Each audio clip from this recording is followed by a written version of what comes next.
Before the darkness takes over, let's make a pact, seal our agreement with a like, and subscribe to summon the next nightmare. I have silenced the world for you. No interruptions after minute 15. Just you, the rain, and the story. In return, leave a sign of life. Tell me where you are watching from and what time it is in your world. Lock the door, and let's begin.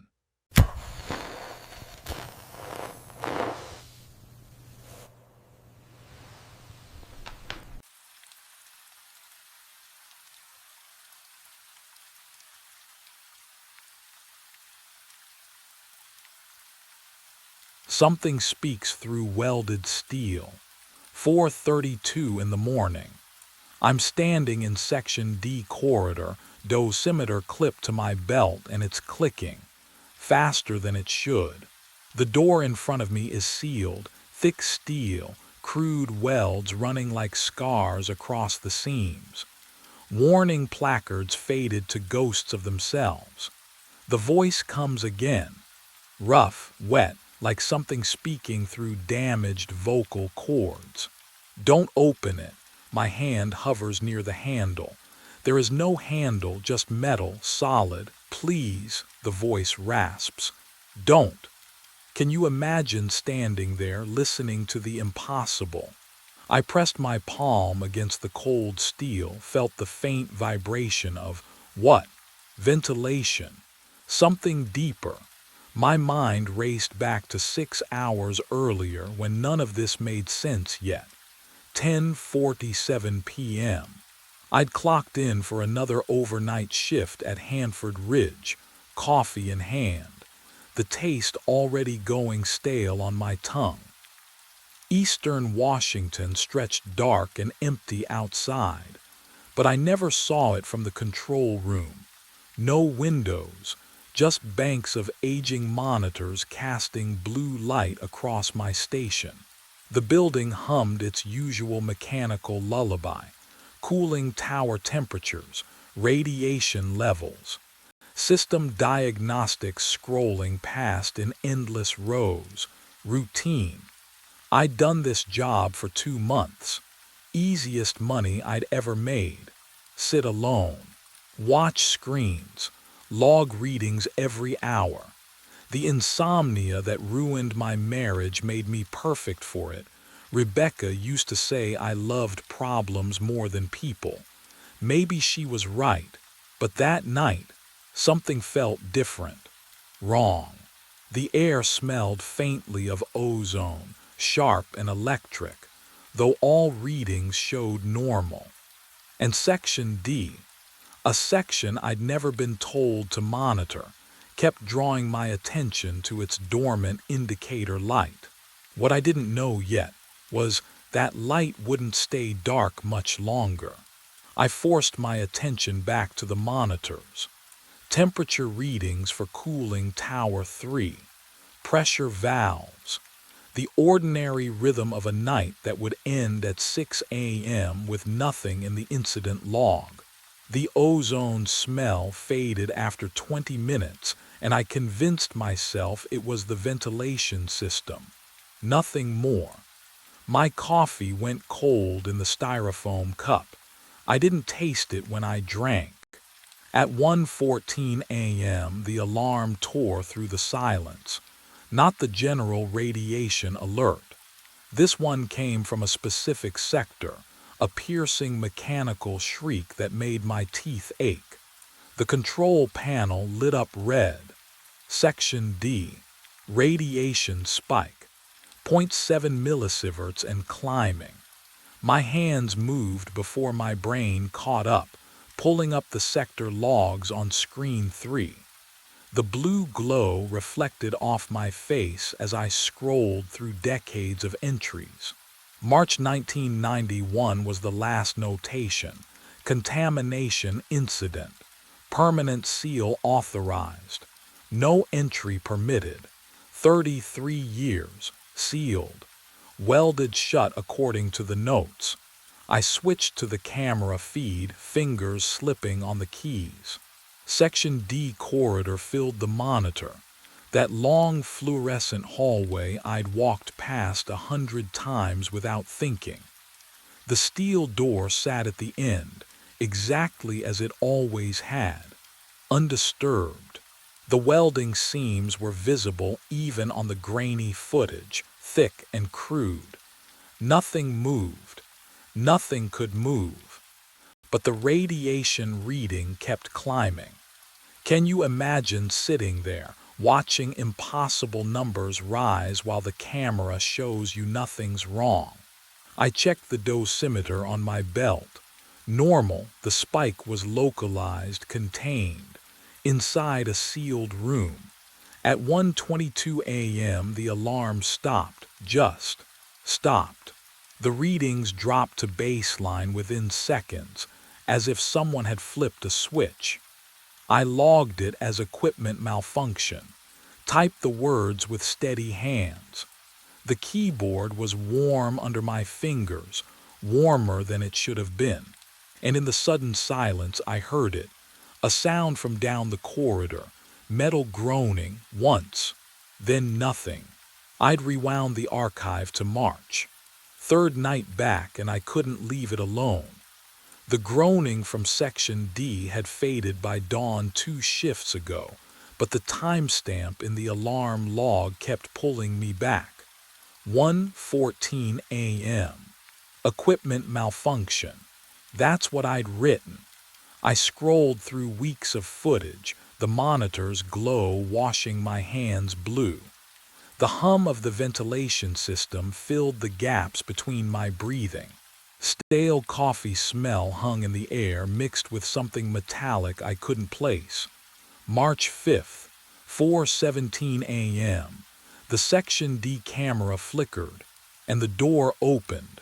I stopped, rewound, watched again. The welded steel peeled back like foil. A figure in a radiation suit stepped through, walked to my console, the same desk where I sat now, and began working. 8 minutes. I checked the timestamp. At 4:25 a.m. the figure stood, returned to Section D, and the door sealed behind it. My throat tightened. March 12th, 4:17 a.m. Same thing. March 19th, 4:17 a.m. Identical, every 7 days, for months. Always the same timestamp, the same 8-minute window, the same mechanical movements. I cross-referenced the dates against maintenance logs. No one had reported anything.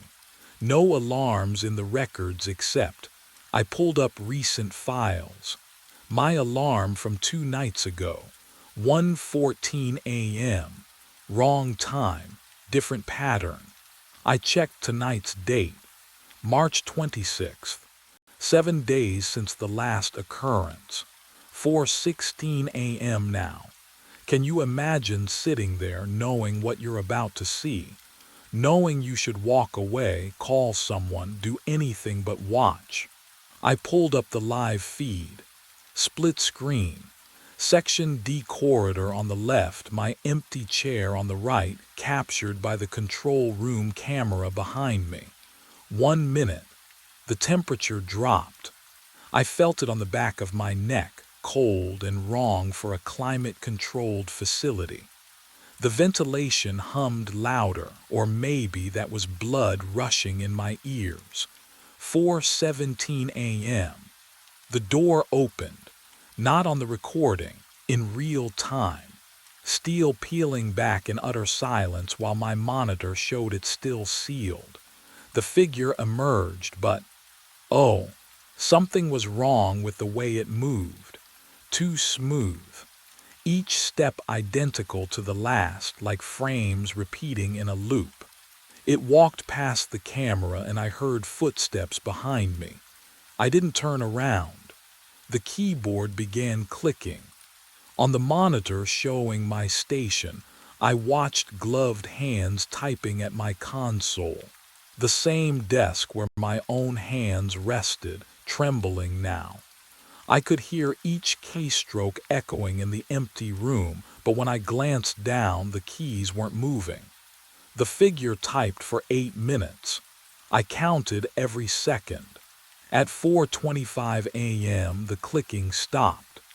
On screen, the figure stood, turned, walked back toward Section D. I heard the footsteps passing behind my chair, felt the displacement of air, smelled ozone and something else. Something like burnt copper and decay. The door sealed. My dosimeter hadn't made a sound. I finally looked down at my keyboard. The keys were warm. And there on my screen, a new entry in the containment log I hadn't written. Observation confirmed. Saturation increasing. But what terrified me most was the timestamp on the entry. It was dated 7 days from now. I couldn't look away from the screen. The log entry glowed in the darkness, time-stamped 7 days ahead. My hands were still on the keyboard, but I hadn't typed those words. The ventilation system hummed its endless rhythm overhead, indifferent to the impossible. I needed answers. The incident database sat buried in the system architecture, 4 layers deep in archived personnel files. Most operators never accessed it. Why would they? We monitored temperatures, logged readings, went home. But I'd always been the type to dig. Rebecca used to say it was compulsion, not curiosity, that I couldn't let anything rest. She was right. My fingers clicked across keys, each tap sharp in the silence. Section D Incident Reports. Query, all entries since facility commissioning. The search bar blinked, waited, then flooded with results. 5 names. 5 overnight operators, all dead. I felt the cold air from the ceiling vent wash over my neck as I opened the first file. Michael Torres, March 2003. Cause of death, acute radiation syndrome. The next line stopped my breath. Body discovered inside Section D during routine inspection. Inside. But Section D had been sealed since 1991. The welding was visible on every camera angle, crude, thick beams across the frame. No one could enter. I'd checked the door myself on previous shifts, running my fingers along those rough metal seams just to confirm what the cameras showed. I pulled up the next file. Sarah Chen, October 2007. Same cause. Same impossible location. Then Gregory Penske, 1998. David Ochoa, 2015. Jennifer Marlowe, 2023. Can you imagine finding that pattern? 5 people spanning 30 years, all dying the exact same way in a room no one could access. My coffee had gone cold in its stained mug.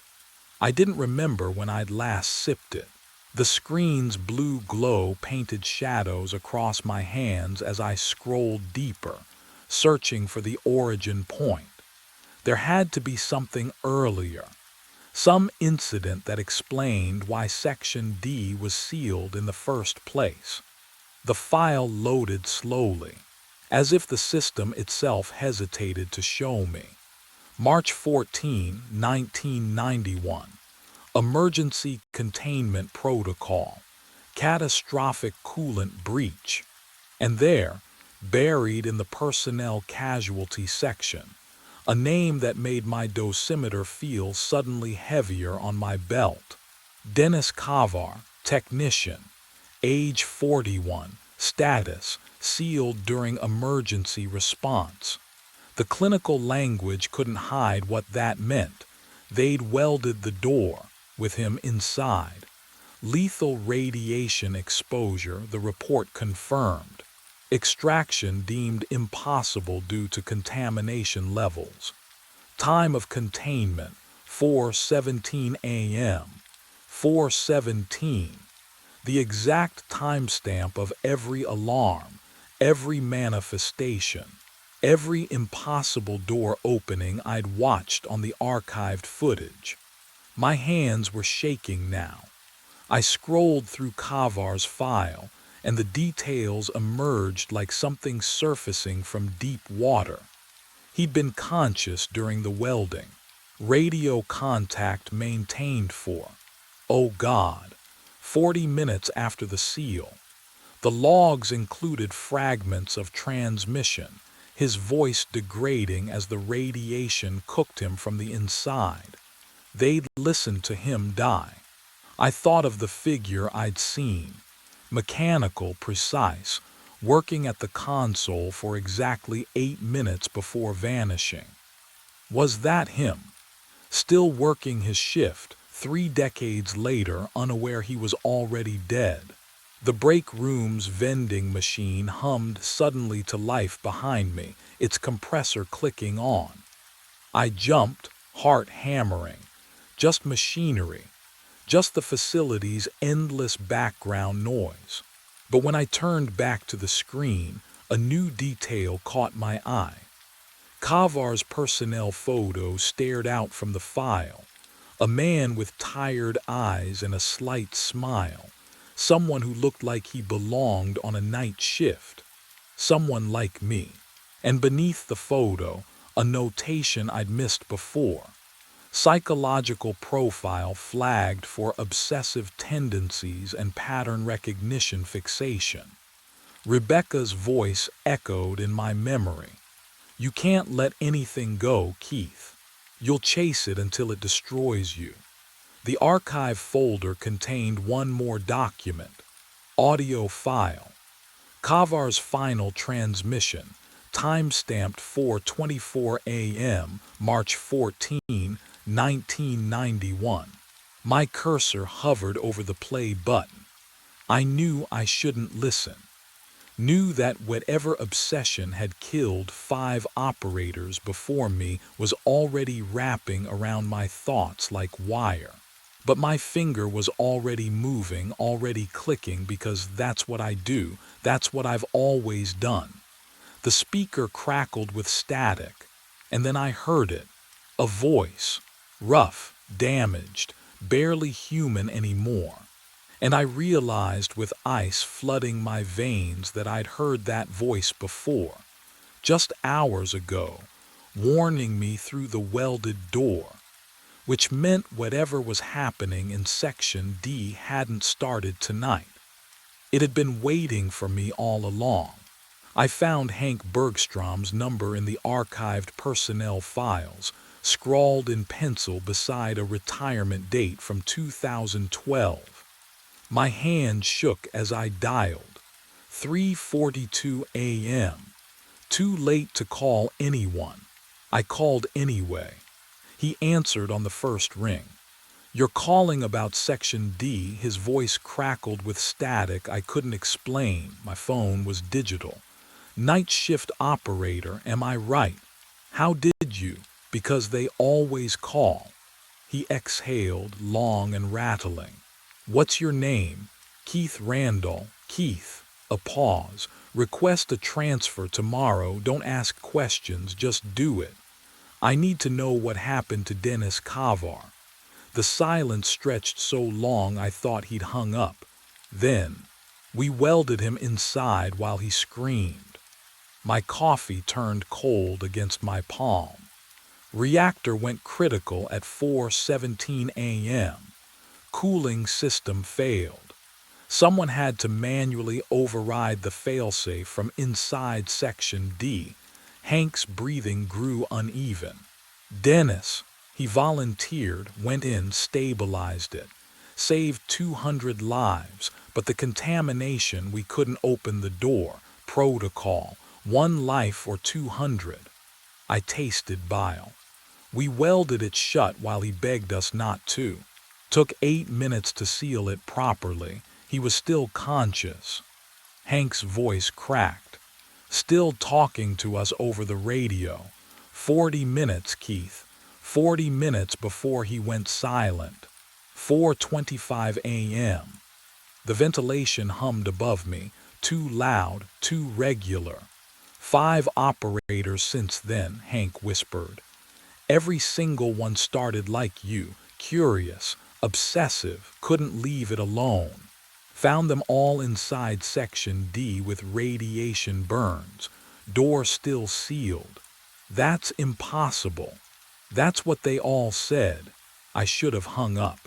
Should have walked to my supervisor's office right then. Instead, I asked, what did they see? Whatever it was, Hank's voice dissolved into static. They followed it inside. The monitor behind me flickered. 4:16 a.m. 1 minute until the door opened. The phone clattered from my hand at 4:17 a.m.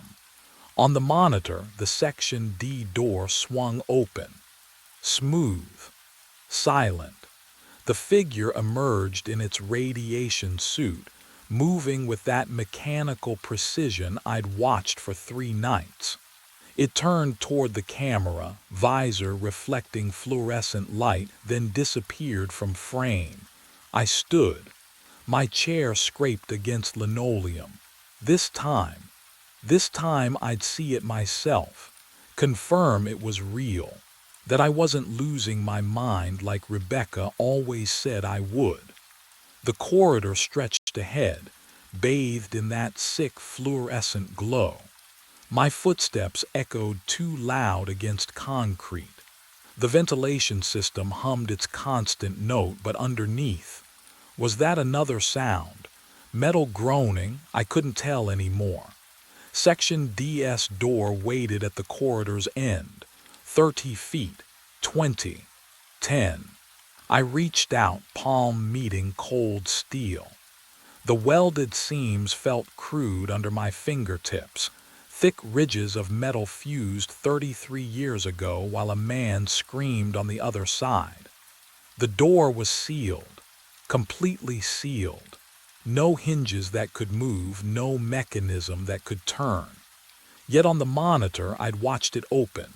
My dosimeter hung silent at my hip. No radiation. No breach. The air smelled wrong, metallic, sharp. Like ozone after lightning strikes. Something made me turn. Down the corridor, through the control room window, I could see my station. The monitors glowed. And there, in my chair, the figure sat hunched over my keyboard, working my console. Its suited back blocked the screens, but I watched its helmet tilt as if reading temperature logs I'd written myself. I ran, burst through the control room door. Empty. Just humming monitors and coffee-stained logbooks. But my keyboard, oh God! When I touched the keys, they were warm, still warm from someone else's hands. And on the monitor, Section DS door was sealed again, while behind me something breathed against my neck. I stood before Section D at 4:15, 2 minutes early. My fingers traced the welded seams, cold and rough beneath my touch. The faint ozone smell lingered in the corridor, had lingered since I'd first walked this hall nights ago. Or had I only noticed it now? I know you're in there, I said to the steel. My voice sounded small, foolish. What would you do? Speak to a sealed door in an empty facility at 4 in the morning? But the warmth of my keyboard still haunted my fingertips. Something had touched what I'd touched. Silence answered. The ventilation hummed overhead. Then, 4:17 exactly, the typing started. Keys clicking, methodical, precise. The sound came through 6 inches of steel, through welded seams that hadn't moved in 33 years. Impossible. But I heard it. Each keystroke distinct, deliberate. I knocked 3 times. Sharp raps that sent vibration up my knuckles. The typing stopped. Don't. The voice scraped through the door like metal on bone, rough, damaged, as if the throat producing it had been ruined by screaming. Don't watch anymore, my breath caught. Who? You're in the loop now, the voice rasped. Hallucination, contamination, 5 others. They came looking, opened the door, found nothing but radiation. The operators, I whispered. The 5 who died, seeking truth. A wet, rattling sound, laughter or sobbing, I couldn't tell. Please, stop watching. Every time you see, it gets stronger. I pressed my palm flat against the cold steel. Why does it happen? Silence stretched. Then quieter, desperate. Because you keep asking that question. The corridor lights flickered once, and behind me I heard my console keyboard begin to type, the keys depressed under invisible fingers. Click, click, click. I jerked back from my console, but the typing continued steady, methodical. The screen filled with radiation exposure logs, my logs, data I'd never accessed. Stop, I whispered. The voice from Section D crawled through the steel again. You wanted to understand. Tell me. A sound like breathing through damaged tissue. March 14, 1991, 4:17 a.m. Containment breach. They sealed me. With the source. Particles bonded to consciousness. Observer-dependent decay. The words made no sense, and yet, every technician who watches strengthens the entanglement. You see me because I need to be seen. The observation itself completes the reaction. My hands trembled. The typing stopped. I fled to the archive terminal, pulling research papers buried in classified folders. Quantum entanglement. Schrödinger's observation collapse. Radiation-induced coherent states. The theory was there. Fringe physics from the 80s. Experiments abandoned because the math suggested consciousness could bind to radioactive decay patterns. If an observer died during exposure, could the observation itself become trapped? I glanced at my dosimeter. 0.03 microsieverts. Yesterday it read 0. The fluorescent lights buzzed overhead, but the pitch was wrong, half a tone too low. That uncanny hum burrowed into my skull. I hadn't entered Section D, hadn't touched the door. But the readings climbed anyway because watching was the contamination. Seeing was the exposure. I should have logged off.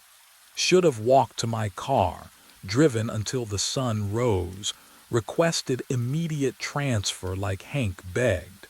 Rebecca always said I couldn't let mysteries go, that my compulsions would destroy me. She was right. But can you imagine knowing something impossible is real and choosing to look away? My fingers opened the live camera feed. Section D corridor, 4:16 a.m., 1 minute until manifestation. I leaned closer to the screen and realized I'd already made my choice. 4:13 a.m. I killed the monitors. The break room door locked from inside, single deadbolt, flimsy but real. I dragged the vending machine across the entrance. It scraped linoleum with a sound like grinding teeth. My hands shook as I wedged a chair under the handle. No cameras in here. No screens. Can't watch if there's nothing to see. The room smelled like stale coffee and plastic, familiar and suffocating. I sat on the cold floor back against the wall, dosimeter clipped to my belt. The vending machine hummed its low monotone. My breath came too fast in the stillness. Rebecca used to tell me I couldn't leave things alone, that I'd pull at loose threads until everything unraveled. Maybe if I just stopped looking, broke the pattern. What would you do knowing the watching itself was killing you? Could you resist? 4:15. I counted heartbeats. The ventilation system whispered overhead. My dosimeter stayed quiet. Maybe this would work. 4:17. Somewhere down the corridor, metal groaned. Low, distant. The sound of massive hinges moving. No. Section D was 300 feet away, through two security doors. I couldn't possibly hear, but I did. The welded door opening, slow, deliberate. The echo reached me through walls and sealed corridors, impossible and undeniable. My dosimeter clicked, once, twice. Then the light appeared, orange glow beneath the break room door.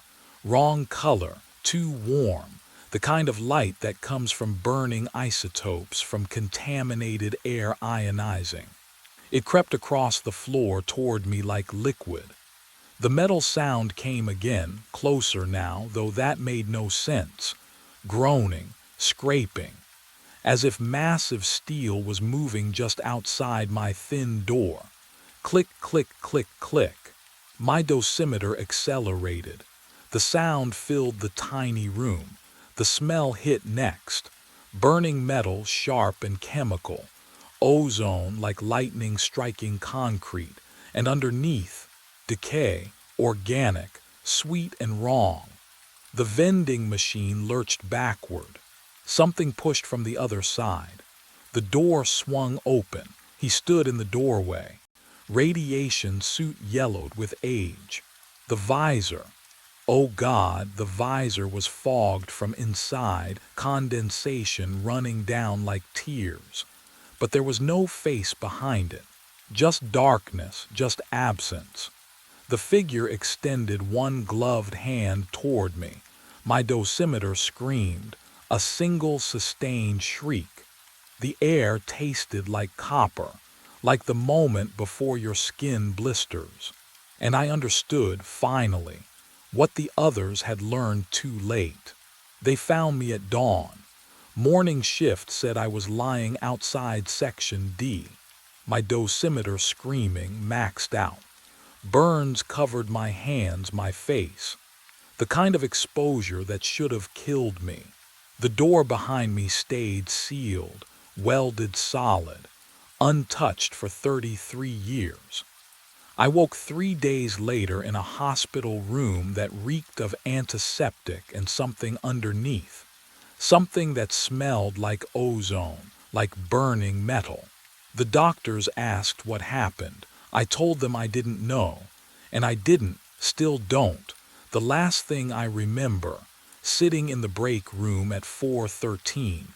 Then nothing. A hole where 2 hours should be. They showed me the burns, the radiation signature. Told me I was lucky. I nodded, didn't feel lucky. Management offered the desk job 6 weeks later after the skin grafts healed. Daytime hours. Climate-controlled office. No monitoring stations. No overnight shifts. I accepted. What else could I do? Can you imagine trying to explain what I half remembered? What I thought I'd seen? They'd already decided. Equipment malfunction. Accidental exposure, case closed. I filed reports, attended meetings, went home to an empty apartment every night at 5:30. For 6 months, I almost convinced myself I'd imagined it all. Then Martinez started the overnight shift. Young guy, sharp, reminded me of myself before. He came to my office on a Tuesday afternoon, logbook tucked under his arm. Asked if I knew anything about Section D. My coffee went cold in my hands. He'd logged alarms at 4:17 a.m., checked the cameras, seen something that didn't make sense.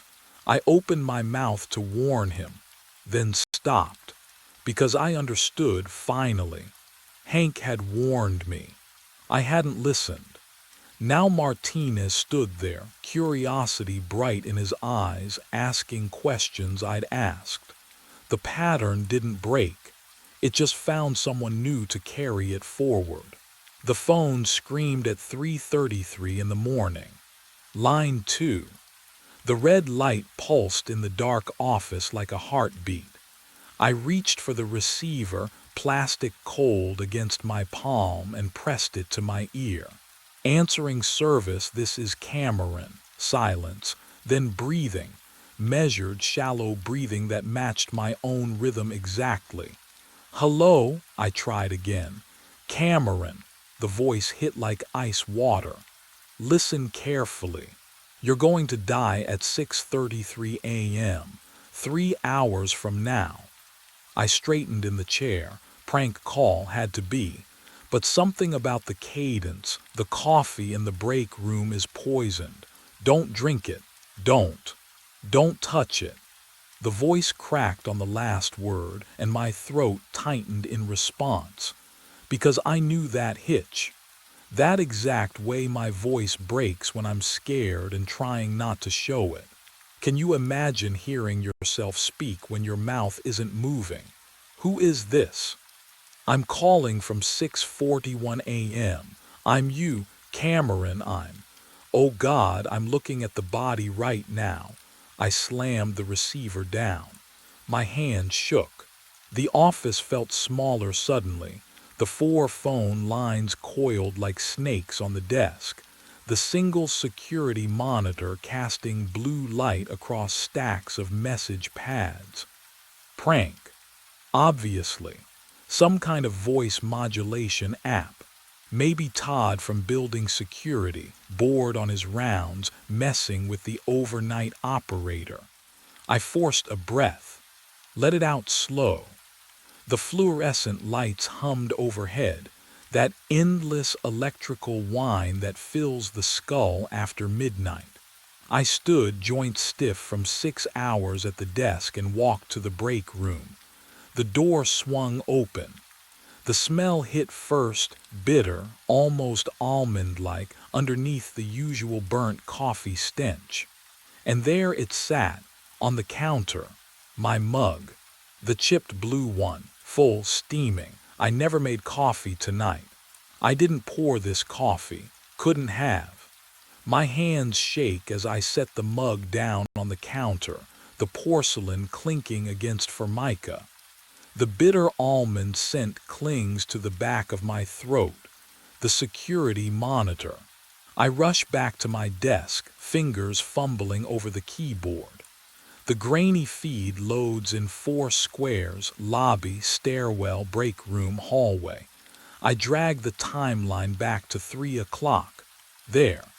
The break room camera shows me walking through the doorway, same wrinkled shirt, same hunched shoulders.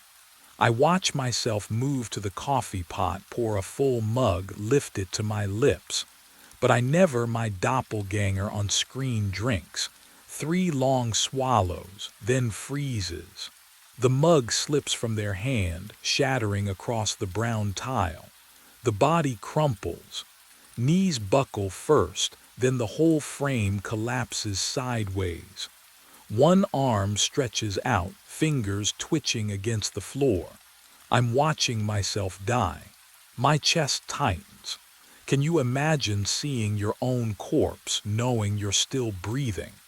The timestamp reads 3:04 a.m. I was at my desk then.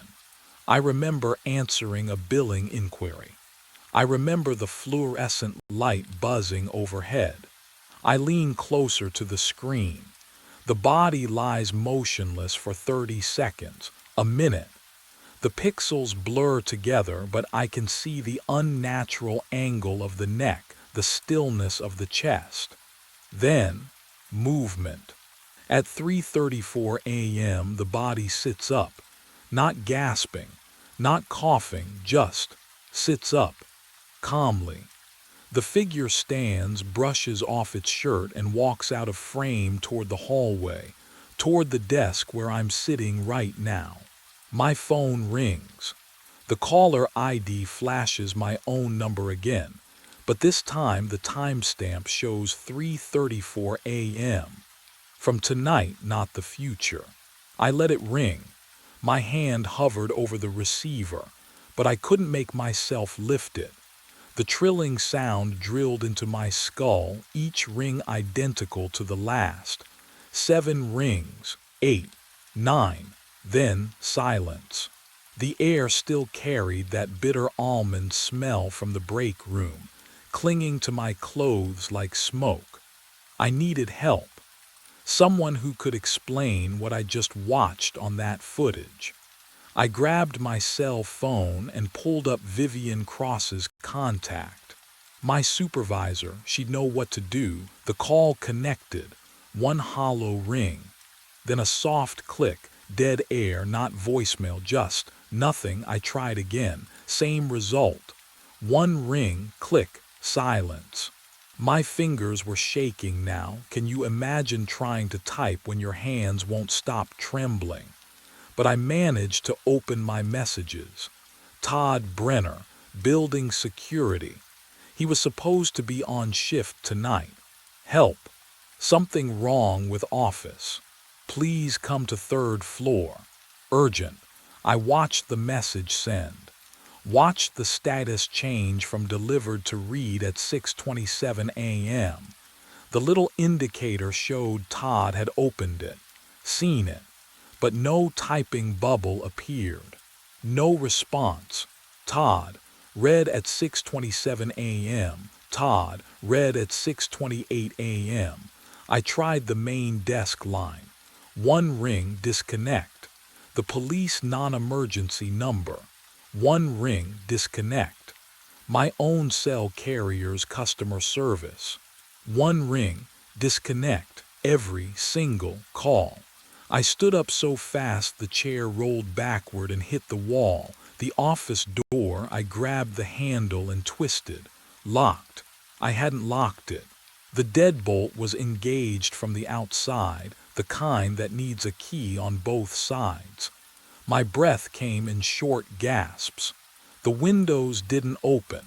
Fire code violation, but management never cared. I was trapped. That's when I noticed the computer screen. The clock in the corner glowed blue against the dark. 6:29 a.m. 4 minutes until 6:33. 4 minutes until the timestamp on that footage. The one where I collapsed on the break room floor. And the phone began to ring again. I answered on the second ring. Look at yourself.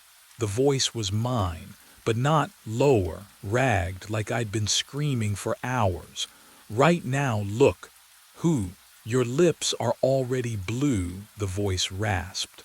Static crackled behind the words.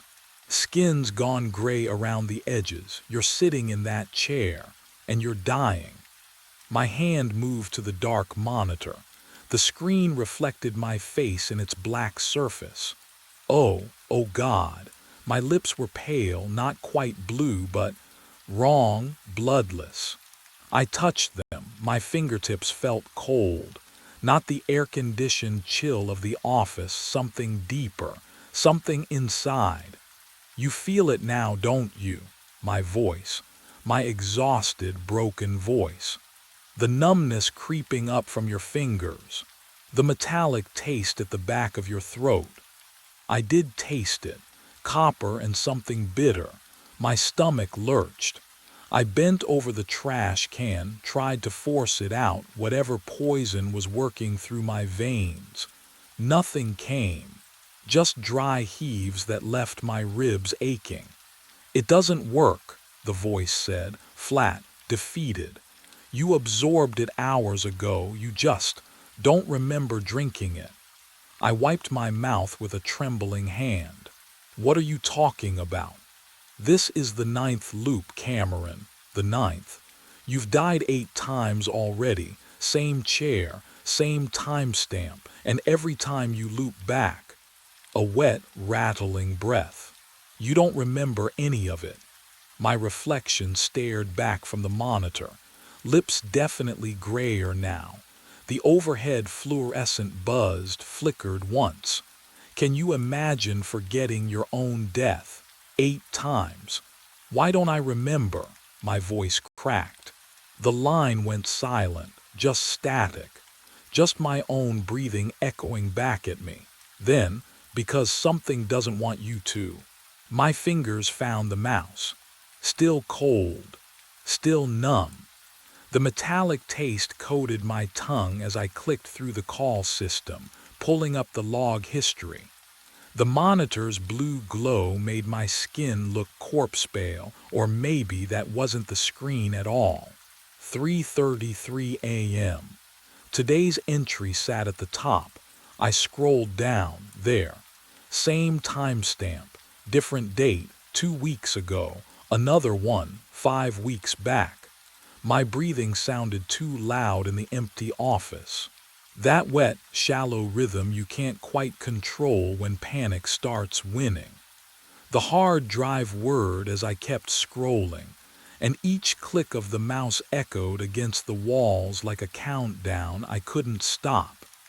8 entries total, all at 3:33 a.m., all spanning the last 3 months, and every single one marked with the same patient ID number, 1133. Would you keep digging? Would you want to know? I opened Dr. Hayes's file system with shaking hands. The password I used daily, the one I'd memorized for routing his emergency calls, still worked. His patient database loaded with agonizing slowness. I typed 1133, one result. The file opened. Patient name, Lucia Morno. The name from my employee handbook. The operator I'd replaced.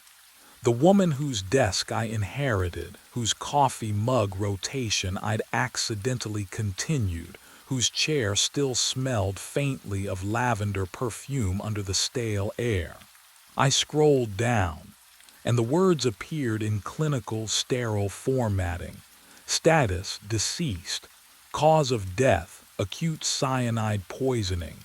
Date of death, 3 months ago. Location, answering service office.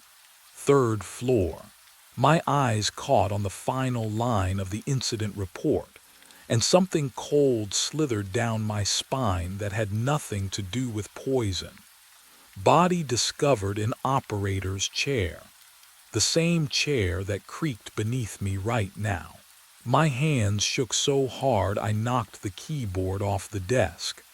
It clattered against the side panel with a hollow thunk, and when I reached down to grab it, my fingers brushed something else. Paper, taped to the underside of the desk. I pulled. The adhesive made a soft, ripping sound that seemed too loud in the silent office. 3 sheets of yellow legal paper, covered in tight, slanted handwriting. Blue ink. The top corner smelled faintly of vanilla perfume mixed with something chemical. Sharp medicinal. The first line read, "If you're reading this, you're already in the loop." My breath caught. I'm Lucia. I worked your shift. Same chair. Same calls. I thought I was losing my mind until I checked the footage. You'll see yourself die. You'll watch yourself stand back up. It's real. The handwriting got smaller, more frantic as I read. The coffee pot. There's a mechanism inside the heating element, timed release. I don't know what chemical, but it smells like almonds. I tested it at 2:47 a.m., traced the wiring. Someone modified it. I flipped to the second page. The letters were shakier here, pressing harder into the paper.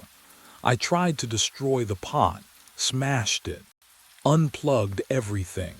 But the clock reset anyway. I still collapsed, still woke up again at 3:33. The loop doesn't care what I break.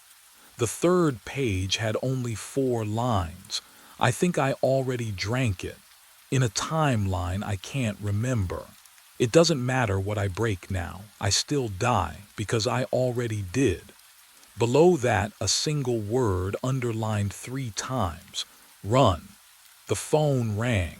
3:33 a.m., but the computer clock still read 6:29. Which timeline was I in right now? I crumpled Lucia's final warning in my fist. The security monitor hummed beside me, casting blue light across my knuckles. I needed to see something real, something that made sense. I dragged my eyes to the screen. The footage showed the office. My chair and me, standing beside it. I didn't move. My body stayed frozen in the seat, fingers still clenched around the paper. But on screen, the figure wearing my face stretched, rolled its shoulders, and walked toward the break room. The hallway swallowed it. My lungs forgot how to work. Can you imagine watching yourself move when you haven't taken a single step? The air tasted metallic, like sucking on old pennies. I tried to lift my hand. Nothing. My muscles locked tight as if someone had unplugged me. On the monitor, the figure reappeared, holding a white ceramic mug. Steam curled from the rim. It walked, calm, methodical, back to the desk, set the mug down beside the keyboard, right next to the mouse. Then it turned and walked off screen toward the door. I blinked. The mug sat 2 inches from my hand, white ceramic, still hot. The bitter almond smell drifted up, coating the back of my throat. I never moved. I never poured anything, but the heat radiating from the porcelain kissed my wrist like a living thing. The phone shrieked. I grabbed it without thinking. My voice came through the receiver, but wrong, flatter, colder. You have to drink it again to close the loop. Again. The word burrowed into my skull. My reflection stared back from the monitor's black edge, lips parted, skin gray, eyes too wide. Behind me in the screen, the break room door stood open. Something moved inside it.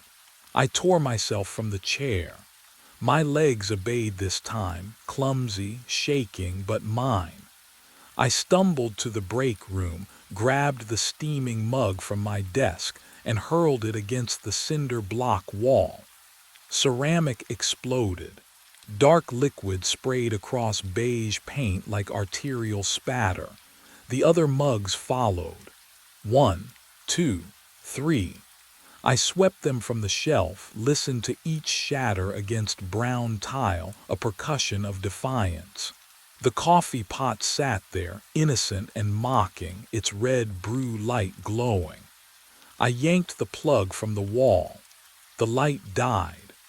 I unscrewed the reservoir, dumped wet grounds into the trash.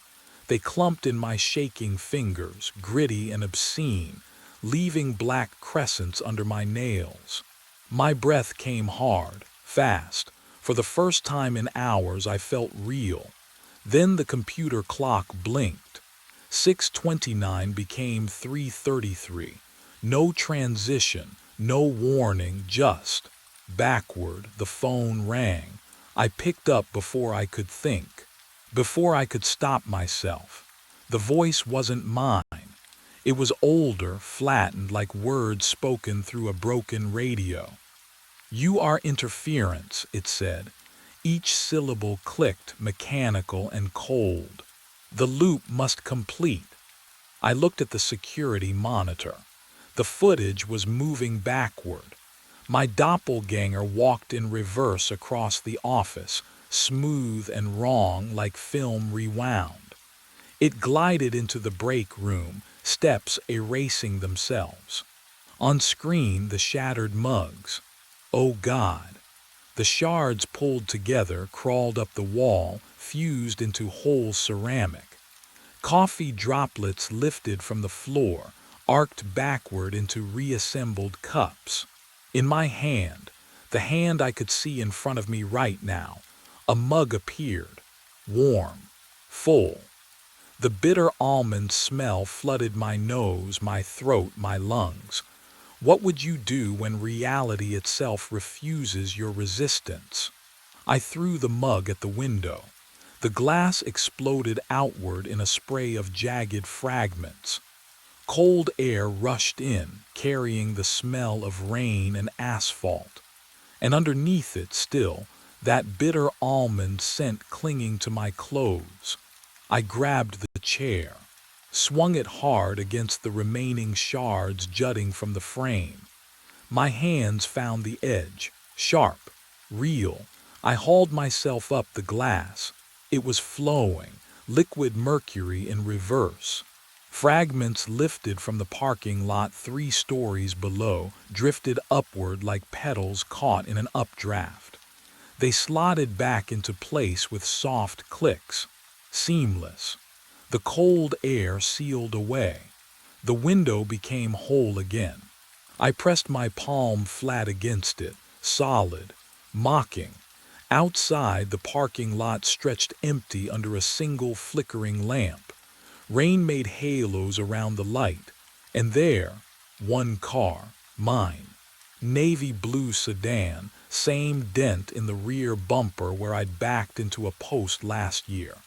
But the license plate, I squinted through the glass. The registration sticker in the corner, March. 3 months ahead. March of a year I haven't lived yet. What would you do if your own car existed in the wrong time? I stumbled back to the desk. My hands shook as I rewound the security footage. Not the loop of myself dying and rising further back. Before my shift started. Before 3:33. The timestamp read 2:45 a.m. The parking lot on screen, empty. Then, movement. Todd Brenner's truck pulled in. He stepped out, collar up against the rain, and walked toward the building. In his right hand, a small brown bag, folded at the top, grease-stained. He unlocked the maintenance entrance. Disappeared inside. I switched camera angles. Break room. 2:48 a.m. Todd entered the frame. He moved quickly. No hesitation. Opened the brown bag. Poured white powder into the coffee pot reservoir. His hands were steady. Then he looked up, directly at the camera. His lips moved. I'm sorry. They said it resets everything. I rewound the footage to 2:45 a.m. Todd Brenner entered the break room carrying a small brown bag. No hesitation. He opened the coffee pot, poured white powder directly into the filter, then replaced the lid. His movements were practiced, efficient. Then he looked up, straight into the camera lens. His lips moved slowly, deliberately. I'm sorry, a pause. They said it resets everything. My phone vibrated against the desk. One final ring cutting through the fluorescent hum. I answered. Cameron, if you're hearing this, you were chosen for the trial. Vivian Cross's voice, but flatter, pre-recorded. The loop tests causality breakdown, if you're still alive. The experiment failed. My throat tightened. Please drink the coffee. It's the only way to stop experiencing all the timelines at once. The line went dead. All the timelines at once. I thought about Lucia, about her notes, about dying and waking and dying again in a chair I inherited from a corpse.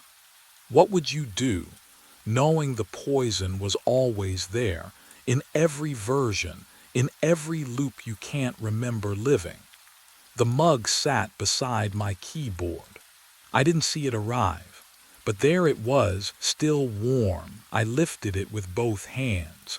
The ceramic felt wrong against my palms, too smooth, too cold. The liquid inside wasn't brown, it was clear, like water. I tilted it toward the dim glow of the monitor. My reflection rippled across the surface. But the face staring back wasn't mine. The eyes were darker, the jawline sharper, Lucia's face, or maybe it had always been hers. I brought the rim to my lips. The taste was nothing. No bitterness, no almonds, just silence. And then, I forgot why I was afraid. The man on the monitor looks exactly like me. Same wrinkled blue shirt, same coffee stain on the collar, same scar above my left eyebrow from when I was 12 and Laura pushed me off the porch. I lean closer to the screen and the glow paints my face the same cold blue as the figure on display.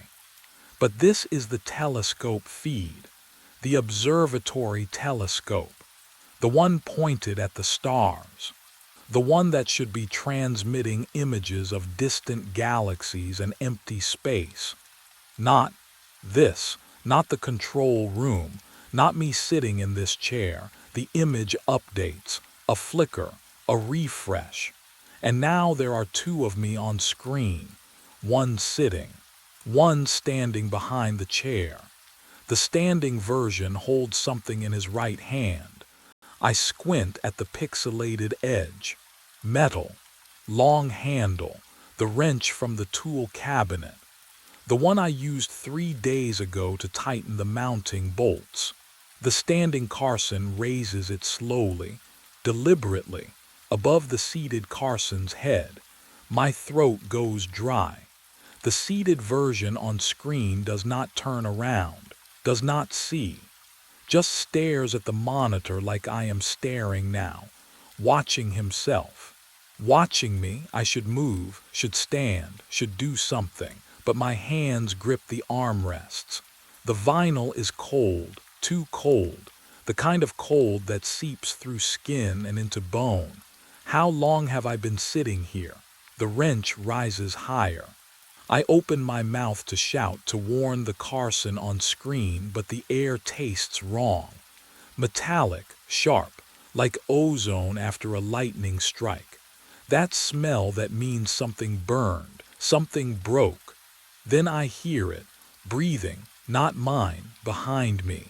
Can you imagine that?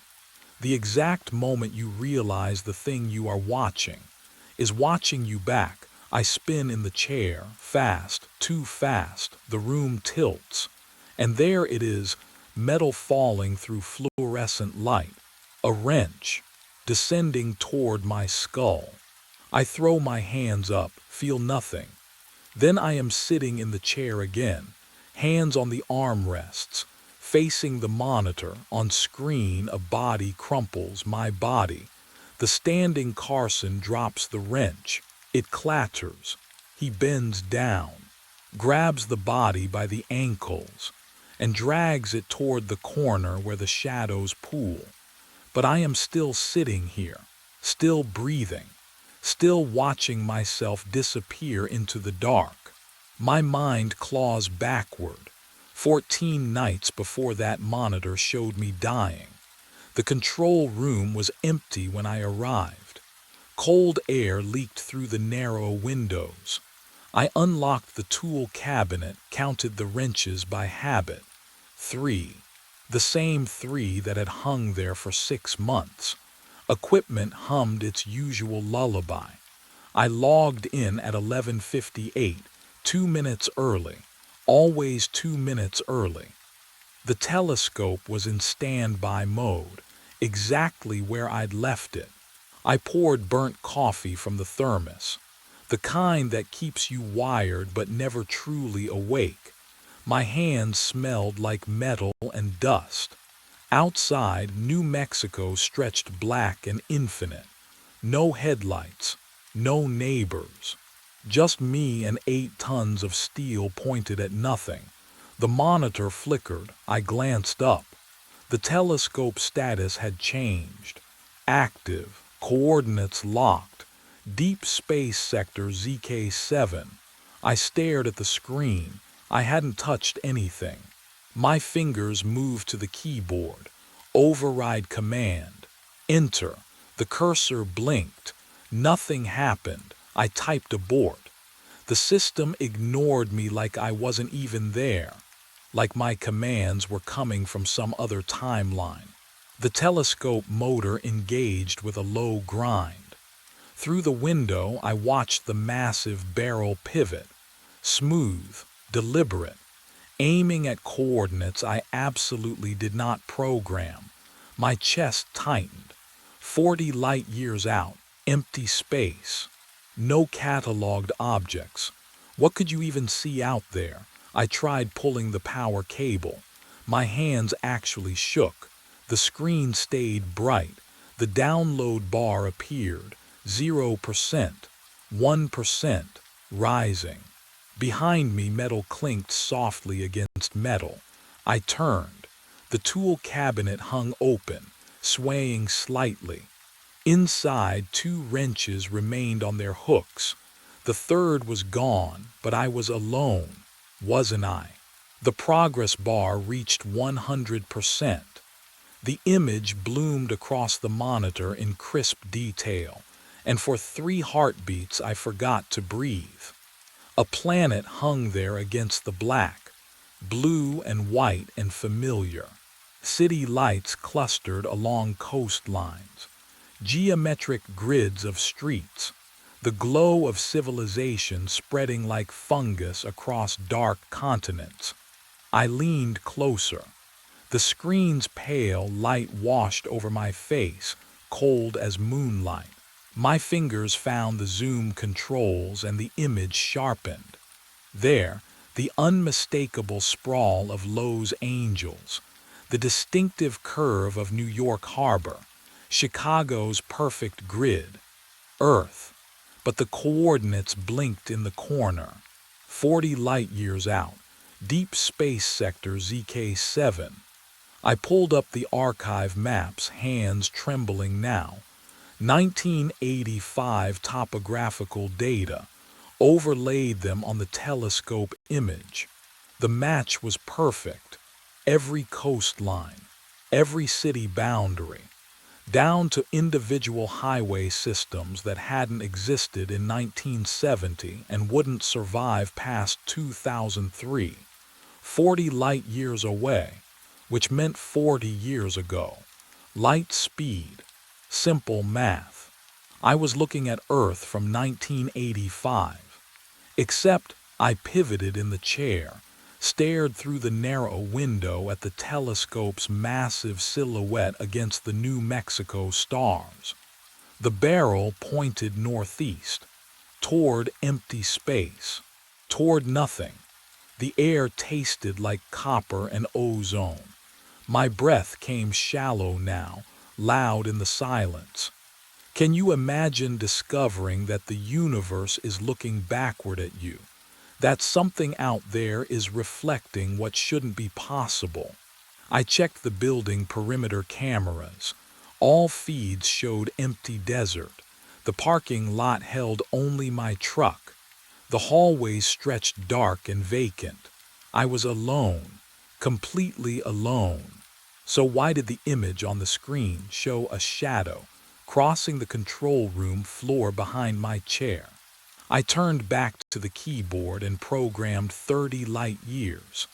The telescope motor ground through its rotation. Numbers scrolled across the monitor.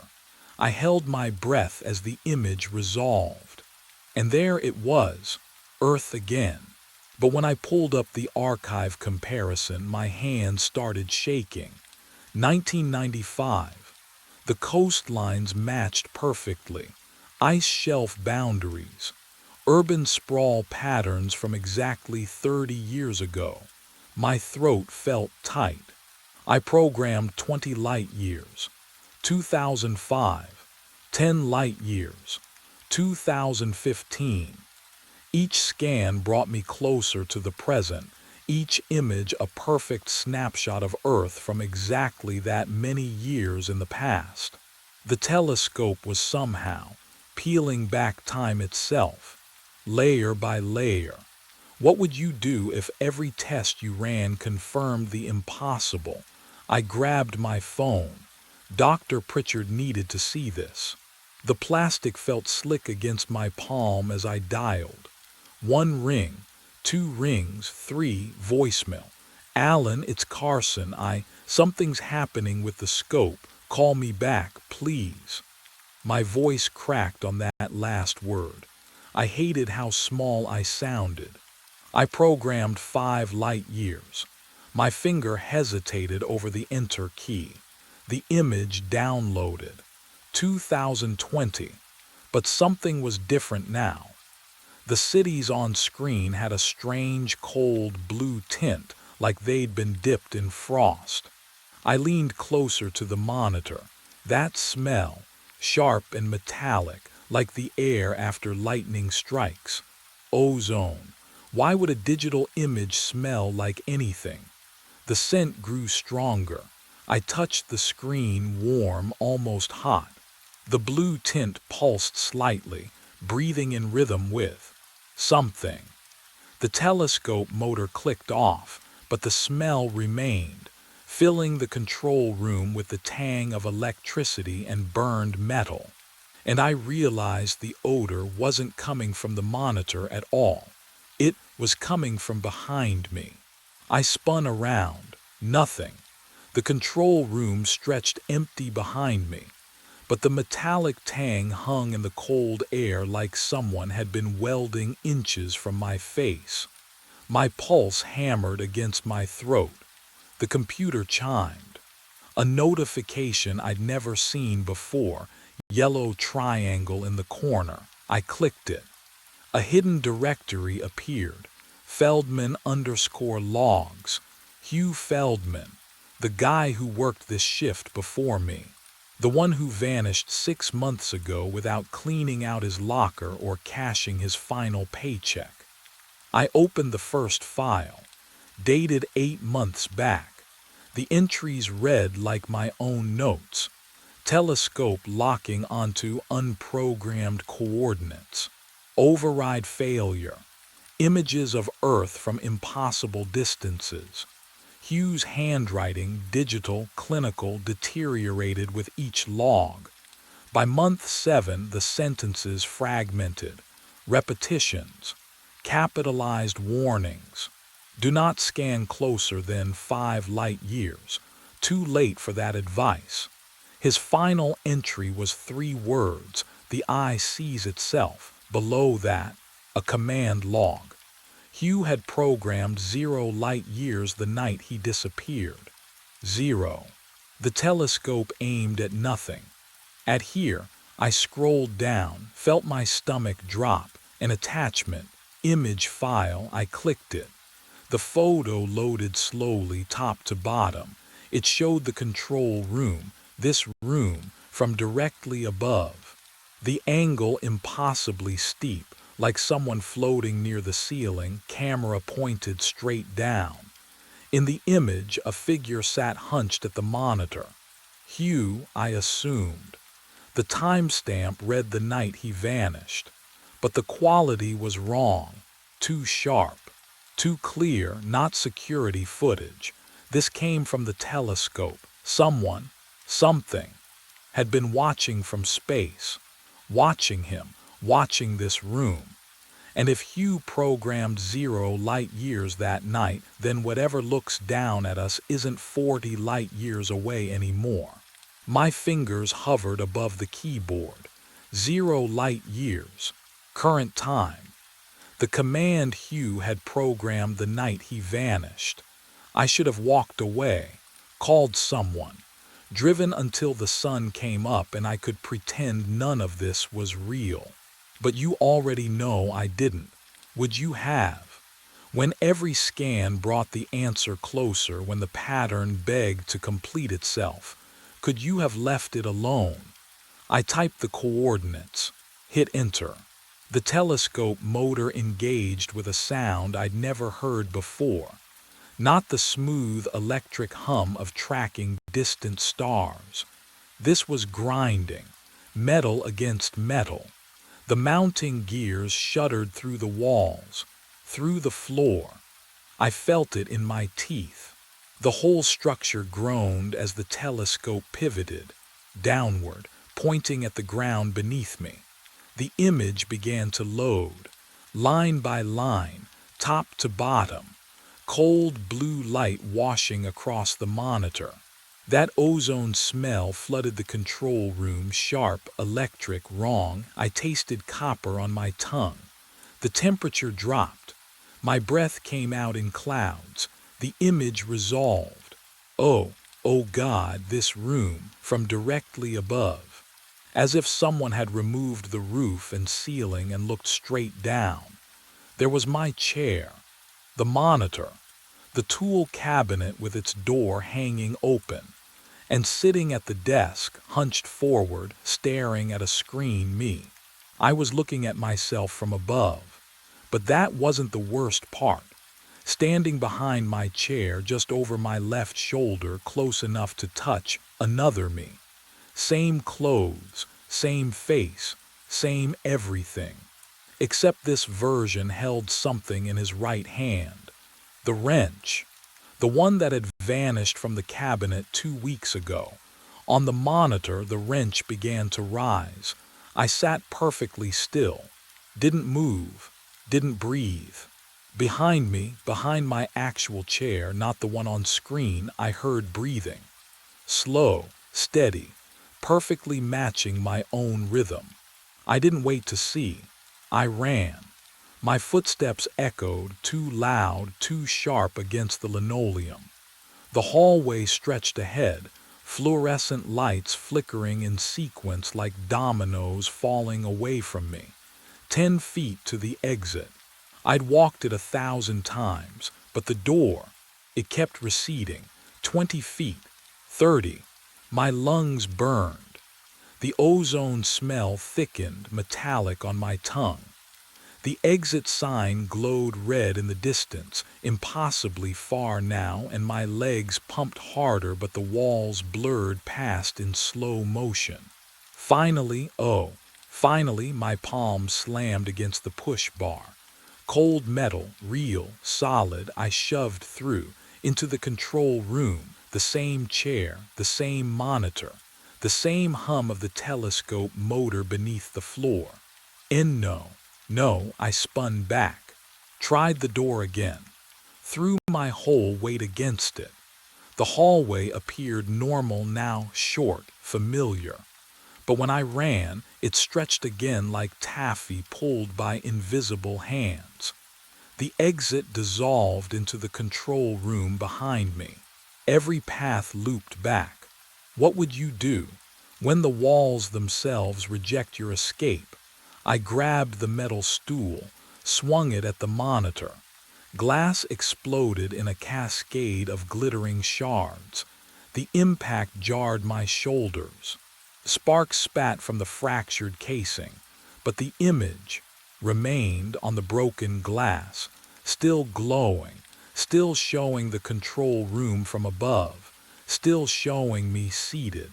And behind me, the other Carson stood with the wrench. Only now, he wasn't looking at his own reflection anymore. He was looking directly at me and smiling. The pieces of glass on the floor began reflecting the same image, multiplying him across every surface. 1,000 smiling Carsons watching me from every angle. I backed away from the multiplying reflections. The walls pressed inward. Every shard of broken glass held my face, watching, smiling. I couldn't look at them anymore. Couldn't breathe in that room with 1,000 versions of myself staring back. My shoulder hit something that wasn't wall, metal, cold and seamless. I turned. A panel I'd never noticed before, painted the same gray as everything else. No handle. Just a hairline seam running vertical and a keypad covered in decades of dust. I pressed my palm against it. The panel clicked, slid open with a pneumatic hiss that smelled like stale air and concrete. Beyond it, darkness. A stairwell leading down. Would you go down there? Into a place you'd walked past for 2 weeks without seeing. I went. The stairs were steel, each footfall echoed wrong, too long like the sound traveled farther than the space allowed. 15 steps down, then a corridor. Fluorescent tubes buzzed overhead, half of them dead, the others flickering in patterns that almost felt deliberate. At the end of the hall, a door marked Archive Records Only. The handle was ice against my skin.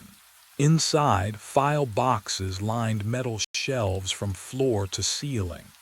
The air tasted like old paper and something else. Mildew, maybe, or fear left to ferment for decades. I pulled the nearest box down. The label read Project Mirror Array Personnel FILES DCLASSAFIED 1998. 1998. 27 years to declassify something from 1952. I opened it. Photographs spilled out, black and white.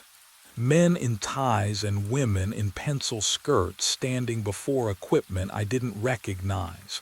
Satellite dishes arranged in geometric patterns. Mirrors suspended on cables. And in the background, this building. Younger, rawer, but unmistakable. The first document had a header stamped in faded red ink. Quantum Causality Observation Experiment Final Report. My hands started shaking before I understood why. I read faster. The words blurred together. Reflective satellite geometry. Spacetime observation collapse. 18 researchers assigned. The experiment was terminated after 72 hours. No explanation given. Just a single line. All personnel unaccounted for as of 300 hours October 9, 1952. 18 people. Gone. I flipped to the personnel roster. Alphabetical. Names I didn't know. Alistair Chen. Dorothy Kern. Marcus Vaught. No Hugh Feldman, but there. 3 names from the bottom. Carson Mitchell. Research assistant. Age 34. The paper slipped from my fingers. That wasn't possible. I wasn't born until 1991. The math couldn't. But the photograph clipped to the file showed a man in a white shirt and thin tie standing beside the telescope array. Same jaw, same eyes, same scar on his left hand from when I was 12 and tried to climb a fence. The fluorescent lights buzzed louder. Or maybe that was just my pulse in my ears. How do you find your own name in a file from 73 years ago? The photograph slipped from my fingers. Behind me, footsteps, not echo, not memory, real weight on concrete. I turned. He stood in the archive doorway, wearing my face, my clothes. The same coffee stain on the left sleeve I'd gotten 3 days ago. His eyes tracked mine with surgical precision. No lag, no hesitation. You found the files, he said, my voice. Exact timbre. The air between us tasted metallic. Ozone. Like the monitor upstairs when the anomaly first appeared. What are you? The words scraped out of my throat. He stepped closer. His shoes made no sound now. The telescope doesn't observe light, Carson. It observes causality itself. I backed against the filing cabinet. Cold metal bit through my shirt. That's impossible. Observation collapses possibility. He tilted his head. You programmed 0 light years. The telescope turned inward, and the wrench, he paused, smiled without warmth. The wrench already struck. My skull throbbed. A phantom ache behind my right ear. You've been dead since that moment, he continued. But consciousness cannot observe its own ending. Can you imagine that? The mind refuses to process the final instant, so it loops, creates recursion. The observer becomes the observed. He gestured upward toward the control room. Forever falling. And no, I touched my face, warm skin, pulse hammering beneath my jaw. You feel real, he said softly. That's the cruelest part. The loop preserves everything except the truth. The archive lights flickered. In the strobe, I saw him standing closer, then closer still. He hadn't moved. Hugh Feldman learned this. The 18 researchers in 1952 learned this. His hand extended toward me. Now it's your turn to understand. His fingers brushed my shoulder, and the temperature dropped 20 degrees. What would you do if you realized you'd been watching your own death on repeat? I opened my mouth to scream, but his hand was already reaching for something behind me. The wrench. It had always been there. The wrench falls, I don't feel it. The cold air shifts around me, but there's no impact, no pain, just the sound of metal hitting the floor too far away to be real. Then I'm sitting again, in the chair, facing the monitor. The ozone smell burns my throat. The telescope motors were to life. On screen, the control room door opens. Another Carson walks in, tired eyes, rumpled shirt, the same stain on my collar I haven't washed out in weeks.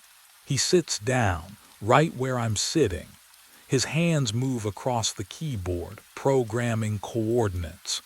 Behind him, another figure materializes from the shadows. Me, holding the wrench. I watch myself raise it, watch the angle, the trajectory. Would you stop it if you could? Would you scream a warning to yourself, knowing he can't hear? But I understand now.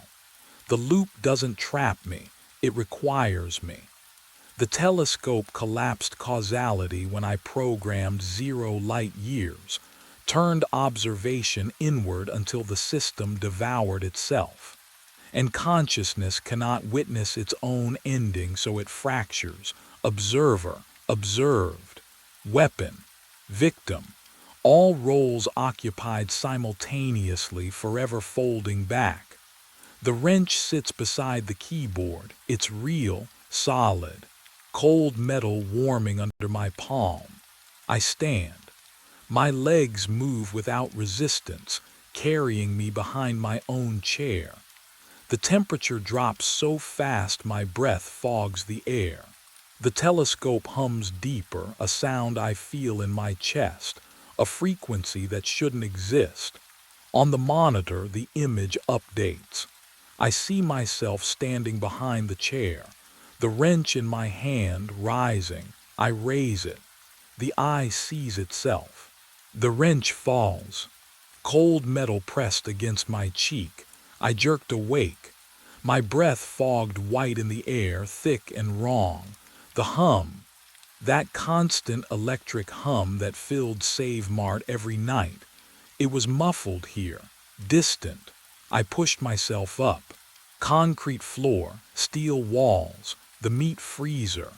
How did I? A shopping cart stood beside me. Full. Milk, bread, frozen dinners, canned soup. All neatly arranged like someone had carefully selected each item. My hands were numb, fingertips bone white. I don't remember any of this. My phone buzzed in my pocket, the vibration sharp against my thigh. I fumbled it out with stiff fingers. 3:45 a.m. A text notification glowed on the screen. From me sent, 3:33 a.m. The message made my stomach drop. Stop trying to stay awake. I stared at the words. Read them again. The contact name said me. My own number. The freezer door groaned, a deep metallic shriek that shot through my skull. It was closing, slowly, the gap of light from the store narrowing. I grabbed the cart, shoved it forward, but the wheel caught on something and the cold was pouring off the back wall like water, not the normal freezer cold. This was heavier, older. Behind the hanging beef carcasses, something stood in the corner. No, not something, someone. I pushed past the frozen meat, the plastic crinkled under my hands, slick and yielding. The smell hit me then. Not rot, worse, the absence of smell, sterile, preserved. A body, frozen solid, eyes open, mouth slack, wearing a Save Mart uniform. The name tag read Mitchell Crane, but the face, oh God, the face was mine. 2 weeks before I found myself in that freezer, the night shift felt almost normal. Almost. The fluorescent lights hummed their constant song, a low buzz that burrowed into my skull around hour 3. I worked alone, 10 p.m. to 6 a.m., restocking shelves in aisles that stretched longer than they should. The store was empty, always empty. Just me and the hum and the cold air pouring from the refrigerated sections. I'd taken the job because I couldn't sleep anyway. Insomnia had chewed through my life for years, leaving me hollow-eyed and functional. Why waste the dark hours staring at my ceiling when I could get paid to stack cereal boxes? The work was mindless. Scan, stock, repeat. My hands moved on autopilot while my brain drifted somewhere else. That's when the morning crew started complaining. Shay Palmer found the first cart. Tuesday morning, 6:15 a.m., sitting in the middle of aisle 7, fully loaded. Milk, bread, canned soup, pasta, all neatly arranged. No receipt, no customer. "You see anyone?" she asked me, her voice friendly but careful. "No one comes in at night," she nodded slowly. Weird. Wednesday, another cart. Thursday, 2 more. The inventory reports showed the missing items. Scanned, paid for. But the registers stayed dark all night and I never saw a soul. Gary Hoffman called me into his office Friday morning, his face pale under the flickering break room lights. "Jordan." He didn't meet my eyes. "We need to talk about the discrepancies." "I don't know what's happening," I said. And I didn't, did I? "I'm pulling the security footage." His fingers drummed against the desk, tap, tap, tap. From 3:30 a.m. onwards, every night this week. My stomach tightened. "I've been awake the whole time." "Have you?" The question hung between us like smoke, because honestly, could I say for certain I hadn't closed my eyes? Not even for a moment. Gary's office smelled like burnt coffee and sweat. He pulled up the footage without looking at me. His hand shook on the mouse. The click echoed too loud in the cramped space. "Tuesday night," he muttered. 3:30 a.m. The screen flickered. Black and white grain showed aisle 7, cereal boxes casting long shadows under fluorescent lights. Empty, silent. The timestamp blinked in the corner, 3:33 and 0 seconds. Then I walked into frame. My stomach dropped. You know that feeling when you see yourself in a photo you don't remember taking? This was worse. So much worse. I watched myself. Move, not the way I move. Too smooth, too purposeful. The one on screen reached for a box of pasta, placed it in the cart, moved to the next aisle. That's not. "Keep watching," Gary said. The figure on screen, me but not me, filled the cart methodically. Soup, bread, milk. The exact items Shay had found. At 3:39 a.m., I watched myself scan each item at register 3. The beeps were silent on the footage, but I could imagine them cutting through the empty store. Then I restocked the shelves. Every single item, back where it belonged. At 3:45 a.m., the figure walked off camera toward the stockroom. Gary paused the video. "You told me you were organizing inventory Tuesday night, 3:30 to 4 a.m. I had been. I remembered sorting boxes, counting soap. My hands were steady then, not like now, trembling, slick with cold sweat. I wasn't, the words caught in my throat. But the timestamp didn't lie. While I thought I was in the stockroom, I was shopping, scanning, moving like something wearing my skin. 12 minutes. Gone. Vanished from my memory like they never existed. What was I doing during those 12 minutes? And why couldn't I remember any of it? I set 7 alarms on my phone for 3:30 a.m., not 3:33. Earlier. I needed to be ready, aware, before whatever took control.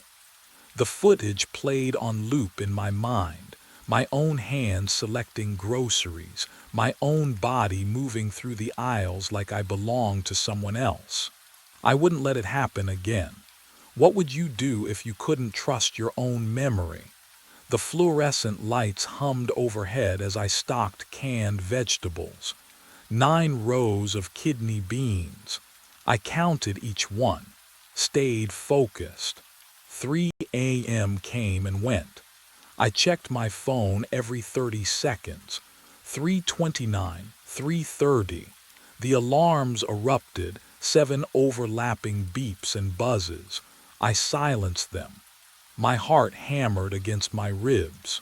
The stockroom door stood open behind me, boxes of cereal stacked 3 high. I planted my feet, gripped the metal shelf, focused on the hum of the lights, the chemical smell of floor cleaner, the cool air from the ventilation ducts. 3:31. Dizziness rolled through my skull like a wave. No, I blinked hard. The ceiling tiles blurred, doubled, my fingers tingled, then went numb. The shelf in my hand felt distant, like I was touching it through thick gloves. I tried to call out, my mouth wouldn't move. The lights stretched into long white streaks, everything went black. When I opened my eyes, I was standing in the stockroom. Cart beside me, full, pasta boxes, soup cans, bread, milk. My hands were freezing, actually freezing, like I'd been gripping ice. The store's heat blasted from the vents, but my fingers wouldn't warm. 3:46 a.m. 15 minutes gone, my phone buzzed in my pocket. A text from my own number, sent at 3:33 a.m. This is the only way I can leave. The meat freezer's compressor kicked on somewhere in the distance, a low mechanical groan that made my breath catch. Who had my phone during those 12 minutes? Another text arrived before I could look away from the screen. I've been dead in the freezer since 2019. Behind the meat section. Let me have my 12 minutes. My hands went numb. The phone felt slick, wet. I exhaled and watched my breath fog in the air. The store was heated, always 72 degrees. My breath shouldn't be visible. I turned slowly toward the back of the store, past the cereal aisle, past the dairy coolers humming their monotonous drone. The fluorescent lights stretched long shadows across the linoleum, and at the far end, near the butcher counter, the meat freezer door stood open. Just a crack, enough to see darkness beyond. Would you walk toward it? Knowing what the text said, I did. Each step felt heavier than the last, my sneakers squeaking against the floor. The air grew colder the closer I came, impossible but undeniable. The smell hit me next. Copper. Meat, something sterile and ancient like a hospital mixed with rot. The freezer door's rubber seal had peeled back, wet with condensation. I pressed my palm against the metal handle. Ice cold. My fingers stuck slightly when I pulled the door wider. Inside, hanging beef swayed on hooks. The plastic wrap crinkled in the freezer's motorized hum. I pushed past the first row, shoulders brushing against frozen meat. Then the second row.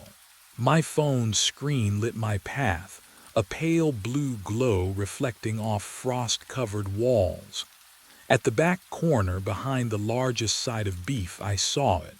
A body, frozen solid, eyes open, skin gray with ice crystals. Wearing a Save Mart uniform, faded, old style, the logo from years ago. Wearing my face. My phone buzzed in my hand. Another text arriving from my own number. But I couldn't look away from those open, frozen eyes staring back at me. My phone buzzed again. The sound echoed off the freezer walls, off the frozen meat, off my own dead face staring back at me. The text glowed in the dim light. Don't look at me. Just let me shop. 6 more years and I can leave. I stumbled backward. My shoulder hit the metal door frame. The cold bit through my shirt, sharp and real. This wasn't a hallucination. This wasn't exhaustion, but 6 more years I ran. Past the checkout lanes, past the humming registers, straight to Gary's office. The door was locked, of course it was, but the filing cabinet wasn't. My hands shook as I yanked open the drawer labeled Personnel, 2015 to 2020. The fluorescent light above me buzzed and flickered. The smell of old paper and stale coffee filled my nose as I rifled through folders. Ellis, Jordan, my file, hired 3 weeks ago. Background check, direct deposit form. I flipped back further. 2019, January, there, Crane, Mitchell, Night Stalker. Last shift logged January 14, 2019. Termination reason, no call, no show. 3 consecutive nights. Status, abandoned position. No investigation. No missing person report, just gone. Can you imagine just vanishing and nobody caring enough to ask why? I gripped the folder. The paper crumpled under my fingers. Mitchell Crane disappeared the same way I was about to. I had to see it again. Had to be sure. The freezer door hung open like a mouth. I pushed past the hanging beef, my breath clouding in front of me even though I was holding it. There the body, still frozen, still watching, but now I looked lower, at the name tag stitched into the uniform. The red thread spelled it clearly. Mitchell. Mitchell's name tag. Mitchell's uniform, my face. And that's when I heard the footsteps behind me in the dark. The footsteps stopped just beyond the freezer door. Jordan, Gary's voice cracked. You shouldn't be in there. I spun around, heart hammering against my ribs. He stood in the doorway, backlit by the fluorescent glow of the meat section. His face looked 10 years older than yesterday, gray skin, shadows pooling beneath his eyes. Mitchell Crane. My voice came out steadier than I expected. Tell me about Mitchell Crane. Gary's hand gripped the doorframe. His knuckles went white. We don't talk about Mitchell. Why not? I stepped toward him, boots crunching on frost. Why isn't there an investigation report? Why did you just mark him as abandoned? You don't understand. Then make me understand. The cold air burned my lungs. Because there's a body back there wearing his name tag, and it has my face. Gary flinched like I'd struck him. He stepped back, hand trembling as he pulled the freezer door shut behind us. The hydraulic hiss echoed too long in the empty store. "My office," he whispered. "Now." He moved through the aisles like a man walking to his execution. I followed, watching the rigid set of his shoulders, the way he kept glancing at the clock. 3:51 a.m. The numbers glowed sickly green. His office smelled like stale coffee and something else, something sour, like fear sweat dried into the furniture. Gary collapsed into his chair and pulled up the security system on his ancient desktop. The monitor flickered, casting blue light across his sagging features. "I should have quit in 2019, he muttered, fingers shaking over the keyboard. "Should have walked away like the manager before me did, before Mitchell. There was someone else." Gary pulled up archived footage. January 7th, 2019. The timestamp read 3:33 a.m. On screen, a young man walked the aisles. Dark hair, hollow eyes. He moved like a sleepwalker, filling a shopping cart with items, cereal, canned soup, frozen dinners. The cart overflowed. He scanned each item at register 7. Then he restocked everything, precise and mechanical, before returning to the stockroom. "That's Mitchell," Gary said.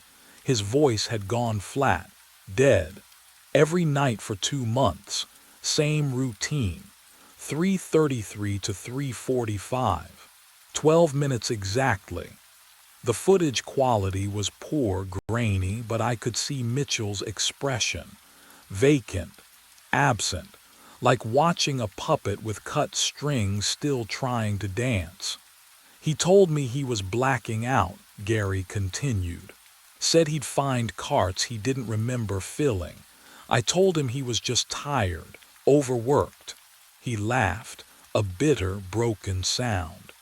"Then one morning he didn't clock out, didn't leave. We searched everywhere. Except the freezer." Gary's silence was answer enough. He scrolled further back in the archives. 2013. Different footage, same store. Another night worker. A woman this time, red hair pulled into a ponytail. She walked the aisles at 3:33 a.m., filling a cart, scanning items, restocking.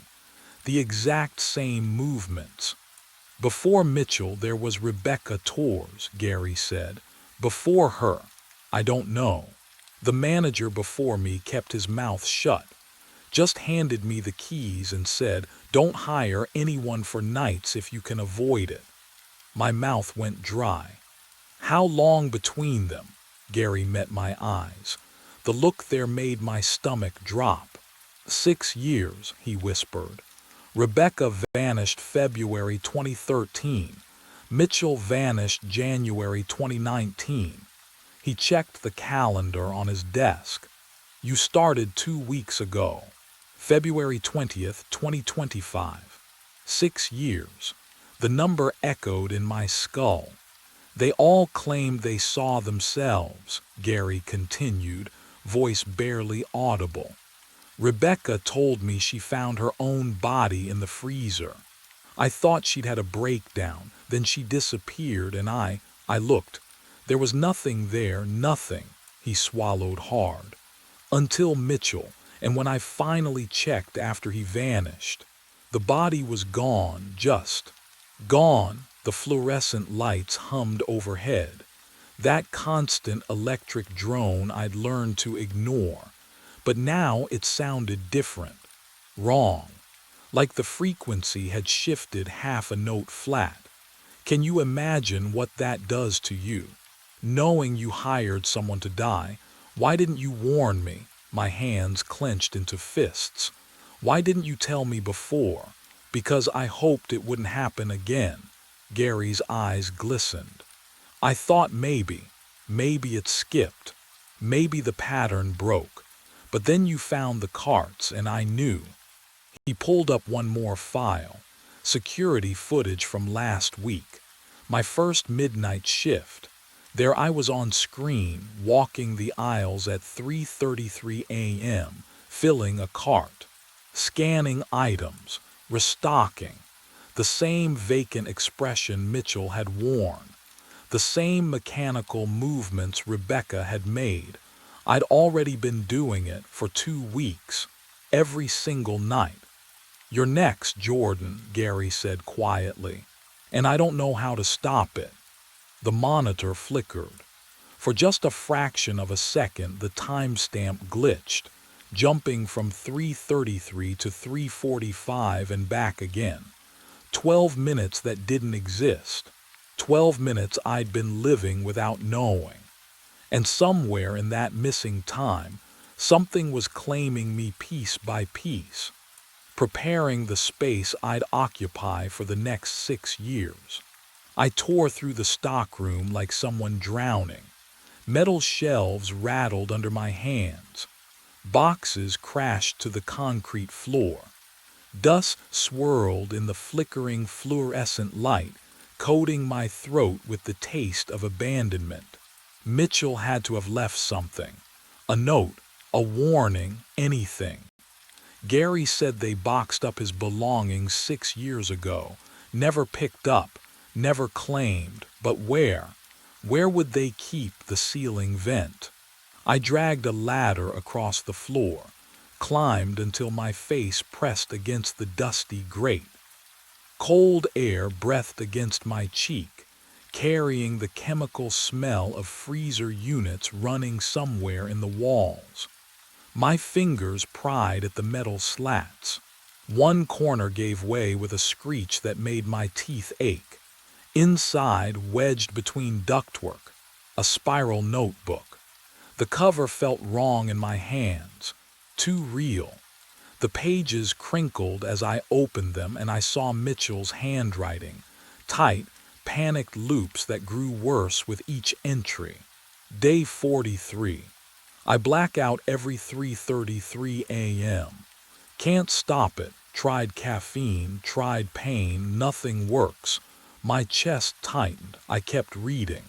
Day 67. I found my body. It's not me, it's the one before me. Rebecca's name tag. My face.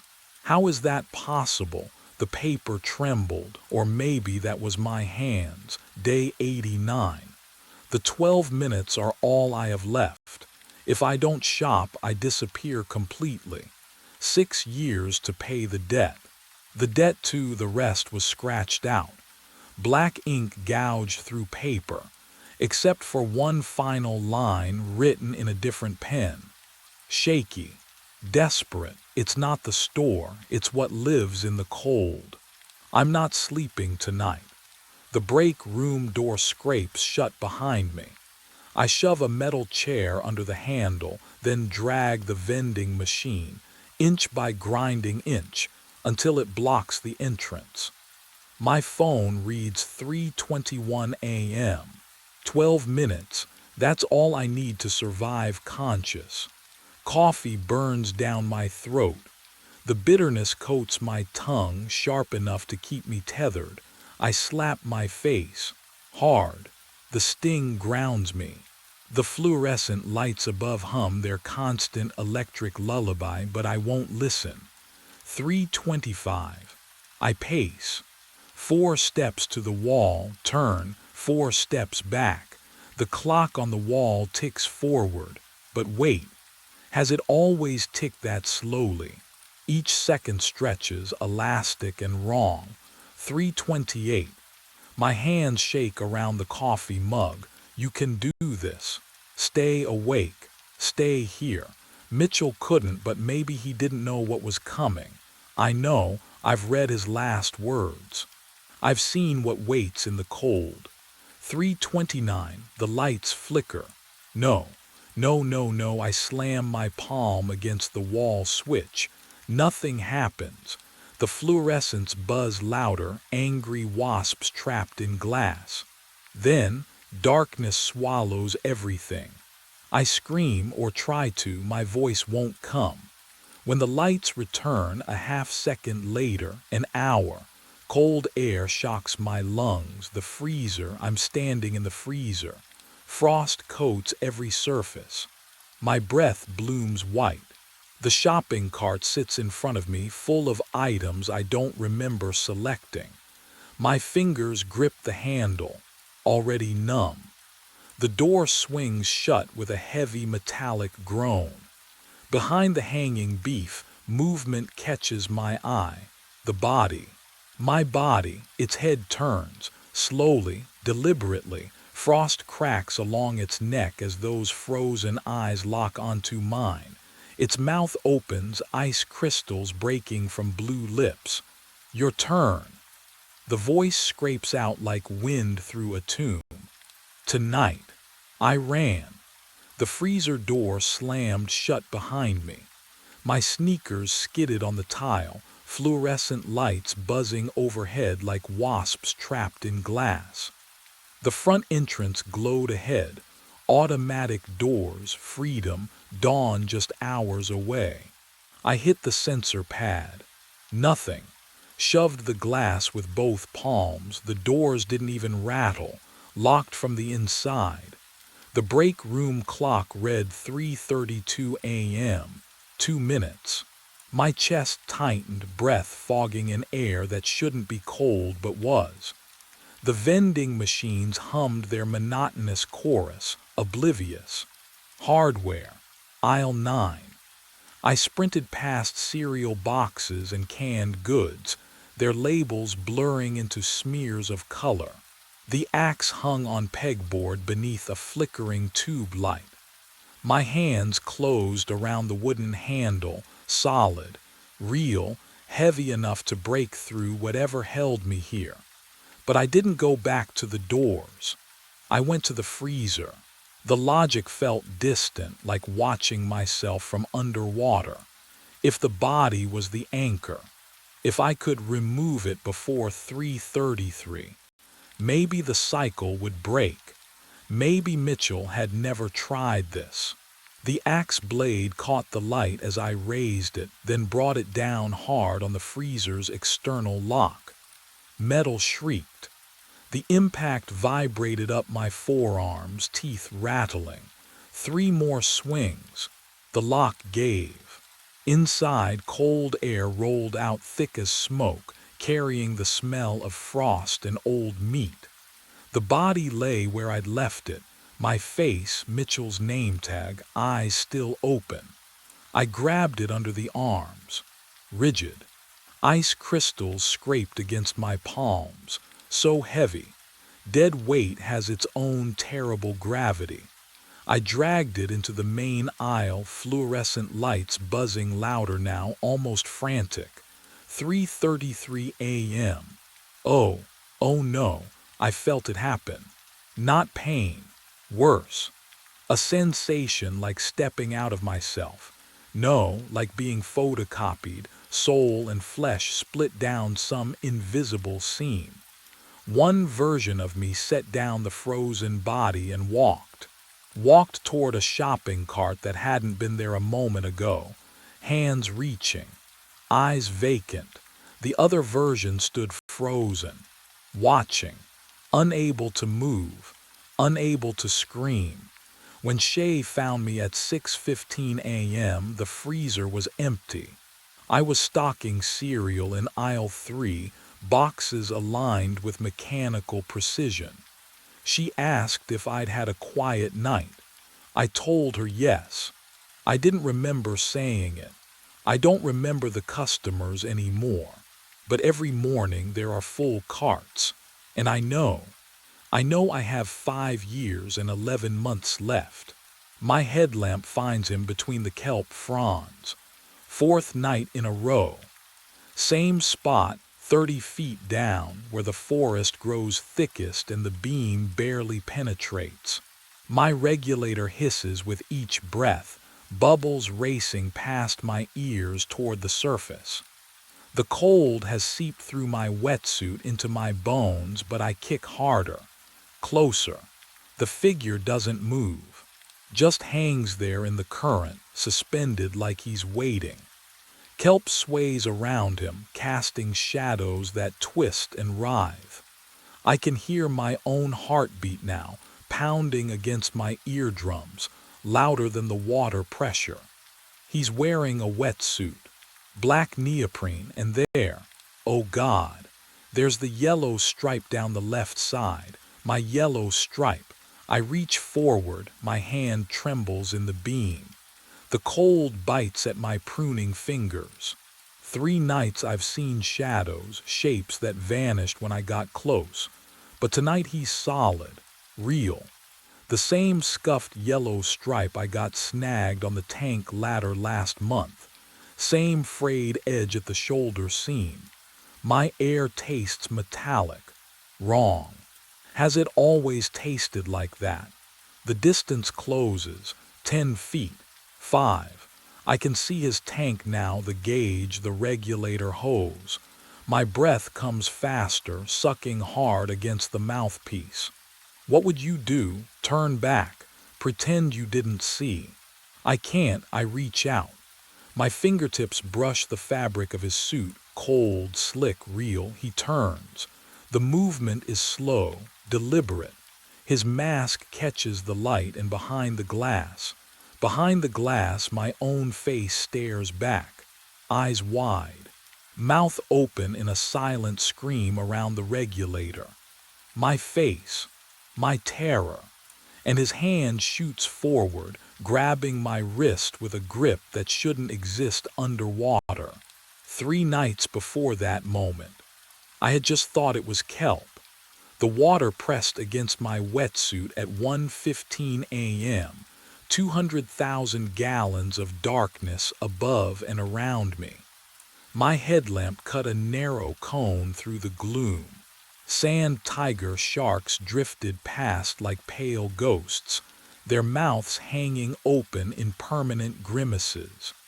Kauno's rays rippled along the bottom. I was alone with them, the way I preferred it. My scrub pad rasped against the acrylic viewing panel. Green algae came off in cloudy wisps, back and forth, methodical. Bubbles rose from my regulator in steady streams, the only sound besides the blood pulsing in my ears. The water was cold enough that I felt it through the neoprene, a constant pressure reminding me I didn't belong here. But I did belong here. I'd done this shift 4 nights a week for how long now? The routine settled my mind. No colleagues, no small talk, just me and the work and 30 feet of water. Andy had asked if I wanted a dive partner for the overnight maintenance. I'd refused. The kelp forest swayed in the artificial current, long brown ribbons anchored to the fake rock formations. I kicked toward the far panel, my fins stirring up fine sand. My wedding ring shifted on my finger, too loose lately. I'd been forgetting to eat, but I twisted it back into place. Focus on the job. That's when I saw it.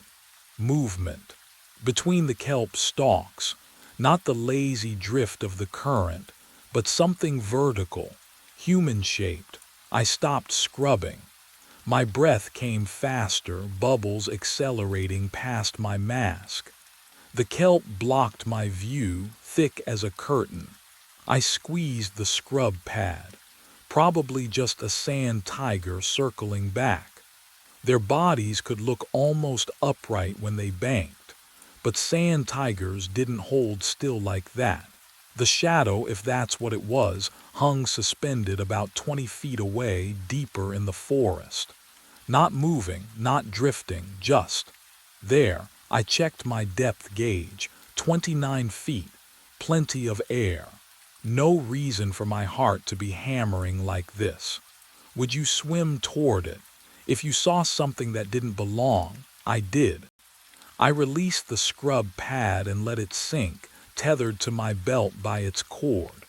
My fins pushed me forward. Slow kicks. Calm, professional.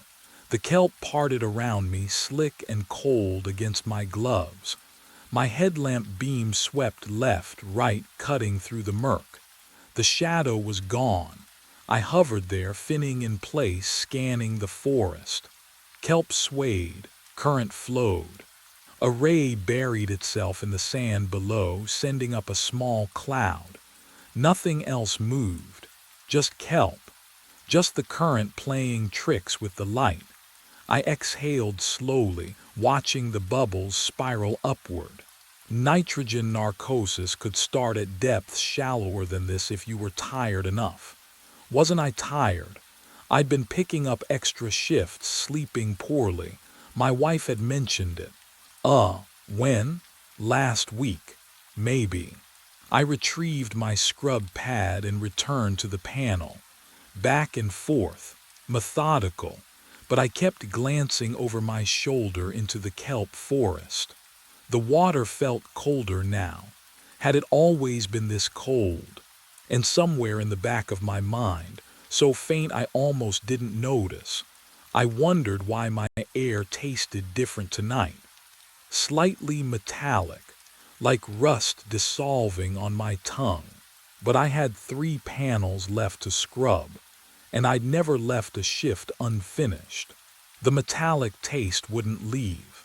24 hours later, I descended again, and it was already there, coating my tongue like old pennies. The shadow appeared before I even reached the kelp forest. Closer this time, maybe 15 feet away. I froze mid-kick, regulator tight between my teeth. The figure hung suspended in the current, arms at its sides, wetsuit black against the darker water. My headlamp beam couldn't quite reach it. Then it moved, not swimming, just drifting backward into the vegetation. I chased it. Had to. The kelp wrapped around my wrists as I pushed through, rubbery stalks cold even through my gloves. My wedding ring caught on a blade, twisted, and slipped. No, I lunged for it, but gold doesn't float. It tumbled end over end, glinting once, twice, then disappeared into the sand below. Gone just like that. My chest tightened, not from the depth, but from knowing I'd have to explain this. Again. The ring had been loose for months. I told myself I'd get it resized. I told myself a lot of things. By the 3rd night, I stopped looking for the ring. There were bigger problems. The fins I spotted weren't shadows anymore. Yellow striped down the side, exactly like mine. They kicked hard behind the rock formation, and I followed, my own fins churning sand. But when I rounded the coral, nothing. Just a sand tiger cruising past, ancient eyes ignoring me completely. I checked my depth gauge, 29 feet. Nitrogen narcosis doesn't hit until 70. So why did the kelp look wrong? Denser than before, rearranged, like someone had redecorated while I wasn't watching. The metallic taste intensified, rust and copper flooding my mouth with every breath. And when I looked down at the sand where my ring had fallen, there were 3 more beside it. We hung there in the kelp, face to face, my own eyes staring back at me through scratched plexiglass. The other Trevor raised his arm slowly, deliberately, and pointed at my chest. I looked down at my air gauge. The needle sat buried in the red zone. Empty, completely empty. But my lungs filled easily with each breath, that same metallic taste coating my tongue. No resistance. No warning rasp of a starving regulator. I breathed in again, deeper this time, testing it. The air came smooth and cold. I tapped my gauge with one gloved finger. The needle didn't move, still red, still empty. When I looked up, the doppelganger was shaking his head, frantic. He jabbed his finger upward toward the surface, then pointed at me again. At my tank, at my gauge. My computer display glowed against my wrist. 20 minutes of bottom time remaining. 20 minutes of air that shouldn't exist. What would you do? Trust the gauge or trust your lungs? The other Trevor's movements became wild, desperate. He grabbed at my shoulder, tried to turn me toward the surface. His grip felt real, cold neoprene against cold neoprene. I shoved him back. He needed to explain, to tell me what was happening. Oh God, instead he reached up to his own face. His fingers found his regulator, and he pulled it out. The explosion of bubbles hit me like a scream. Silver spheres erupted from his mouth in a churning column, racing toward the surface I couldn't see. His jaw worked open and shut, trying to breathe water. His body convulsed once, then went completely slack. He sank past me into the kelp below, arms floating upward like he was reaching for help that would never come. The yellow stripe on his wetsuit disappeared into the black water beneath the forest. The bubbles stopped, and I realized I hadn't taken a breath in over a minute. I kicked hard, fins churning water into foam. Up, I needed up. Away from the body sinking into darkness, away from the kelp that suddenly felt too thick, too alive. My regulator hissed in my mouth, each breath tasting like copper and salt and something else, something wrong. The surface shimmered above me, 20 feet, 15. I didn't stop to decompress. Didn't care about nitrogen bubbles forming in my blood. My limbs burned as I clawed through the water, watching that silver membrane grow closer. 10 feet. The kelp brushed my ankle and I thrashed away from it, heart hammering against my ribs. Or was it hammering? I pressed my palm to my chest. The wet suit was cold, my skin underneath even colder, 5 feet. I burst through the surface with a gasp except, oh God, I hadn't been holding my breath. The air in my lungs was already there, stale, recycled.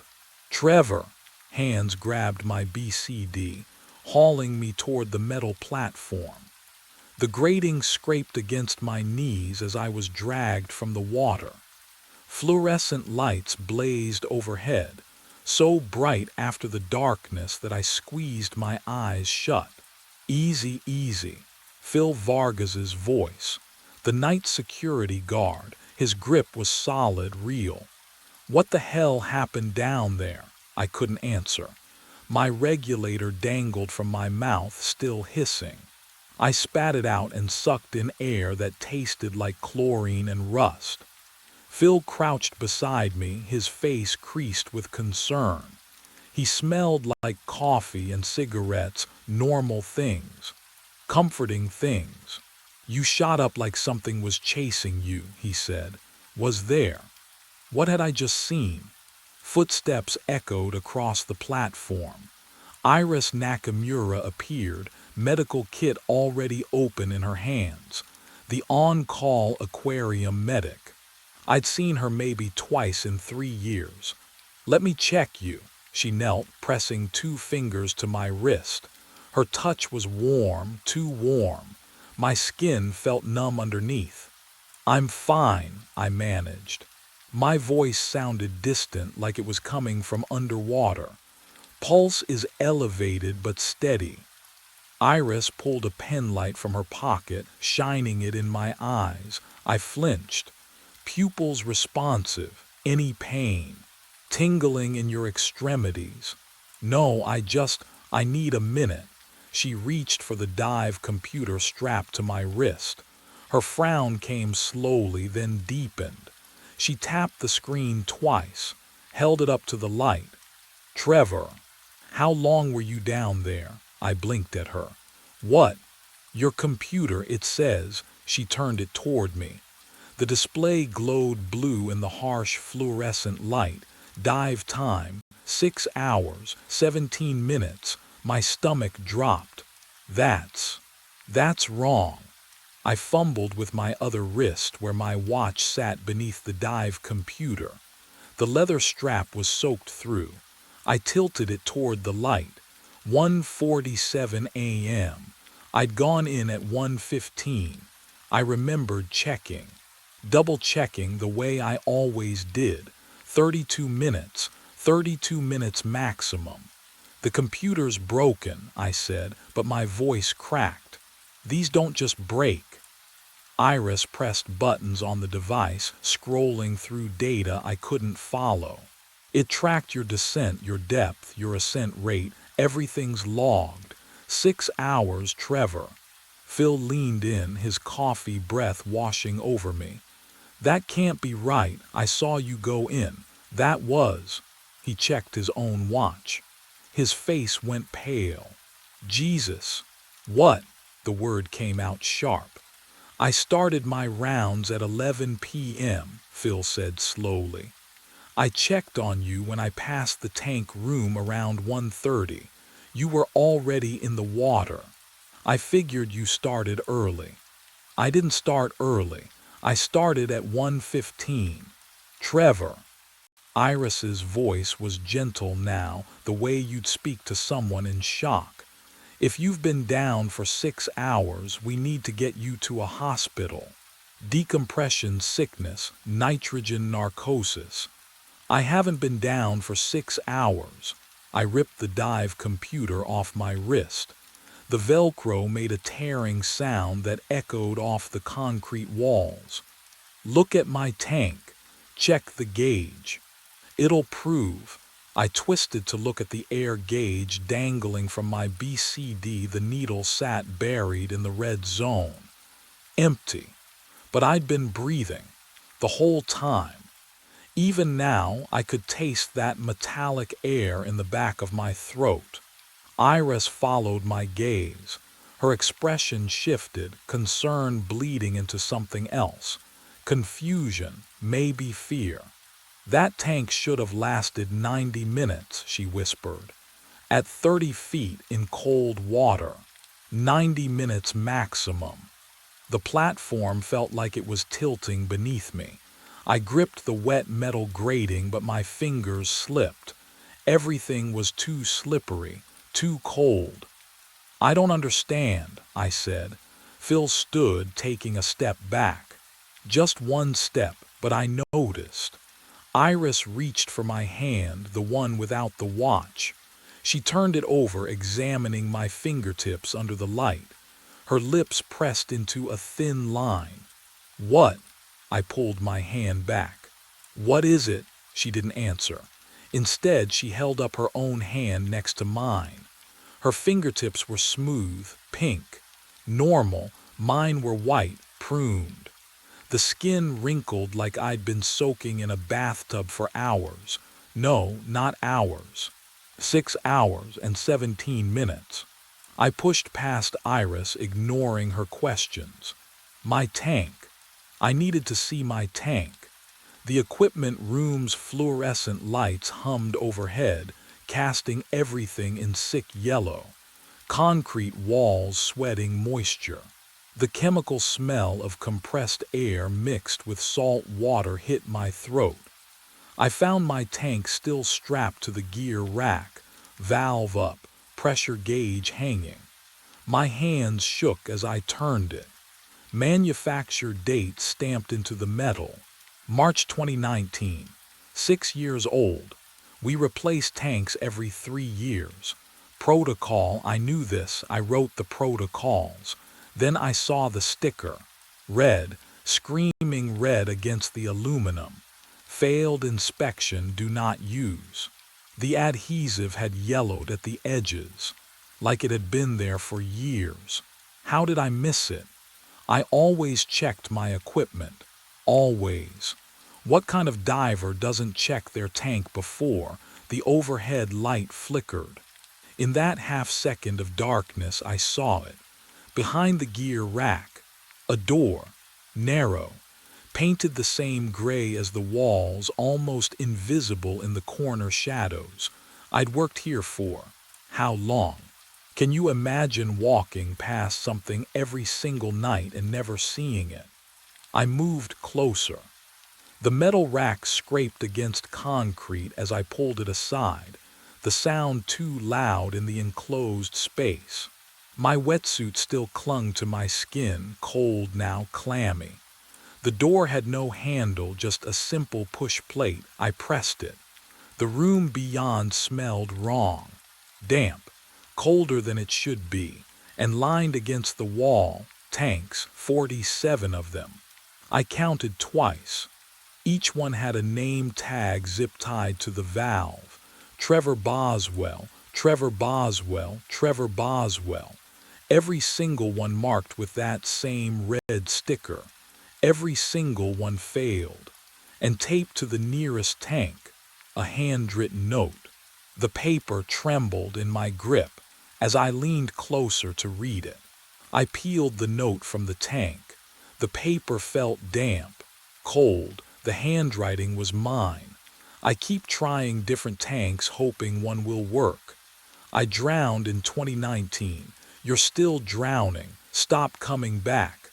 My fingers went numb. The concrete floor beneath me felt suddenly insubstantial, like I was standing on water pretending to be solid. I read it again, then again. The words didn't change.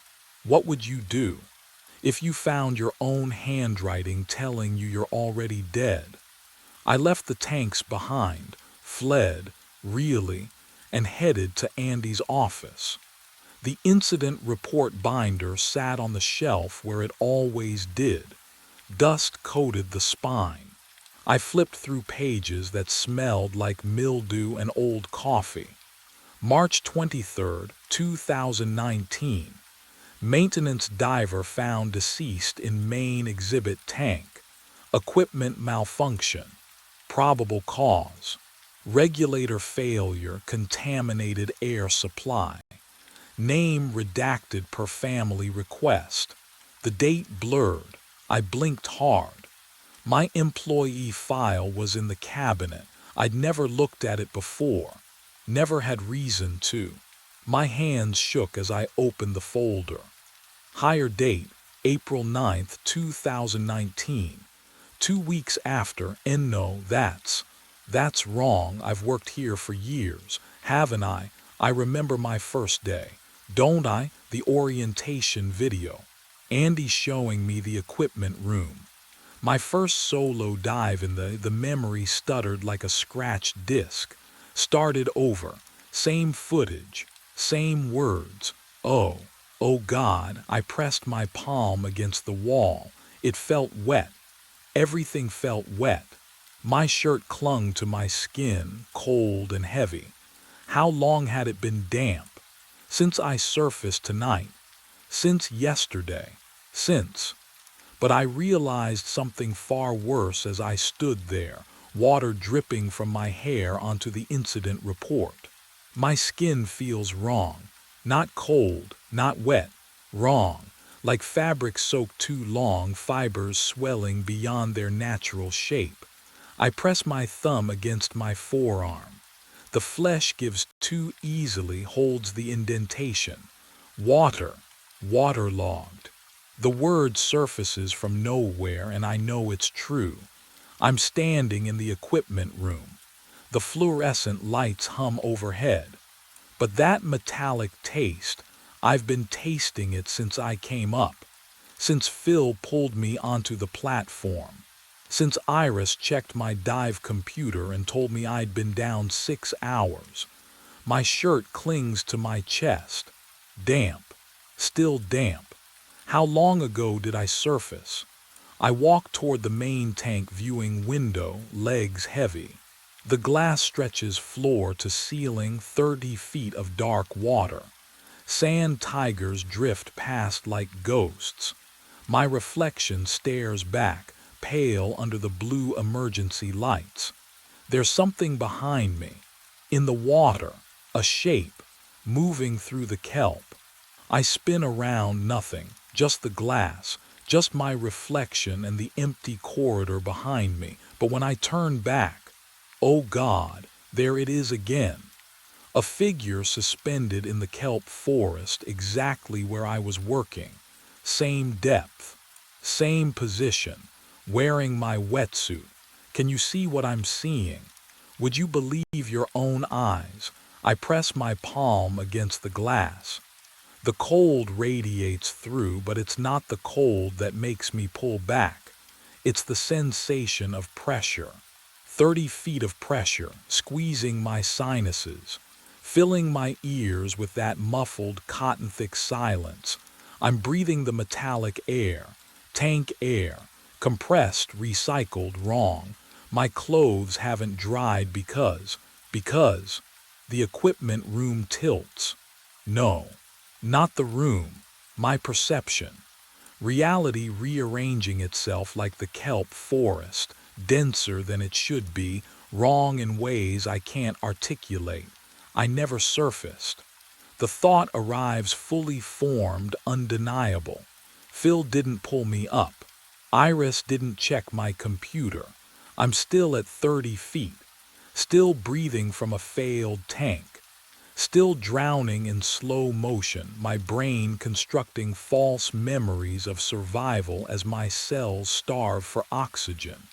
I'm still down there, right now, this very second, and I've been drowning for 6 years. The water never left my lungs. I blink, and I'm back at depth, or maybe I never moved. The equipment room dissolves like ink in water. Cold pressure surrounds me again, 30 feet down. The kelp sways in lazy arcs overhead, thick as a jungle canopy. My regulator hisses with each breath. Metallic. Wrong, but I keep breathing anyway. Movement ahead, the doppelganger swims toward me through the forest, arms outstretched. That same yellow stripe down the wetsuit. But as my headlamp sweeps left, I see another, and another. 6 bodies.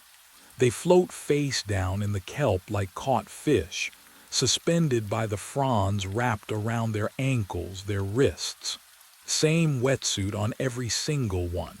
Same yellow stripe glowing in my light. They drift with the current, gentle, almost peaceful. My bubbles sound too loud. They rise past the bodies, disturbing the kelp. One of the bodies twitches. Oh God, its head lifts, slow, mechanical. The mask catches my light, cracked, flooded with murky water. Behind the glass, a face, bloated, skin the color of drowned meat, lips pulled back from the teeth. Can you imagine what it's like, seeing your own corpse stare back at you? Another head rises, then a third, fourth. All 6 bodies turning now, necks rotating with joints that shouldn't move anymore. Their hands float upward, fingers spreading. Reaching, they all wear my face. Pruned, pale, eyes filmed over with something that isn't quite water, isn't quite decay. Their mouths hang open behind the regulators, and I realize they're still trying to breathe. Still trying, still drowning. All of them, they drift toward me through the kelp, slow as a nightmare. And behind them, something else moves in the darkness. They drifted closer, not swimming, just floating, caught in the current like kelp. Each one pointed, same gesture, same waterlogged fingers. One pointed at my air gauge, another at the surface 30 feet above. A third gestured toward the equipment room where 47 failed tanks waited with my name on them. I understood. Oh, I understood completely now. Each version of me had grabbed a different tank. Each one thought, maybe this one will work. Maybe this time I'll make it through the shift. Surface at 2 a.m. Go home to my wife. Each one drowned. The kelp wrapped around my ankles, cold and slick. I looked down at my hands. The skin wrinkled like I'd been in a bath for hours, days, 5 years. My wedding ring was gone, had been gone since the first night, the real first night, back in March of 2019. The metallic taste filled my mouth. Not air. Not anymore. Water. I'd been breathing water since the moment my tank failed. Breathing and drowning and choosing over and over to try one more time. One more tank. One more shift. Just get through tonight. The bodies circled closer. Their faces, my face, held no anger, just exhaustion, recognition. They knew what came next. I could swim to the equipment room. Tank number 48 waited there, red sticker bright against the aluminum. I could try again. Tell myself this one's different, this one will work, or I let the regulator slip from my mouth. No explosion of bubbles, no panic. The water filled my lungs like coming home, like finally, stopping. The current carried me down into the kelp forest. The other Trevors drifted beside me, silent companions in the dark. Above, something splashed into the water. The loop hungered, but I was done feeding it. Dirt filled my mouth when I woke. I spat, tasted grit and iron. The concrete was cold beneath my cheek, rough against my skin. I tried to move, couldn't. Something held me tight around my chest. My harness, clipped to what? I blinked into darkness, vision swimming. The carabiner was locked to a safety ring bolted into the turbine foundation. When had I done that? I couldn't remember clipping in. Couldn't remember lying down. The wind howled across the Iowa flatland, cutting through my work jacket like it wasn't even there. 2 a.m. cold, October cold, the kind that makes your bones ache. I sat up slowly. My hands, oh God, my hands were shaking. Not from the cold, from something else. Something that sat in my chest like a stone, heavy and wrong. I looked down at my palms. They were pale in the darkness, trembling so hard I had to clench them into fists. The wind turbine loomed above me. Turbine 7. White paint glowing faint in the moonlight, tower stretching 200 feet into the black sky. The blades weren't turning. Silent, still. And then I remembered, falling. The memory hit me like a fist. My boots slipping on the platform edge. The rail too far away. My fingers grasping at empty air. The ground rushing up, not down, because when you fall everything inverts, and the impact that should have, my radio crackled, static hiss, then a voice. Nina's voice, my supervisor, tinny and distant through the speaker clipped to my shoulder. Owen, we need you at Turbine 7. Emergency repair. Generators offline. Winds picking up. Can you get up there tonight? Tonight. I stared at the radio. My throat was dry. I tried to speak, but nothing came out at first, just a croak. I swallowed and tried again. I'm already here. Static. Long, hissing silence. Copy that, Nina said finally. Get it done. We're bleeding money every hour that turbine's down. The radio went dead. I looked up at the tower again. The ladder rungs disappeared into shadow, climbing and climbing until they vanished into the nacelle platform at the top. The generator room. The place where I'd spent 1,000 shifts doing maintenance, tightening bolts, checking oil levels, running diagnostics. The place I'd fallen from. But I hadn't fallen, had I? I was here, alive, breathing. My chest rose and fell, lungs pulling in the night air that smelled like machine oil and distant rain. Can you imagine waking up like this? Not knowing if you're alive or dead or stuck somewhere in between. The wind shifted, and I swear it sounded like breathing. Not the normal whistle through the turbine blades, not the moan of air moving across the plains. This was different, rhythmic, deliberate, in and out, like lungs filling and emptying, like something massive and patient waiting for me at the top of that ladder. Every instinct screamed at me to unclip the harness, walk to my truck, drive away from this place and never look back. But I couldn't. You have to understand, I've never left a job unfinished in my life, never walked away from a repair half done. It's not who I am. Sarah used to say it would kill me someday, this obsession with completing every task, crossing every item off the list. Turbine 7 needed fixing. Nina was waiting. The job wasn't done. My fingers moved to the carabiner. Muscle memory. I unclipped from the foundation ring and stood on legs that felt like they belonged to someone else. The harness hung heavy on my shoulders, straps digging into my ribs. The tower door stood open, just a crack. I didn't remember opening it. Inside, the ladder waited. 200 feet of narrow metal rungs disappearing up into the dark throat of the turbine shaft. I'd climbed it 1,000 times, knew every handhold, every place where the paint had worn smooth from workers' gloves. I reached for the first rung. The metal was ice cold against my palm. My hand was still shaking, still wrong. What would you do? If every cell in your body screamed danger but your mind said climb. I stepped onto the ladder. The wind's breathing followed me into the shaft. The hatch should have closed behind me, spring-loaded, automatic. But when I glanced down, it remained open.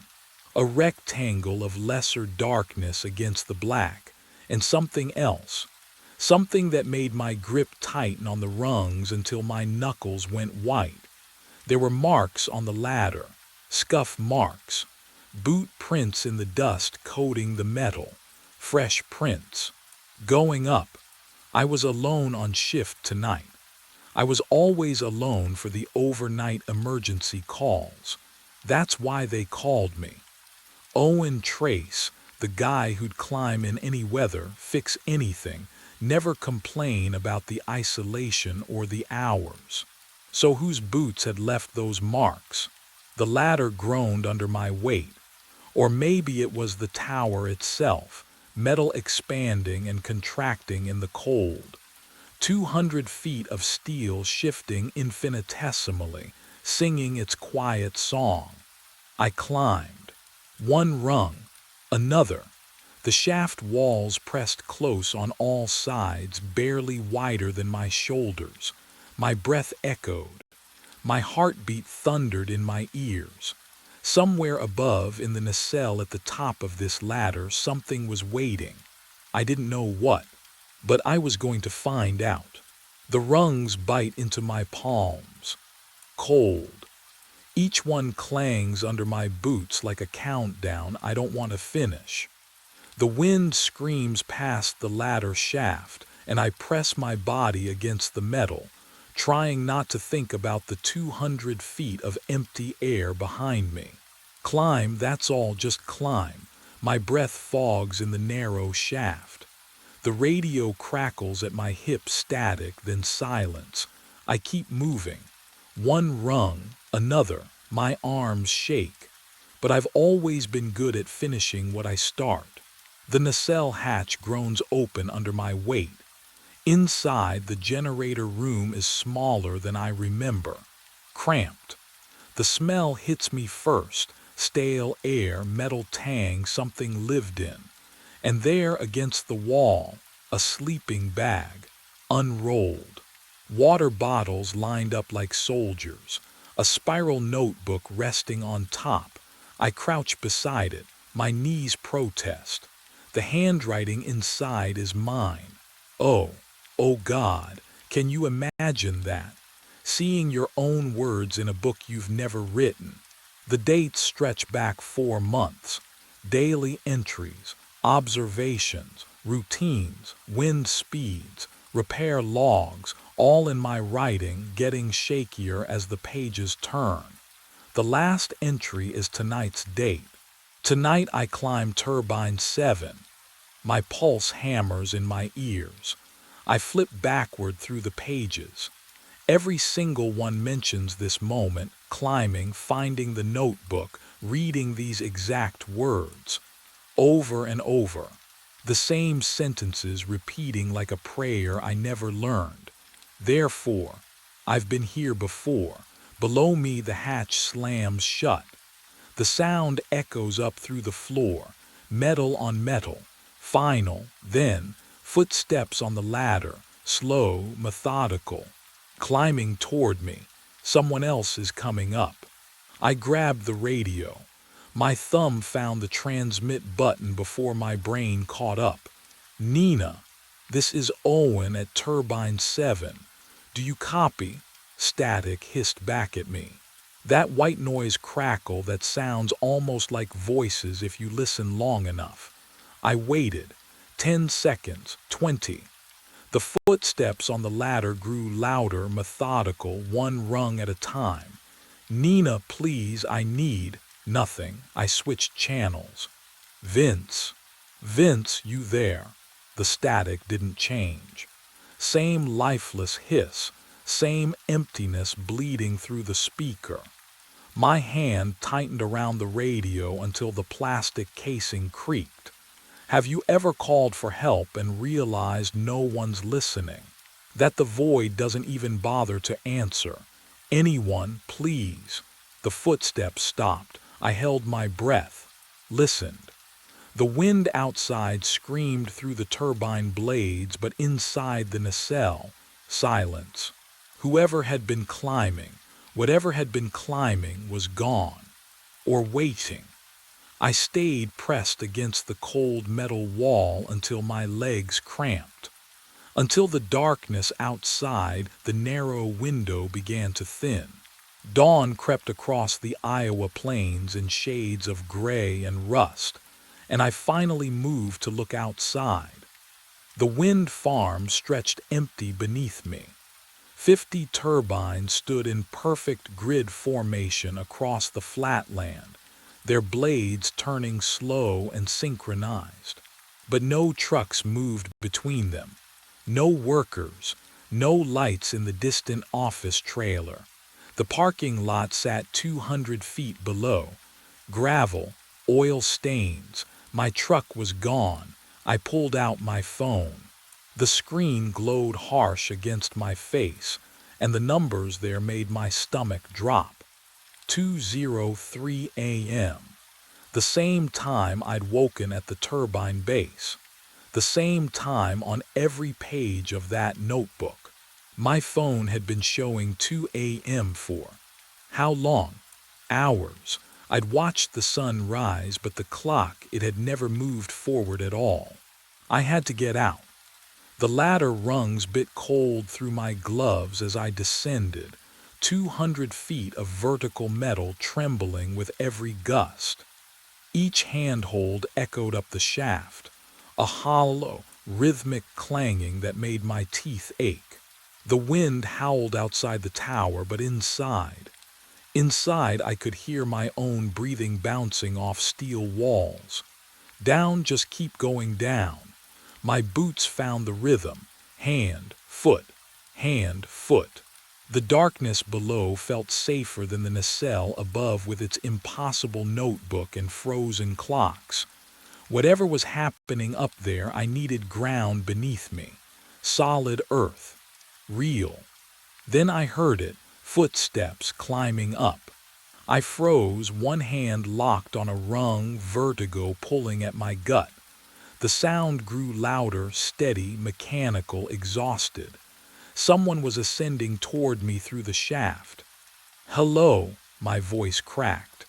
"Vince, Nina," no answer, just the footsteps. Closer now. The beam of a headlamp cut through the darkness below. I squinted against the glare, trying to see past it.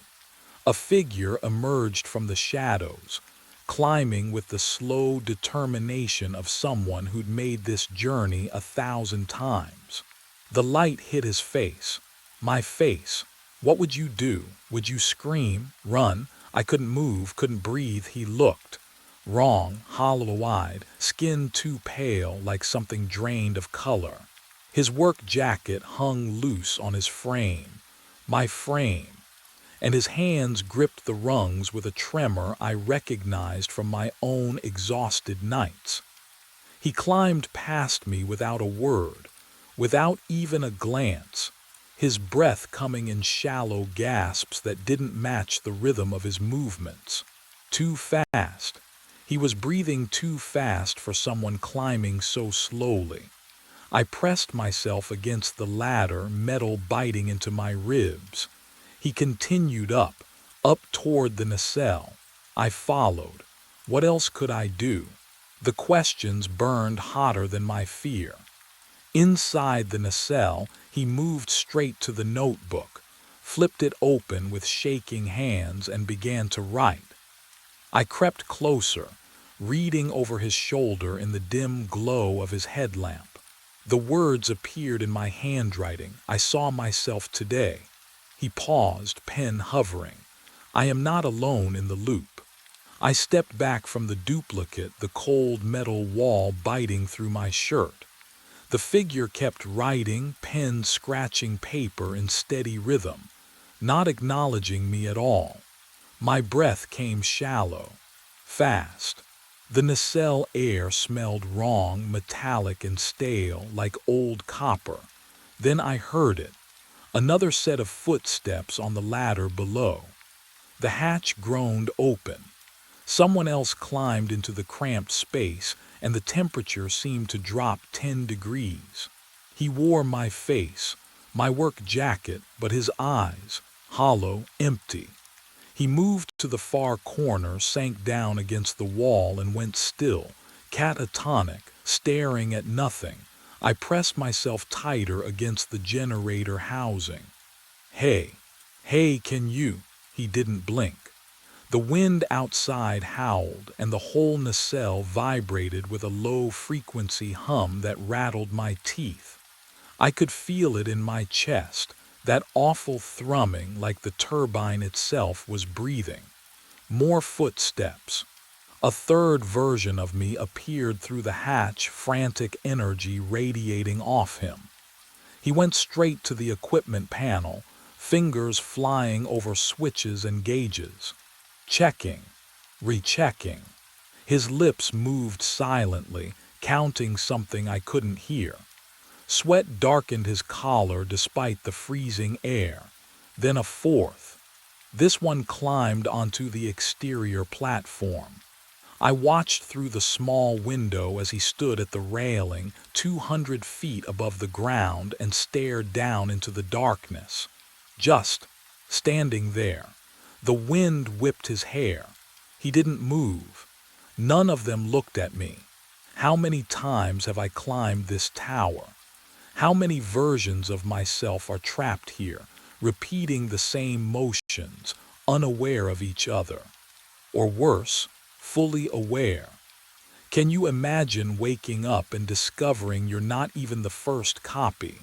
My hands trembled. I counted them again. One writing, one catatonic, one checking equipment, one outside, 4 of me.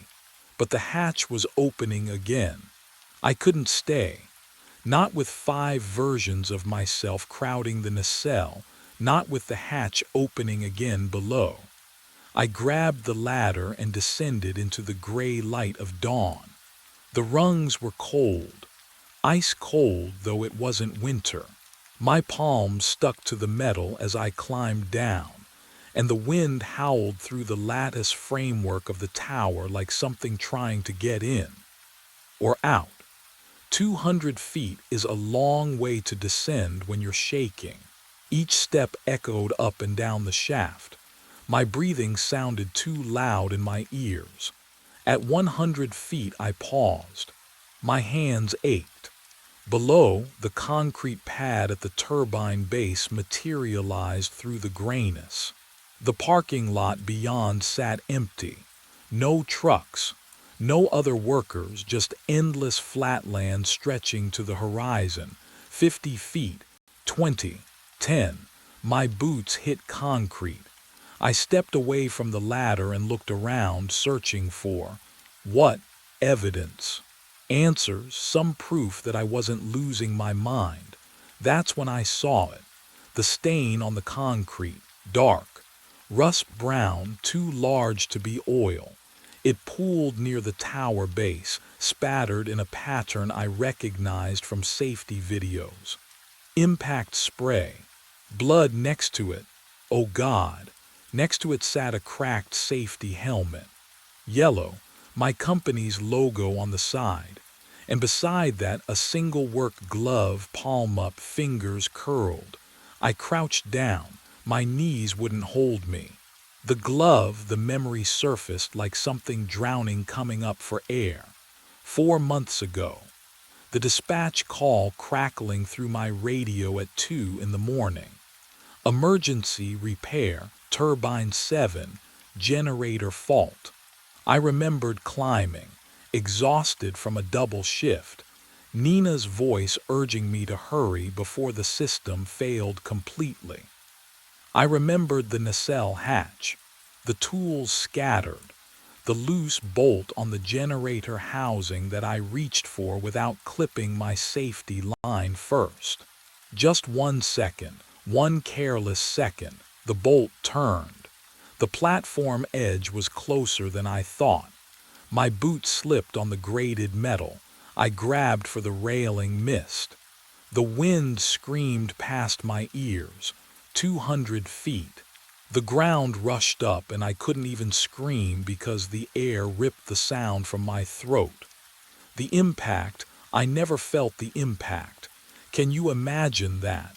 Remembering your own death, I stared at the blood, at the helmet, at the glove that still bore the outline of my hand. I never survived the fall. Above me, metal groaned.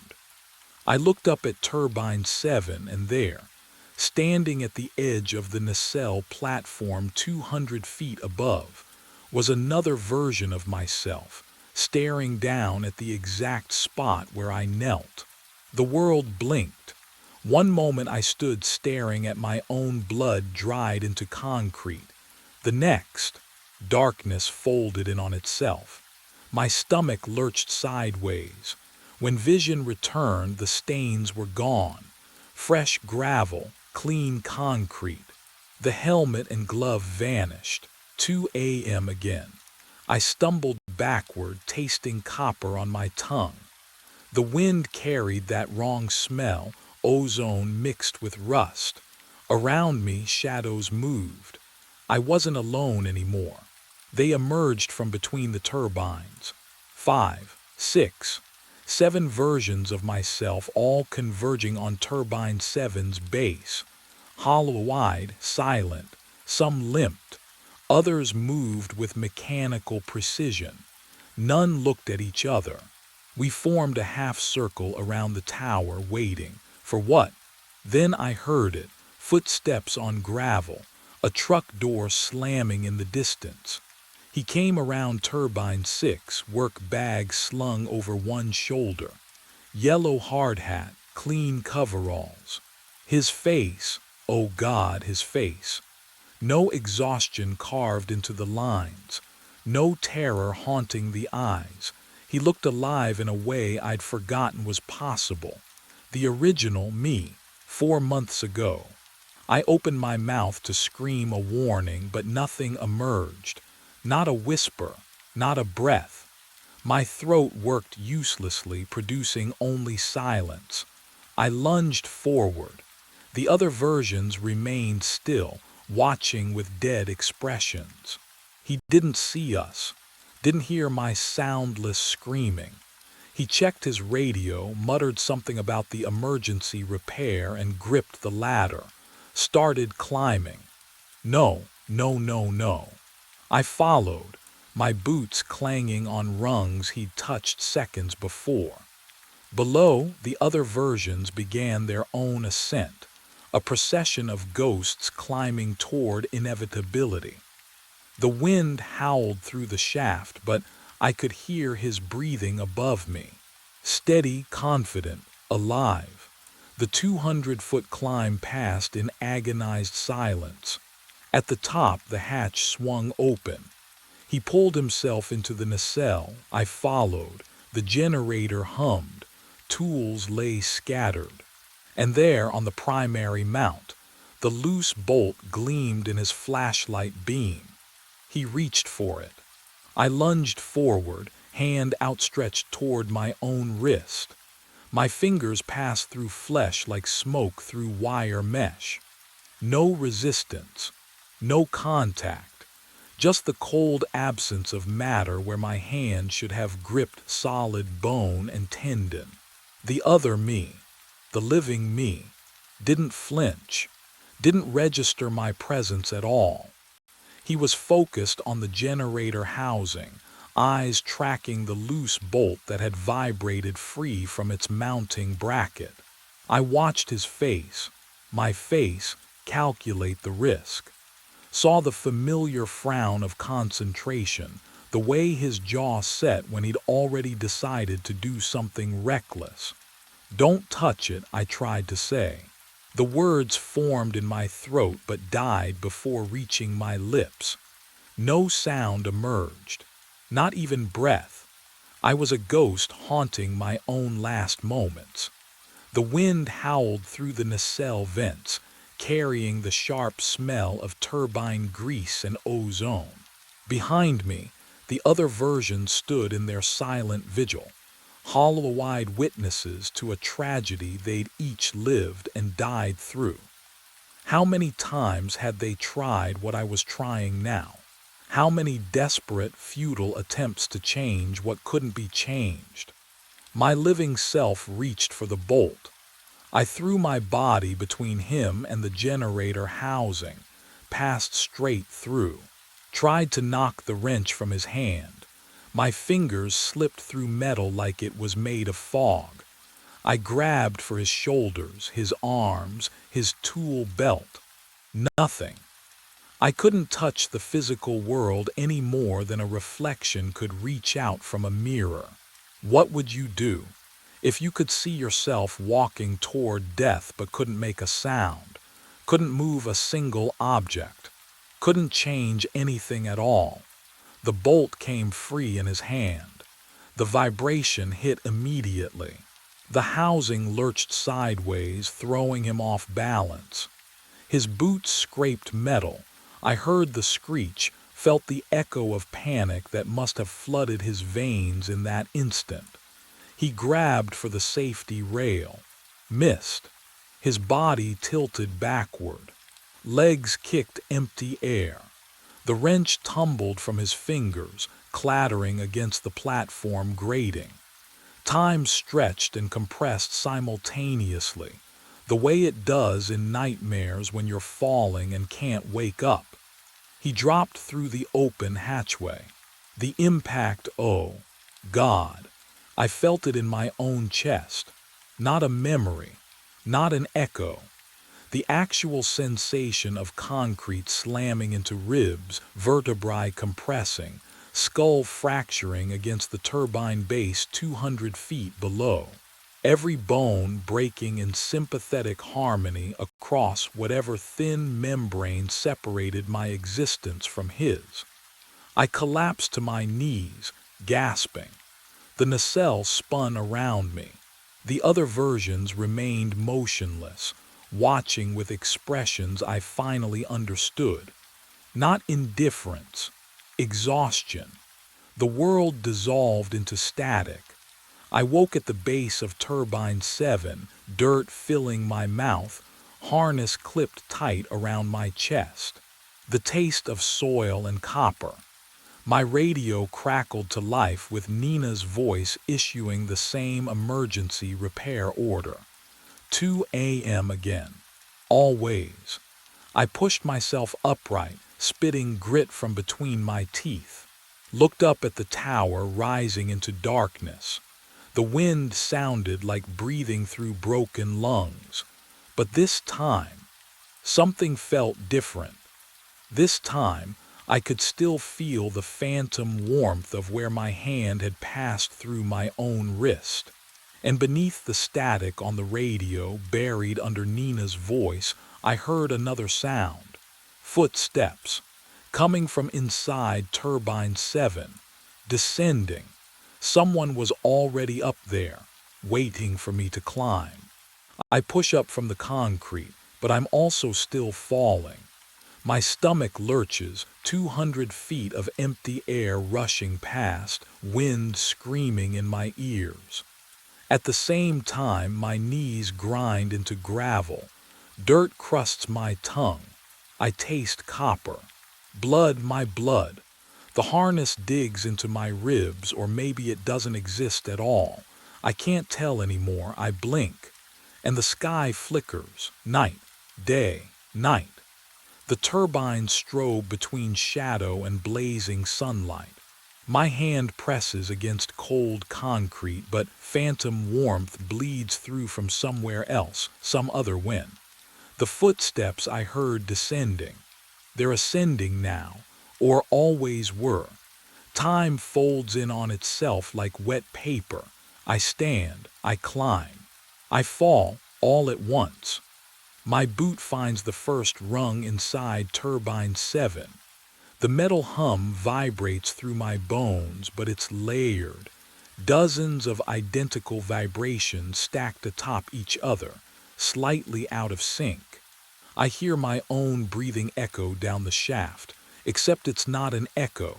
It's me climbing below me, above me, beside me in moments that haven't happened yet or already passed. The hatch opens. I'm in the nacelle. Oh, God, they're everywhere. Versions of myself fill every inch of space, overlapping like double-exposed photographs. Some crouch in corners. Others claw at the walls. One stands at the platform edge, teetering. Their mouths stretch wide, screaming, but no sound emerges. Just the hollow whistle of wind through broken teeth. I try to speak. My jaw moves. Nothing. We are all screaming silently. The sleeping bag materializes and vanishes. The notebook flips open, pages covered in handwriting that shifts between ink and blood. My handwriting, except whose hand actually wrote it? Which version of me? Which loop? I can't remember falling anymore, or maybe I never stopped. I stop screaming. The other versions of me, they flicker, fade, dissolve into the cold metal walls. My breath steadies. The nacelle smells like oil and rust and something older, time itself maybe gone stale. I can feel the floor beneath my boots again. Solid, real enough. I tried fighting this for so long, tried understanding it, tried escaping. But what would you do when the only way forward is to stop running backward? I kneel beside the sleeping bag and smooth out the wrinkles. My hands remember the motions. I line up the water bottles against the wall, labels facing out, the way I always did during maintenance shifts. The notebook sits open, pages covered in my handwriting, frantic at first, then measured, then accepting. I pick up the pen. Daily observations I write, schedules, routines. The words flow easier now. No panic. No questions I cannot answer, just the work, the task. Unfinished things demand completion, and this is what remains. Therefore, I stay. The wind howls outside, but it does not sound like breathing anymore, just wind. The nacelle hums with the turbine's rotation, a lullaby of grinding gears and spinning blades. I cap the pen, set it down beside the notebook. Below me, a metallic clang echoes up the shaft. The hatch, footsteps on the ladder, slow, exhausted. Climbing, I stand, smooth my jacket.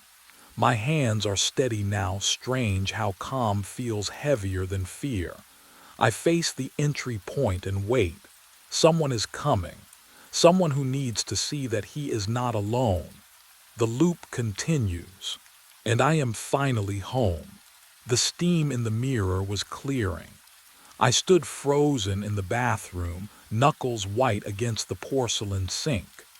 The shower had been running when I walked in, still running.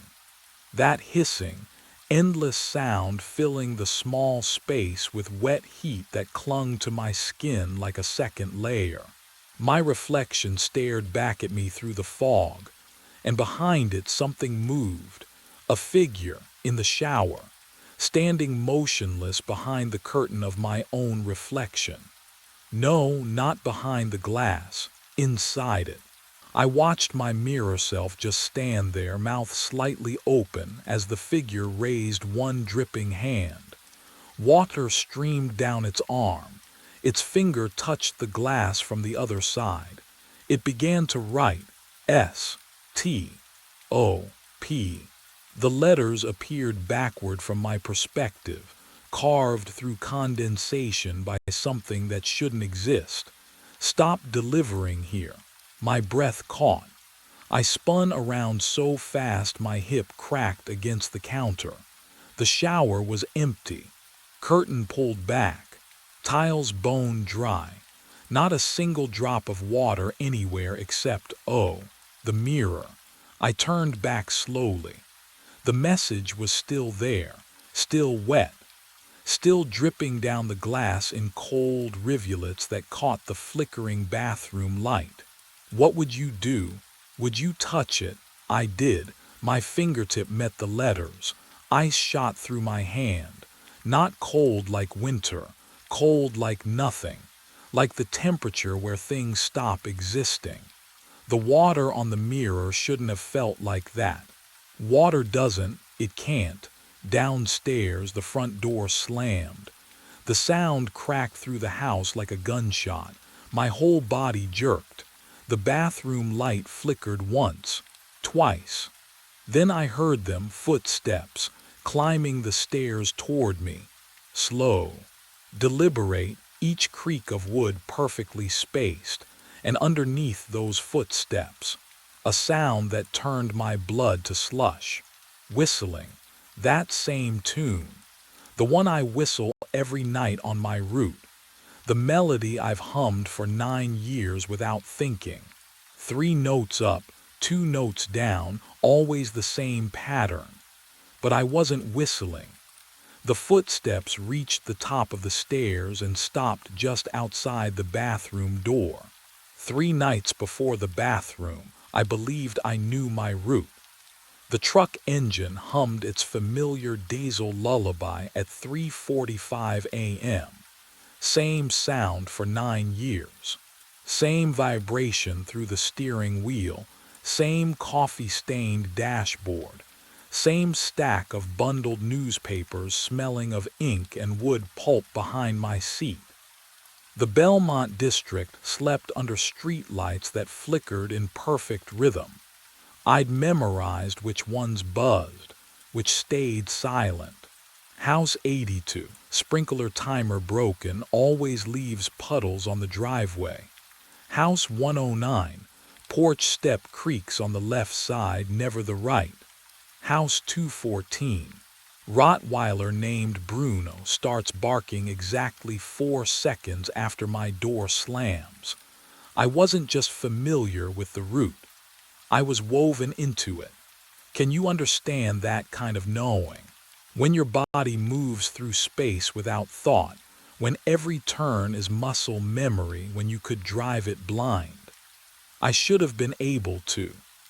At 4:06 a.m., I rolled past house 345. The Kowalski place with the crooked mailbox and garden gnomes. Then came the empty lots, two of them side by side, nothing but dirt and scattered gravel under the streetlight's orange glow. I'd driven past that gap 5,000 times, give or take. Same empty stretch. Same darkness between 3:45 and 3:49. I glanced at my dashboard clock.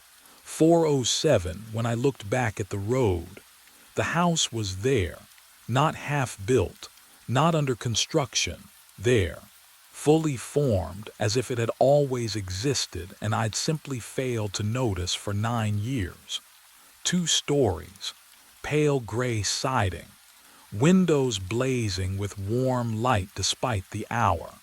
The lawn was flawless, not the patchy brown of the lots surrounding it, but deep green, manicured, glistening with fresh dew that shouldn't exist in October's dry cold. The mailbox stood at the curb, pristine white, no name, no number. Just waiting, my foot eased off the gas. The truck slowed. I should have stopped.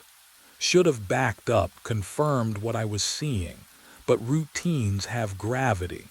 9 years of muscle memory don't break for one strange house. I grabbed a newspaper from the stack. The bundle's rubber band snapped against my palm, sharp, real, grounding. I rolled down the window. Cold air poured in, carrying no scent at all. Not grass, not exhaust, not the usual pre-dawn smell of sprinklers and asphalt. Just absence. I threw the paper. It landed on the porch with a soft thump. The sound felt wrong, too muffled, like the house swallowed it.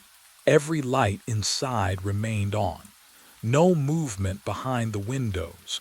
No shadows, no flicker of a television, no sign anyone lived there.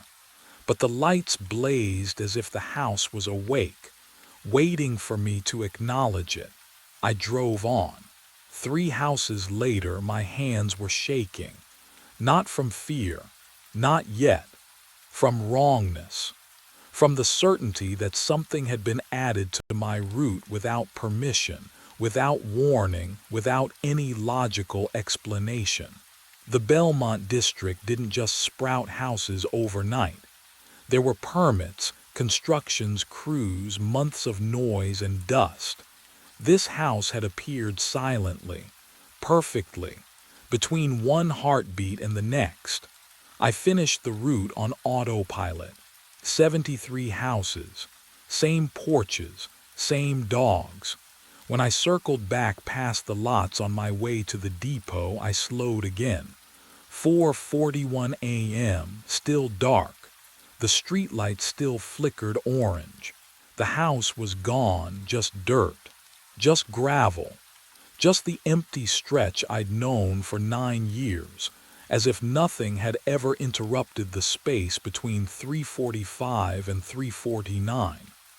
I sat there, engine idling, staring at the vacant lot. My mouth tasted like copper. My newspaper, the one I'd thrown, was nowhere. No paper on a porch that didn't exist. No evidence I'd delivered to a house that hadn't been there. I checked my watch.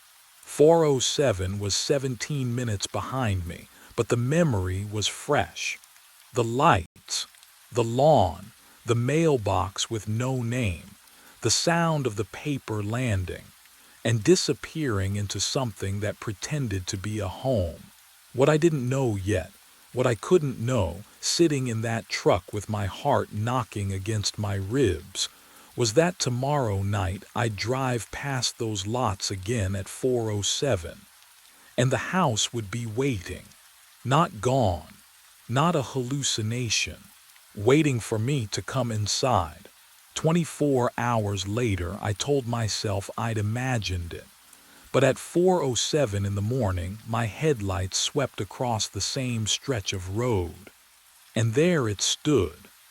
House 347. Same perfect lawn glistening with dew that shouldn't exist in October's brittle cold. Same yellow glow spilling from every window like something alive and waiting. My hands tightened on the steering wheel. The vinyl creaked under my palms. I pulled over, killed the engine. The silence pressed against my eardrums. No distant traffic, no wind, just my own breathing fogging the windshield. I grabbed my phone and opened the GPS history, fingers trembling slightly as I scrolled back through yesterday's route. The timestamp showed 4:07. The coordinates placed me exactly here. The map displayed an empty lot. I zoomed in. Satellite view. Street view.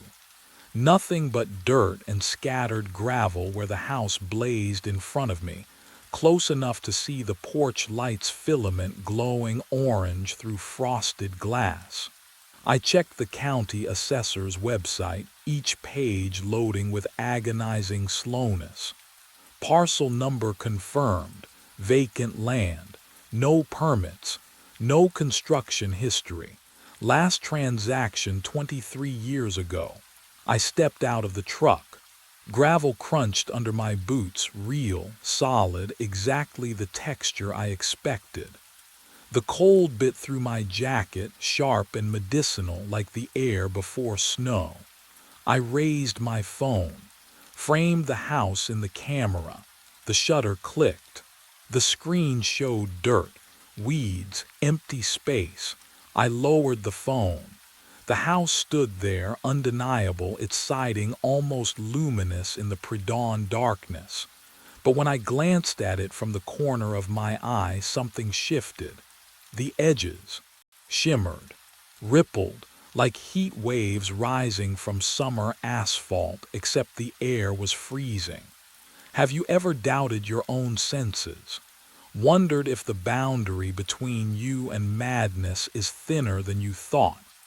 I started toward the porch and heard it, faint but unmistakable.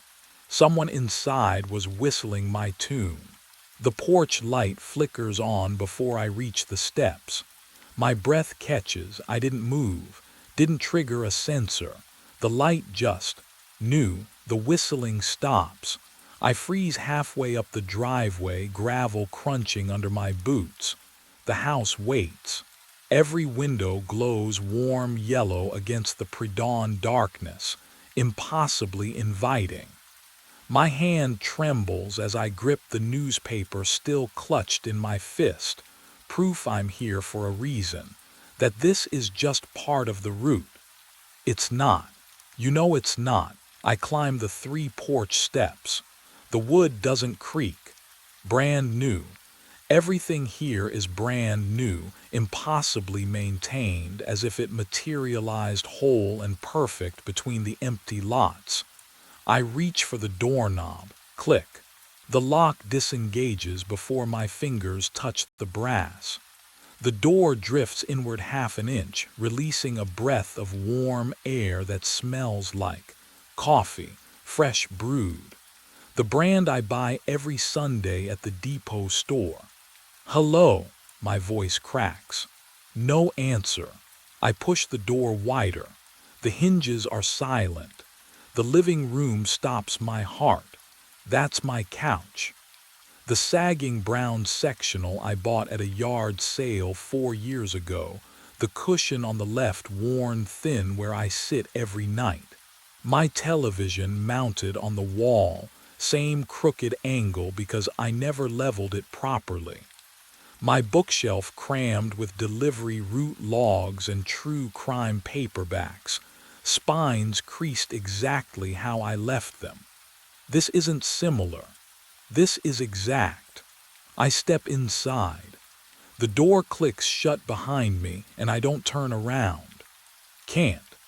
My legs carry me forward on autopilot, past the coffee table with its water ring stain from the mug I dropped last winter, past the lamp with the finicky switch that requires 2 clicks. Then I see the mantel. A wedding photo in a silver frame. Me in a black tuxedo, smiling whiter than I've smiled in years. My arm wrapped around a woman in white, blonde, radiant, laughing at something I've just said. I've never seen her before in my life. My wallet feels heavy in my pocket, and suddenly I know. I know if I check my driver's license right now, something will be different. That's when I heard the water running upstairs. My hand froze on the wallet. The sound was steady, rhythmic. A shower at full pressure. I hadn't touched anything. Hadn't been up there yet. The leather felt slick with sweat as I dropped it back into my pocket. The sound pulled at me, a hook behind my sternum. What would you do? Stand there in that stranger's living room wearing your face, or climb those stairs? I climbed. Each step creaked under my weight, the same protest as the stairs in my real apartment. The sound grew louder. Steam billowed from the open bathroom door at the top, thick and warm against my skin. It smelled wrong, though. Not soap or shampoo, just heat, wet air. The bathroom was mine. Same chipped tile, same rust stain curling from the faucet. But the mirror, oh, through the fog on the glass I saw my reflection. And behind it, standing motionless in the shower, eyes closed. Me, another me. Water cascading over his shoulders, steam rising from his skin. I spun around. The shower was empty. My heart slammed against my ribs. I turned back to the mirror. The figure was still there, but now he stood directly behind my reflection. Dripping, eyes open, staring, I stumbled backward. My spine hit the door frame. The figure raised one hand, pressed it against the glass from the inside. The surface fogged around his fingers, and he began to write. Stop. The glass under his touch was ice cold. I could feel it radiating outward, freezing the steam into rivulets. Delivering. I couldn't breathe, couldn't move. Here, my hands shook as I fumbled for my wallet, flipped it open. Driver's license behind the plastic window. Lyle Carpenter, 347. The house number stared back at me. Downstairs, the front door slammed shut. I didn't wait for the footsteps. I bolted down the stairs and out into the pre-dawn cold, my truck still idling at the curb. My hands shook on the wheel as I peeled away from house 347, watching it shrink in the rearview mirror. The lights still blazing, waiting, 15 minutes across town. My apartment building looked the same, brick facade, familiar parking lot. I took the stairs 2 at a time to the second floor. The key scraped in the lock. Wrong. Not broken, just resistant, like the metal didn't quite remember the shape of the pins. Inside, I flipped the light switch and froze. My couch, my coffee table, my life, but the coffee table sat an inch to the left of the carpet indentation. The bookshelf stretched taller than I remembered, its top shelf just brushing the ceiling. On the wall, my framed photos had faded to ghosts, colors washed out, faces barely visible. The air smelled wrong, not bad, just not mine. What would you do? Stand there and measure furniture or run? I stepped into the hallway, gulping air. Wayne's door across the hall. I knocked hard. He opened it, cigarette dangling from his lips, construction dust still on his jeans. Wayne, hey, it's me, Lyle. He squinted, took a drag. Sorry, man, you got the wrong apartment or something. I live right there. I pointed at my door. 2 years now we've talked. You know me. Wayne's expression didn't change. Polite, patient, the way you look at a stranger. Don't think so, buddy. He closed the door softly. My phone buzzed. Gloria. Lyle. Dispatch needs to update your file. You've got the apartment on Maple listed as your residence, but the system shows no lease history. Never has. Only address we have is house 347. Her voice was so calm, so certain, and that's when I understood what was happening to me. I drove my route that night with white knuckles and a plan. Skip it, just drive past. What would you do if your entire existence was being erased, rewritten around a house that shouldn't exist? I had 72 other addresses. House 347 didn't need to happen. At 4:03, I passed number 329. My chest tightened. At 4:05, I rolled through 341. The steering wheel vibrated under my palms. A low hum I'd never felt before, traveling up through my wrists into my bones. 4:07 arrived. My foot pressed the brake without permission. The truck slowed, turned, the engine growling a pitch lower than physics allowed. I yanked the wheel left. It moved right. My hands were just passengers now, and that's when I saw it. Both of them occupying the same space. The empty lot shimmered beneath the house like a photograph dissolving in water. Dirt and weeds bleeding through the foundation. The porch flickering between solid and transparent. The lawn pristine and overgrown simultaneously. My vision doubled, tripled reality folding over itself until nausea crawled up my throat. I blinked. The newspaper was in my hand, cold, heavy. The porch board solid beneath my boots. How did I? The air smelled wrong. Not unpleasant, just backwards, like coffee brewed with yesterday's grounds. I hadn't walked here, I hadn't left the truck, but here I was, the door drifted open. No creak, no resistance, just opening. And from inside, oh God, from somewhere deep in that warm lit hallway, I heard it, my voice, not shouting, not angry, gentle, tired, familiar as my own heartbeat. Come home.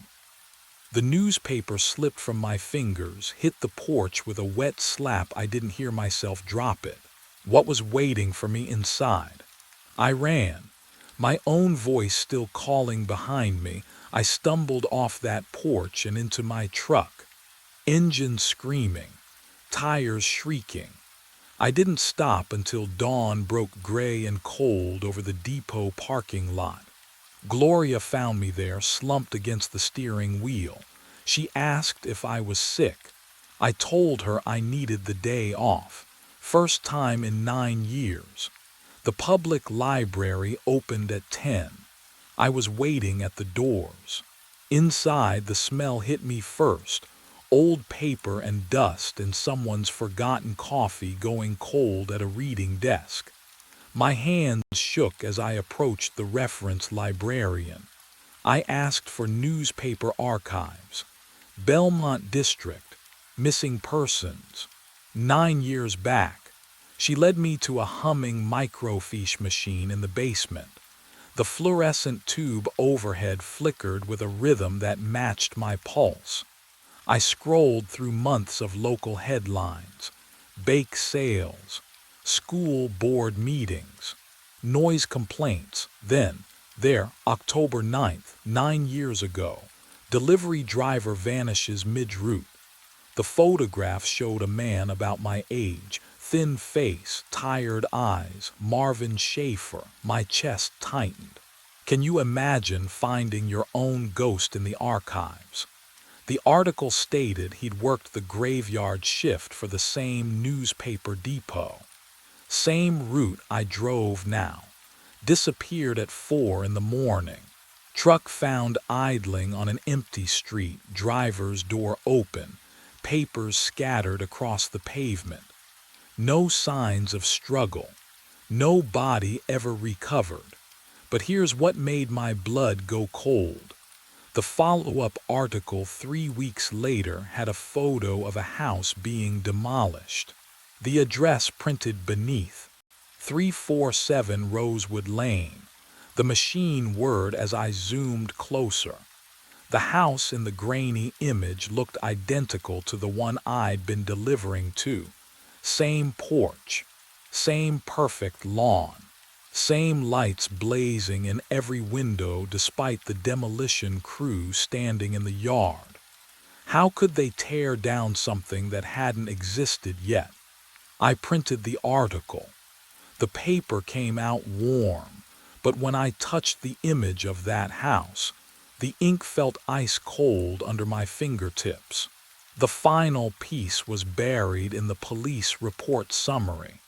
An interview with Marvin's wife, dated 2 days before he vanished. He kept saying the route was wrong, she told investigators.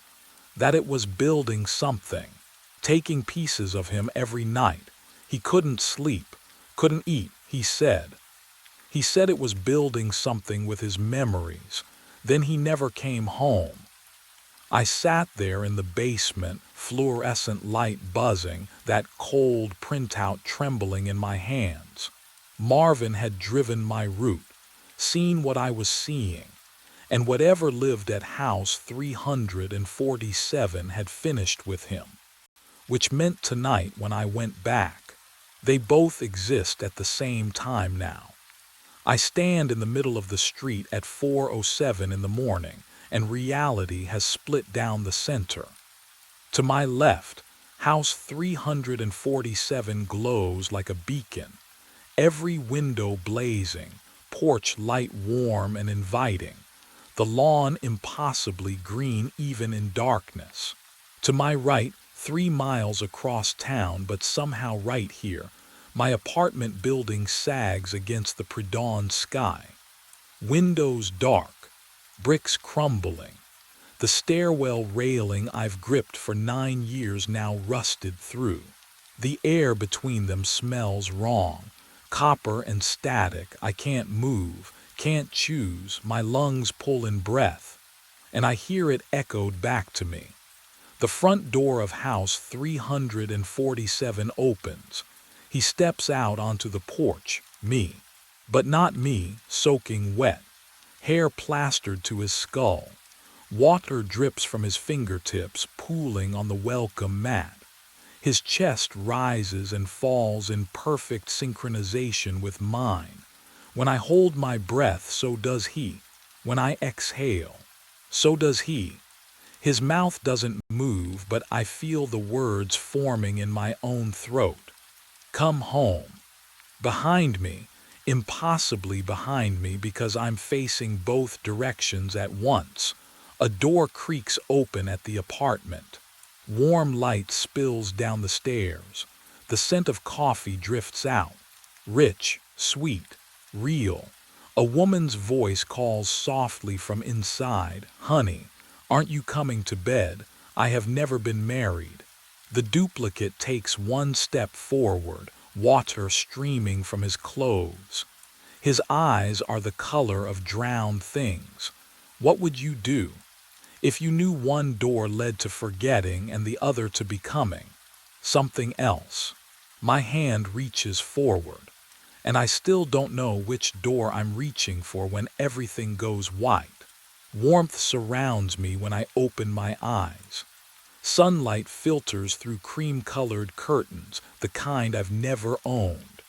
The sheets smell like lavender detergent. A woman leans over me, auburn hair, smile lines framing her mouth, and presses her lips to my forehead. "Morning, sweetheart," she says. I don't know her name. My mouth opens anyway. "Morning." She pads toward the doorway, humming something familiar. The smell of coffee drifts up from downstairs, rich and dark. My body sits up. swings legs over the side of the bed, stands. I'm not telling it to do these things, but it feels right, natural, like I've done this 1,000 mornings before. The shower runs hot. Steam clouds the mirror. I don't look at my reflection. Downstairs, she set out breakfast, scrambled eggs, toast with butter melting into golden pools. I taste nothing. My jaw chews. My throat swallows. She kisses my cheek as I stand, her hand warm against my shoulder. "Drive safe," she whispers. I want to ask her who she is. I want to scream. My lips smile instead. The front door clicks shut behind me. The driveway stretches ahead, and there my truck. Faded blue paint. Dent in the rear bumper. I've driven it for, how long now? 9 years. The thought arrives fully formed, certain as my own heartbeat. 9 years on the same route. 73 houses. Same dogs barking. Same porch lights. Same empty lot between 345 and 349. Except, it's not empty anymore, is it? My hand reaches for the door handle. The metal is cold beneath my palm, but my fingers don't flinch. I slide into the driver's seat. The newspaper route map is taped to the dashboard, addresses circled in red ink. My handwriting. The key turns in the ignition. I am so tired. Can you imagine? This exhaustion that lives in your bones, that makes every movement feel like wading through water. I've been driving this route since. I can't remember when I started. The engine hums. My foot presses the gas. The truck rolls forward, and I know exactly where it's taking me. 4:07 in the morning. House 347. The paper goes on the porch. The door unlocks. I walk inside. I have always been walking inside. The route continues. It always has. It always will. And somewhere deep in the part of me that still remembers standing between two doors, choosing white light over darkness, or was it darkness over light? I understand. I never left. The sponge caught on something above the John Doe's left eyebrow. I paused, formaldehyde stinging my nostrils, and wiped away the dried blood. A scar. Half-moon shaped, the size of a dime. The fluorescent lights hummed overhead, steady as a heartbeat. I'd been cleaning bodies for 3 years, and you learn not to look too close. But this one pulled at something behind my ribs. I touched my own forehead. Same spot. Same shape. Coincidence. Had to be. I returned to the body, working methodically, jaw, neck, shoulders. His hands were limp and waxy cold, the skin already taking on that gray sheen. When I turned his palm up, I froze again. The calluses. Index and middle finger of his left hand, hardened ridges where guitar strings press into flesh. Just like mine. My throat tightened. The drainage table gurgled softly as chemicals ran through the grooves, the only sound in the basement besides my own breathing. I glanced at the paperwork clipped to the end of the table. John Doe, unidentified, found in the parking garage sublevel. No, this was insane, but my hands moved on their own, reaching for the fingerprint kit. I rolled his thumb across the ink pad, pressed it to the card. Then I crossed to the computer terminal, fingers trembling as I scanned it into the system. The screen blinked. Match found. Name, Ethan Burke, that's my name. I stared at the monitor, pulse hammering in my ears. This had to be a system error, a glitch. I grabbed my phone and dialed Donna's extension, my supervisor 3 floors up in the warm, windowed world. Reeves. Donna, I. I need you to come down here. It's 2 in the morning, Burke. What's wrong? This body, my voice cracked. It's me, the prince match, everything matches. Silence. Then she laughed short, incredulous. You're alive, Ethan. You're talking to me right now. I know, but get some sleep when your shift ends. Seriously. The line went dead. I turned back to the table, legs unsteady. The corpse's left hand rested palm up where I'd left it. And there, on the fourth finger, a gold wedding band caught the fluorescent light. The same inscription Sophie had engraved 6 years ago. My hands shook as I reached for the personal effects bag. The plastic crinkled too loud in the silent morgue. I had to be wrong, had to be. The bag's seal broke with a whisper. Inside, oh God. My driver's license stared back at me. Same awful photo from the DMV 3 years ago. My apartment keys, the Wonder Woman keychain Sophie gave me as a joke. My wallet, I flipped it open, and there we were. Sophie and me at Montauk Beach, her hair whipping across both our faces. The photo I kept in my actual wallet, right now, in my locker upstairs. Can you imagine holding proof you're dead? My throat closed. The formaldehyde smell thickened, coating my tongue.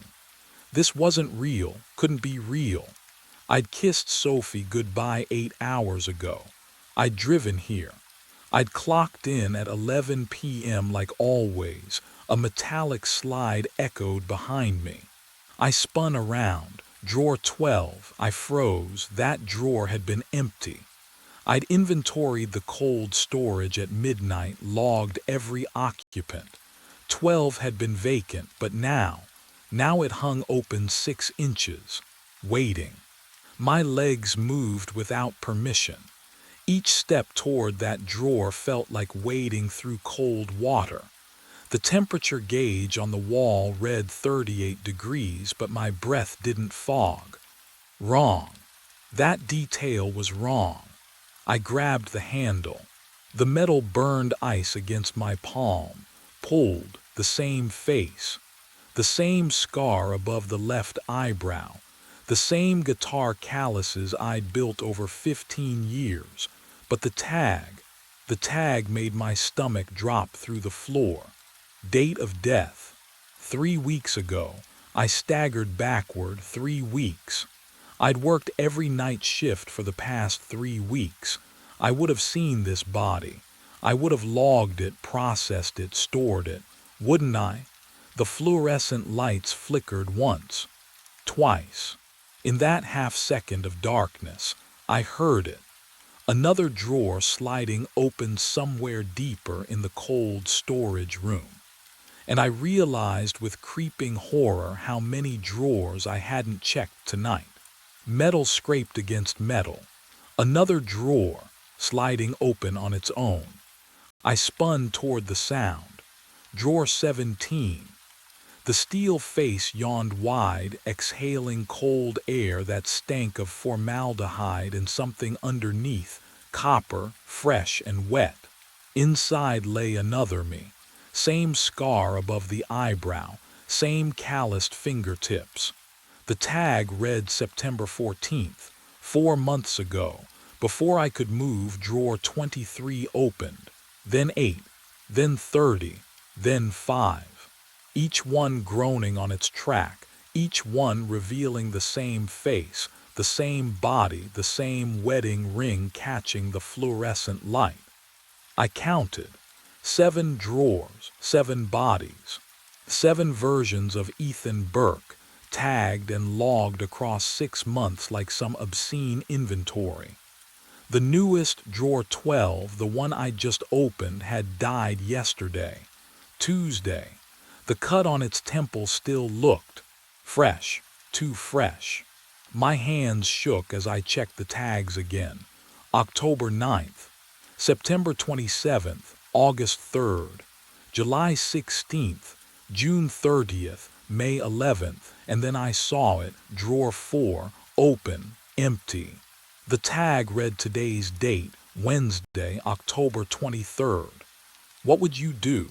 Stand there and wait to see what fills it? I ran. Shoes slapping tile, breath ragged in my throat.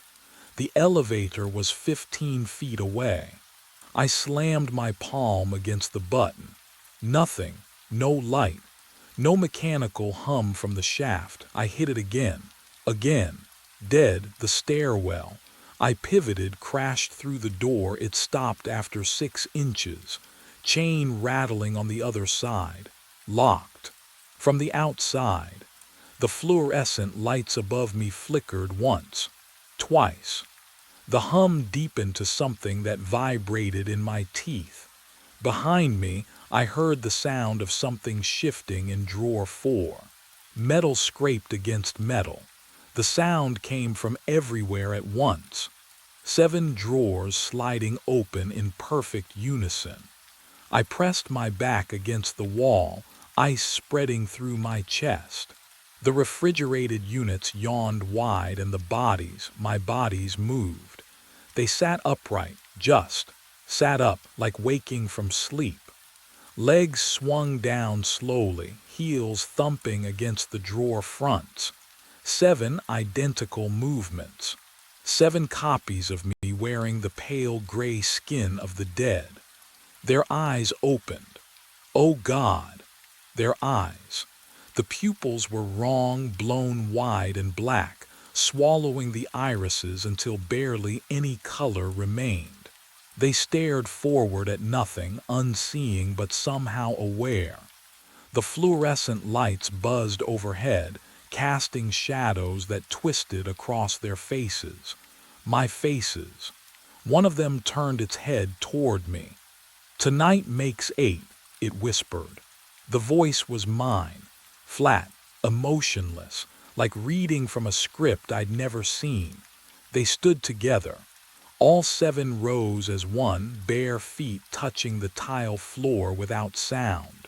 The formaldehyde smell thickened, mixing with something underneath, something rotten and wet that hadn't been there before. I stumbled backward.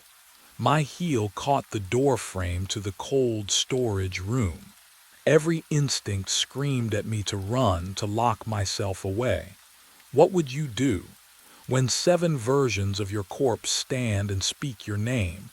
I yanked the door shut behind me, grabbed the handle, twisted the lock. It spun uselessly. Broken, the door drifted open an inch. Then I heard it, soft at first, then unmistakable, the wet slap of bare feet on tile, moving toward me, not walking, coming. And they weren't alone anymore. Something else moved with them, breathing in rhythm with my racing heart. I threw myself sideways through the embalming room doorway. My shoulder slammed into the metal desk. Hard. The impact sang up my collarbone, but I didn't stop. I dropped behind the stainless steel station, knees hitting cold tile. Bare feet slapped closer in the hallway. Breathing. 7 sets of lungs moving in perfect rhythm. I pressed my spine against the cabinet, tasting copper at the back of my throat. The overhead lamp swung slightly, casting shadows that stretched and contracted across the drainage grooves in the table above me. Formaldehyde burned my nostrils, but underneath rot, sweet and wrong. My hand brushed something on the floor. A logbook. Black leather binding, corners worn smooth. I pulled it into my lap, fingers trembling. The footsteps stopped just outside the door. I flipped the book open. Pages of shift logs, dates, times, signatures at the bottom of each entry. My eyes skimmed down the columns, searching for what? Proof I wasn't insane. Then I saw it, my signature. My handwriting, the way I looped the capital E, the sharp angle of the B, October 7th. October 14th. October 21st. Nights I don't remember. Nights I know I wasn't here because Sophie and I watched movies. We ate takeout. Oh God, had we. Paper clipped to the back pages, 7 death certificates. I unfolded the first with shaking hands. Ethan Burke. Cause of death, blunt force trauma. Location, hospital parking garage, sublevel 2, ruled accidental. The second, drowning. Basement stairwell flooding. Third, electrocution. Service elevator malfunction. Fourth, they were all here. Every death happened in this building. I fumbled for my phone. No signal, not even one bar. A shadow fell across the logbook. I looked up. One of them stood in the doorway, head tilted, pupils swallowing the iris whole. It opened its mouth and my own voice whispered out, "You've read this before." The formaldehyde burned sharper now, like it was inside my lungs instead of the air. I backed against the metal cabinets, breath coming in shallow gasps. The creature, no, the thing wearing my face, tilted its head at the same angle I'd seen in mirrors 1,000 times. But I wasn't doing it. I wasn't moving at all. Then the smell changed. Rain, asphalt, wet leather. Oh God. The memory surfaced like a body rising from deep water, 6 months ago. Sophie standing in our kitchen doorway, arms crossed, her voice tight. "You're choosing this place over us." "It's one more shift," I'd said, grabbing my keys from the counter. "We need the money. We need you here." But I'd walked out anyway. Drove through rain that hammered the windshield so hard the wipers couldn't keep up. The parking garage ramp was slick. I remember descending into the sub-level, the fluorescent lights flickering orange and sickly. I remember pressing the elevator button. Then, nothing, not sleep, not unconsciousness, just absence. Like someone had cut that entire night from my memory and spliced the film back together wrong. Have you ever lost time like that? Not forgotten, lost. Where the hours just vanish, and you wake up somewhere else with no idea how you got there. I pressed my palms against the cold metal of the cabinet behind me. The chill bit through my scrubs, grounding me in the present. The thing, the duplicate, remained motionless at the end of the hall, watching. If I couldn't trust my memory, maybe I could trust documentation. Donna's office. The personnel files were kept in there, locked in a gray filing cabinet behind her desk. I'd seen her pull them out before when the hospital auditors came through. Every employee, every hire date, every signature. I had to know. Moving slowly, I edged along the wall toward the corridor that led to the administrative wing. The duplicate didn't follow, it just watched, breathing in sync with me. The office door was unlocked. It shouldn't have been. Donna always locked it when she left the basement. Always. But tonight, the knob turned easily under my hand. Inside, her desk lamp cast a yellow pool across scattered paperwork. The filing cabinet stood open, just an inch. Like someone had been here recently. Like someone knew I'd come. I found the personnel drawer. Found the B section. Burke, Ethan. The folder was thicker than I remembered. I pulled it out, spread it on the desk under the lamp. Start date 6 months ago. March 15th. No, that's wrong. I've worked here 3 years. 3 years of night shifts and formaldehyde and signing logbooks. I remembered my first week, training with the previous assistant before he transferred.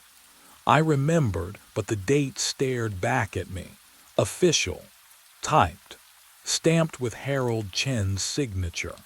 My hands shook as I flipped through the pages.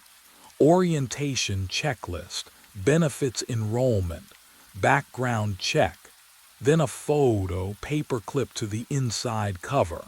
It showed someone in morgue scrubs, same height, same build, but the face wasn't mine. And beneath the photo, in handwriting I recognized as my own, was a note I didn't remember writing. Tonight you'll understand why you can't leave. The file slipped from my fingers. Paper rustled to the floor. A sound echoed down the hallway, metal sliding on metal. Once, twice, 7 times, the drawers. I backed out of Donna's office, pulse hammering in my throat. The fluorescent lights flickered overhead, casting jittering shadows along the basement corridor. Formaldehyde hung thick in the air, but underneath, oh God, something else. Rot, fresh rot, like meat left out in summer heat. The duplicates were moving. I pressed myself against the cold cinder block wall, straining to hear. Nothing. No footsteps. No breathing.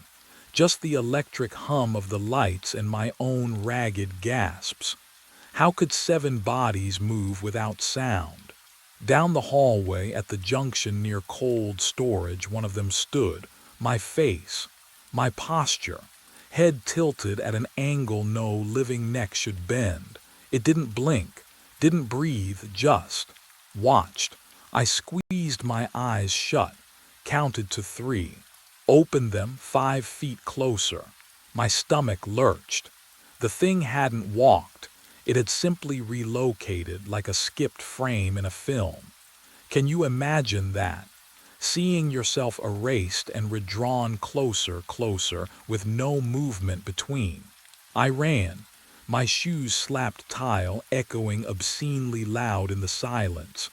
Behind me, nothing. No pursuit sounds. Somehow that was worse. I risked a glance back. 4 of them now, spread across the corridor, all standing perfectly still, all watching with those 2 wide pupils. I shoved through the embalming room door, slammed it shut. My hands shook as I fumbled for the lock. There wasn't one. There had never been one, had there? The metal felt ice cold under my palms. A memory surfaced, sudden and drowning. Water. Cold water filling my lungs, burning like acid. My hand pressing the elevator button, over and over. The button that wouldn't light. The elevator that wouldn't come. I was falling. Falling through. The door handle turned. The door opened. They filled the autopsy suite doorway. 3 of them. No. 4. Shoulders pressed together, heads tilted at the same angle. Their eyes reflected the overhead fluorescence like coins at the bottom of a well. I backed toward the steel table, nowhere else to go. My hip struck the edge. The cold metal burned through my scrubs. The polished cabinet doors behind the sink caught my reflection. I saw myself standing there, chest heaving, face pale. And, oh God, my shirt had ridden up. A thin red line traced from my sternum to my navel, barely healed. The edges still pink and puckered. A Y-incision scar. Can you imagine looking down and seeing proof that you've already been opened, already been emptied? My hands trembled as I touched it. The skin felt wrong, too smooth, like melted wax. I've embalmed hundreds of bodies. I know what that scar means. The duplicates moved closer, not walking, just closer. Their bare feet made no sound on the tile, but I heard their breathing, all in perfect unison. Inhale, hold, exhale. They formed a circle around me. The formaldehyde smell thickened, mixed with something underneath, copper and spoiled meat. One of them stood directly in front of me now, close enough that I felt the cold radiating from its skin. But no breath touched my face. Its mouth opened. My voice came out. "You died 6 months ago in the parking garage." The words hit like fists. I shook my head. "No, no, that's not every night you forget." Another one spoke. Same inflection, same pitch. "Every night you discover us." They stepped closer. The circle tightened. "Every night ends the same." Their hands reached toward me, fingers rigid, skin the color of freezer-burned meat. "You cannot leave what you never left." The lights flickered, and in that strobing darkness, I saw what stood behind them in the hallway. My phone buzzed against my hip. 7 a.m., end of shift. The duplicates didn't stop. They reached for me, fingers outstretched, skin the color of freezer burn. Their touch landed on my shoulders, my chest, my face. Ice, not cold ice. Like someone pressed my cheek against the morgue drawer for hours. I tried to jerk away, but my legs wouldn't answer. Their grip tightened. "No," the floor vanished. I fell backward into nothing. The autopsy suite lights spiraled above me, shrinking to pinpricks. Then water closed over my head, frigid, black, filling my nose, my throat, choking off the scream building in my lungs. I clawed upward, but my hands found only concrete. Wait, no, I was on concrete, skull cracking against parking garage floor, bones splintering, the wet crunch echoing in my ears. A wire touched my skin. Electricity tore through me. Every muscle locked, smoke. I smelled burning flesh, my flesh, then pills dissolving on my tongue, bitter and chalky, the room spinning, no, falling down the stairwell, ribs snapping, neck twisting, carbon monoxide filled the car, sweet, almost pleasant, my vision grayed, drowning again, concrete again, electrocution again. All 7 deaths slammed into me at once. Not memories, not visions. I was dying, right now. 7 times simultaneously. My body couldn't contain it. Each death screamed for space inside my skull, tearing me apart from within. I understood. I hadn't worked here for 3 years. I died 6 months ago. Everything since, Sophie, the apartment, every shift, shadows cast by a corpse that refused to stop moving. I opened my mouth to scream. The sound ripped out, but it came from 7 throats. Mine and theirs, perfect unison. The same pitch, the same terror. Then silence dropped like a curtain. The duplicates released me. They stepped back, formed a circle, and in the space between their bodies, the empty drawer slid open with a metallic whisper, waiting for number 8. I woke to warmth, soft cotton sheets, Sophie's breath against my neck, morning sunlight filtering through bedroom curtains, golden and clean. No formaldehyde, no fluorescent hum, just home. She stirred beside me, lifted her head. "You were talking in your sleep again." Her lips brushed my forehead, warm and real. I exhaled, a shuddering, grateful breath. A nightmare, just a nightmare. "Coffee." She pressed a mug into my hands. I brought it to my lips. Cold. Not lukewarm, cold, like it had been sitting for hours. I looked up. Sophie smiled, but the morning light behind her seemed flat, too bright, too still. "You okay?" she asked. Yeah, I'm." Her left hand rested on my shoulder. The wedding band caught the light, gold glinting on her right hand, the wrong hand. We'd been married 6 years and she'd never switched it, not once. My throat tightened. "Sophie, you should get ready," she said. "Don't want to be late." Late. It was morning. I glanced at my phone on the nightstand. The screen glowed. 11 p.m. My alarm buzzed sharp, mechanical. Time to go to work. I stood, legs unsteady. The bedroom door was ahead, familiar white paint and brass handle. I reached for it, turned the knob. Fluorescent light spilled through. Not the hallway to our living room. Not the narrow apartment corridor with wedding photos on the wall. A long, sterile hallway, white tile, buzzing overhead lights. The smell hit me, antiseptic and formaldehyde. I turned back. Sophie sat on the bed, hands folded, watching, waiting. Time to go to work, she said again. Her voice was mine. The hallway stretched ahead, cold, endless. And I understood, finally, there would be no waking, no escape, only the shift, only the drawers, only the discovery, again and again and again. I stepped forward. The fluorescent lights flickered. Somewhere below, an empty drawer waited. It always would. The tapping started at midnight. Metal on metal. Rhythmic, deliberate. 3 slow beats, pause, 3 more. I stood in the control room, coffee halfway to my lips, listening. The fluorescent bulbs buzzed overhead. Country music played low on the radio. But beneath it all, that sound. Tap, tap, tap. It came from outside, from the silos. I set the mug down and stepped into the cold. March air bit through my jacket as I walked the gravel lot, listening. The sound grew louder near Silo 4, 80 feet of concrete rising into darkness. I tilted my head back, staring at the peak. The tapping came from inside. My hands found the ladder rungs, cold metal slick with night moisture. I climbed. One rung, another.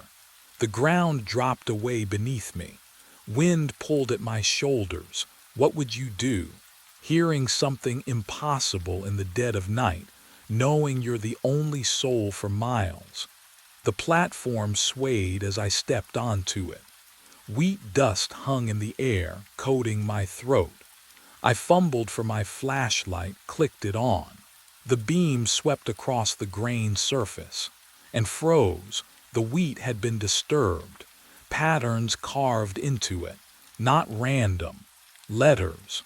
Words gouged deep into the golden surface, shadows making them legible. Help buried 40 feet down. My heart slammed against my ribs. I knelt at the edge, hand hovering over the letters.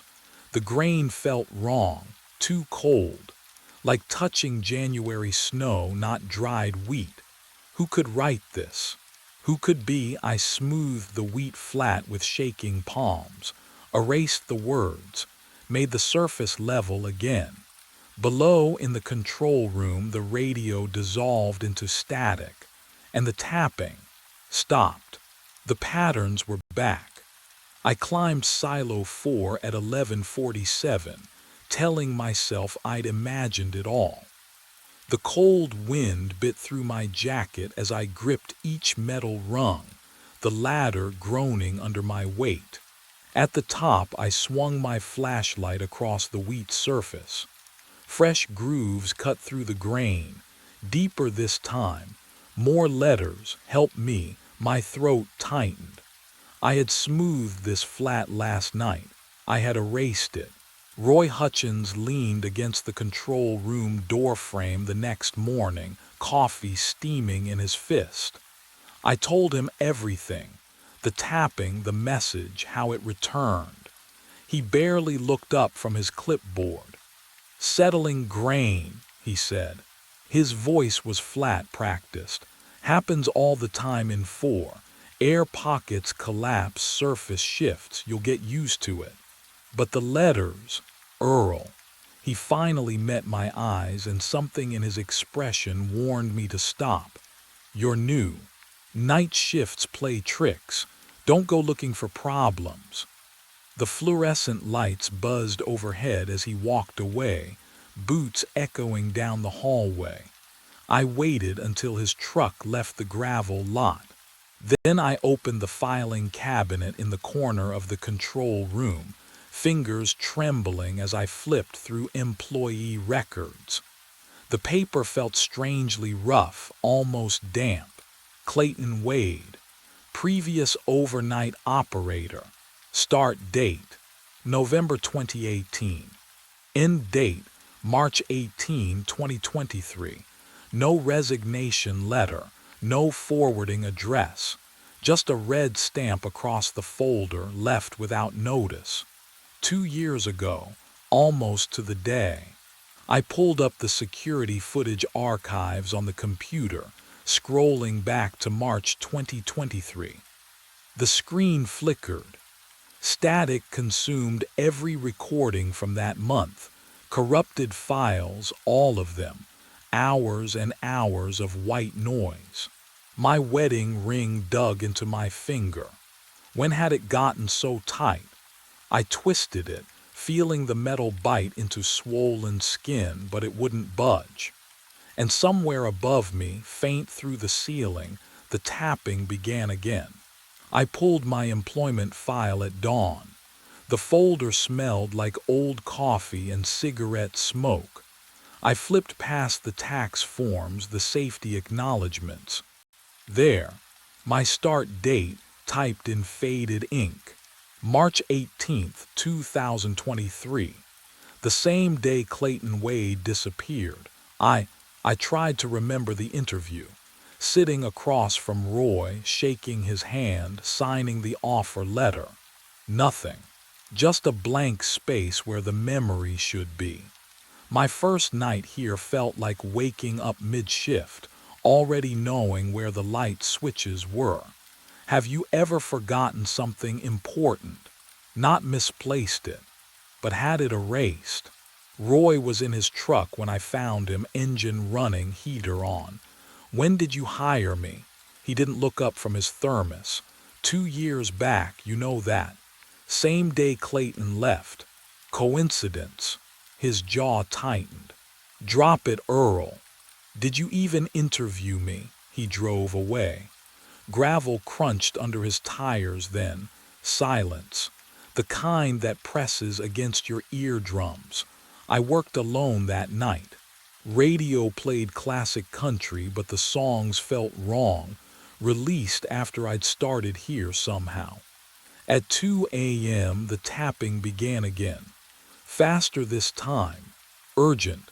Tap, tap, tap, tap, tap, tap. I climbed the ladder. Each rung bit cold through my gloves. The wind had died completely. No sound except that relentless rhythm and my own breathing. At the top, I knelt on the platform. The grain stretched before me, pale under the floodlights. I reached down, plunged my hand into the wheat. Cold, not the dry chill of winter grain. This was wrong, damp, clinging. The texture felt almost organic, like touching skin left too long in bath water. I jerked my hand back. The tapping stopped, and in the sudden silence I heard something else, a wet, sliding sound, as if the grain itself was breathing. I blinked. The clock read 3:15. My coffee was cold, stone cold. I'd poured it fresh at midnight, hadn't I? I stared at the mug, ceramic smooth under my fingertips. The surface had a film, hours old. My shift log sat open, last entry time-stamped 11:42. 3 hours. Gone. The fluorescent lights buzzed their familiar drone, but my skin prickled with the certainty that I'd been somewhere else. Somewhere dark. I stood. Too fast. The room tilted. Cold air hit my face. The door to the lot stood open. Had I gone outside? I looked down at my hands, dirt, packed deep under every fingernail. Black soil, damp and gritty, the kind that clings when you've been digging. Or clawing, my throat closed. I scraped at it with trembling fingers, felt the grit roll away in tiny clumps. When had I touched dirt? The grain was wheat, clean winter wheat. The radio crackled behind me, not static this time, a song. Clear and bright, pop melody, auto-tuned vocals, I knew this one. Vera had played it last summer, 2024. But the station only played classics. 80s country, Hank Williams, Patsy Cline. I turned the dial. Every frequency bled the same modern track, overlapping, distorted. Have you ever heard a song that shouldn't exist yet? It makes your teeth ache. I snapped it off. The silence felt worse. I moved to the security monitors, needing to see something normal, something fixed. 6 screens glowed pale green. Silos 1 through 5 showed their usual still frames. Silo 4's feed was wrong, not broken, not blank. The static swirled, slowly at first, then faster, forming a spiral, tightening inward like water circling a drain. My pulse matched its rhythm, round and round and round. I caught my reflection in the metal cabinet beside the monitors.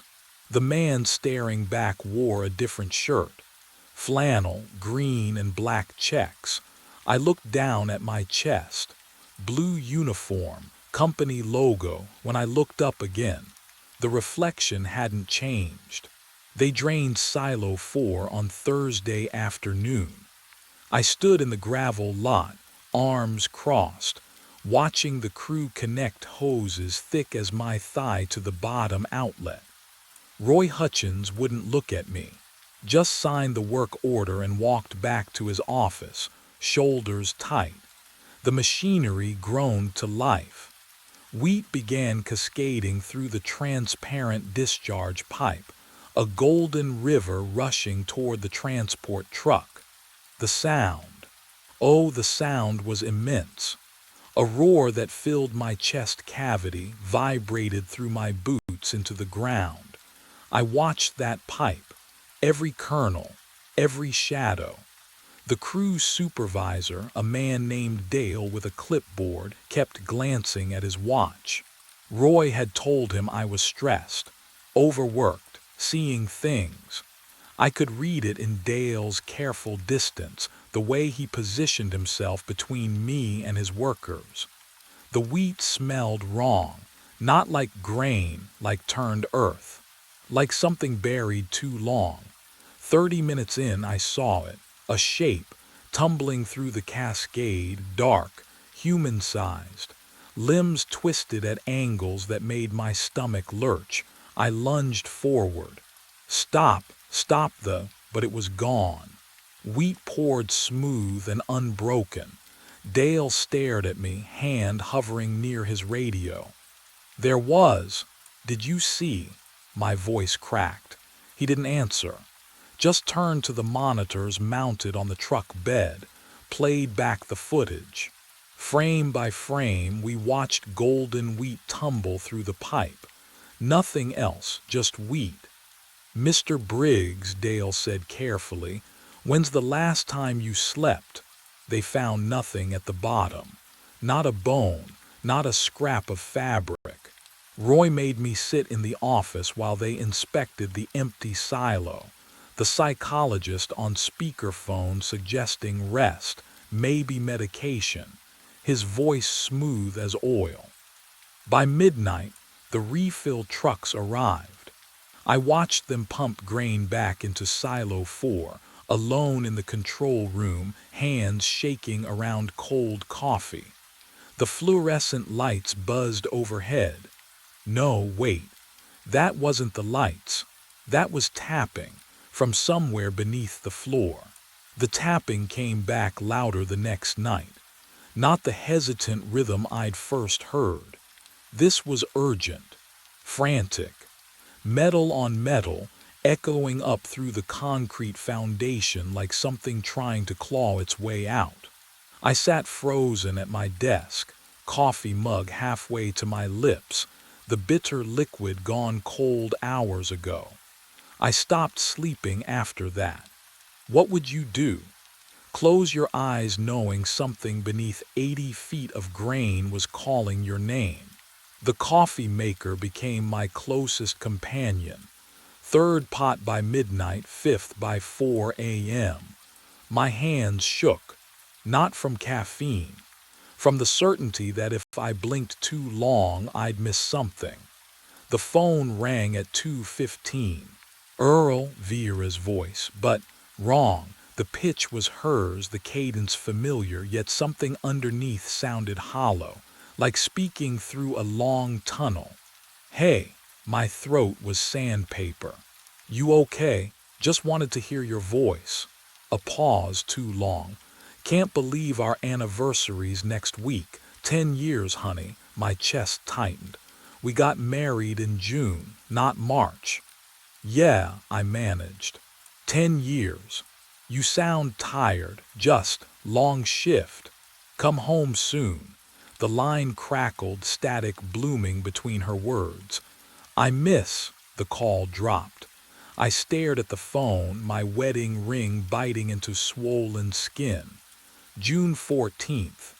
I'd written our vows on a humid afternoon, her father crying during the ceremony. June, not March, I was certain. Wasn't I? Movement caught my peripheral vision. The security monitor showing Silo 4's exterior. I turned my head fully to look.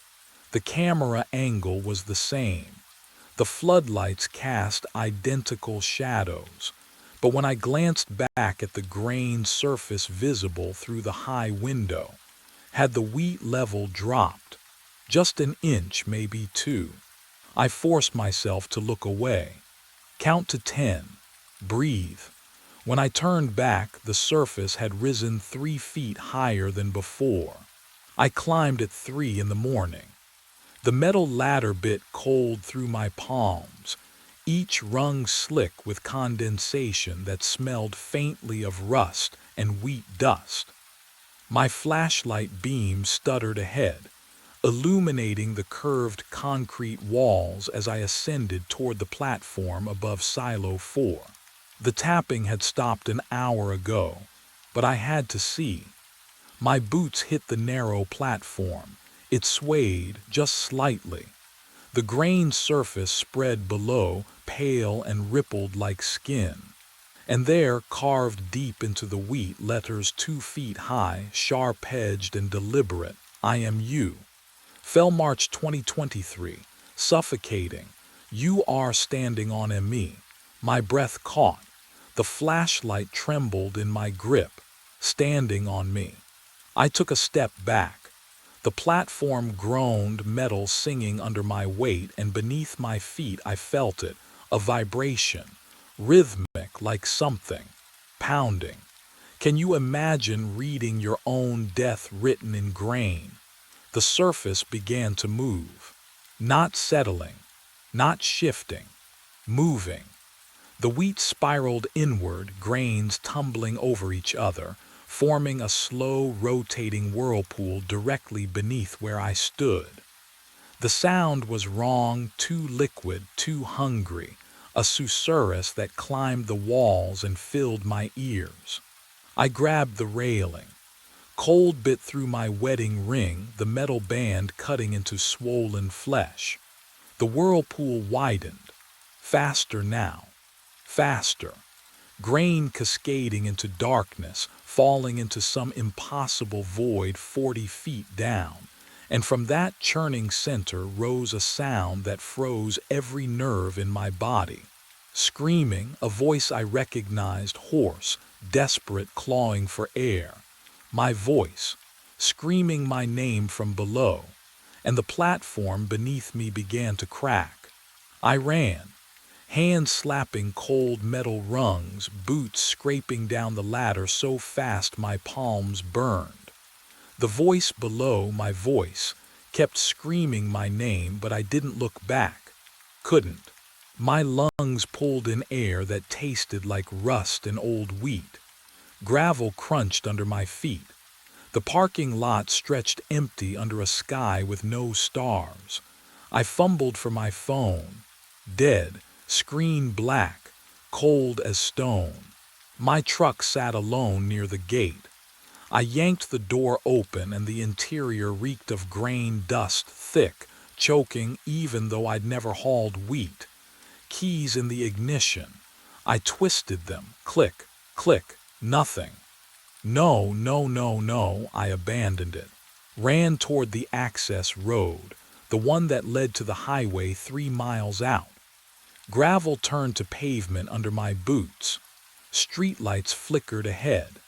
I ran until my chest burned, until the lights grew closer, until Silo 4 loomed in front of me. I spun around, the gravel lot, my dead truck, the same gate I just passed. Impossible. I tried again. Chose the eastern fence line this time, following the chain link toward the service road Roy used for deliveries. Ran past the equipment shed, past the maintenance bay, past the parking lot. Silo 4. Always Silo 4. The wedding ring bit into my finger, a band of fire-cutting circulation. I looked down and my breath caught. The skin beneath the gold had turned black. Not bruised black, necrotic. Dead tissue wrapped around a living hand. Can you imagine that? Seeing your own flesh rotting while your heart still beats. I staggered to the truck, wrenched the rear-view mirror toward my face. Oh, the man staring back had sunken eyes, deep hollows carved beneath the cheekbones. Skin gray as winter fog, lips cracked and bloodless. I touched my face and felt cold meat, the texture all wrong, like touching someone else's corpse. I had been dead. Maybe still was. Time wasn't moving forward anymore. It was collapsing inward, folding back on itself like grain swirling down a drain. The facility had become a loop, and I was caught in the center, spiraling toward something inevitable. My hand moved to the truck door. I didn't tell it to. My legs carried me back across the gravel, back toward the ladder, back toward the platform where the grain was waiting. My hands gripped the cold rungs. I don't remember deciding to climb. The ladder pulls me upward, rung after rung, my body obeying commands I never gave.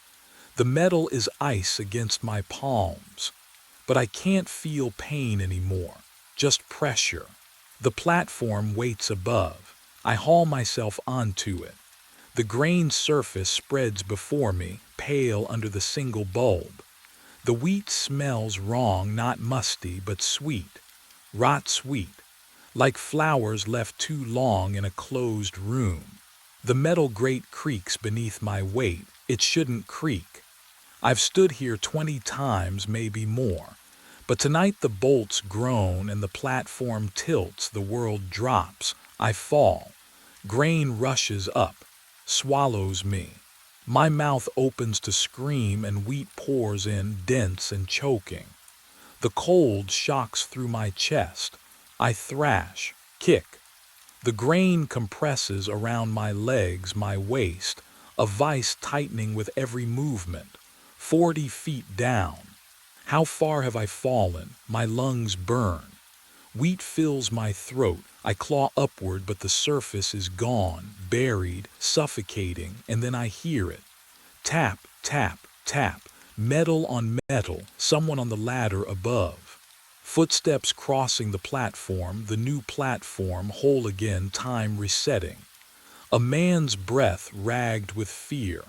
He's looking down at the grain, at the patterns forming. I know that breathing. Oh, God, it's mine. The operator above me is Earl Briggs, arriving for his first shift, March 18th, 2023. And I am Clayton Wade, have been Clayton Wade, buried for 2 years beneath 40 feet of winter wheat, tapping, writing, begging to be heard. The loop closes. Time collapses inward. I open my mouth to scream his name, my name, but only grain pours in, and the suffocation that will never end begins again. Roy handed me the keys on March 18th, 2025. The metal was warm from his palm, or maybe from something else. I pocketed them without asking questions. First night shifts always felt strange, he said. His eyes looked tired, ancient, like he'd seen this conversation 1,000 times before. The gravel crunched under my boots as I walked the perimeter. 6 silos, all identical, but silo 4. Something about the way it stood made my skin prickle. Cold air rolled off the concrete like breath from an open mouth. Midnight came with the smell of dust and old machinery. Then the tapping started. Tap, tap, tap, rhythmic, deliberate. Metal on metal, echoing down from somewhere high above. I stood beneath Silo 4, listening. The sound vibrated through my chest, matching my heartbeat until I couldn't tell them apart. I should have radioed Roy. Instead, I climbed. The ladder was ice cold even through my work gloves. 80 feet up, the platform swayed slightly in wind that shouldn't exist inside a silo. The hatch groaned open. Wheat stretched before me, an ocean of grain under a single utility light. The surface was disturbed, patterns, deliberate furrows forming letters, words. Could you ignore something like that? Would you? My wedding ring suddenly felt wrong, too tight, cutting circulation. I twisted it absently, staring at the message carved in 10,000 kernels of winter wheat. Help buried 40 feet down. My breath fogged in air that had gone freezing. The grain smelled sweet, rot sweet, like something left too long in warm earth. I knelt, smoothed the wheat with both hands. The patterns disappeared beneath my palms, erased as though they'd never existed. Descended the ladder, returned to the control room, told no one. The coffee tasted like metal, and my ring wouldn't come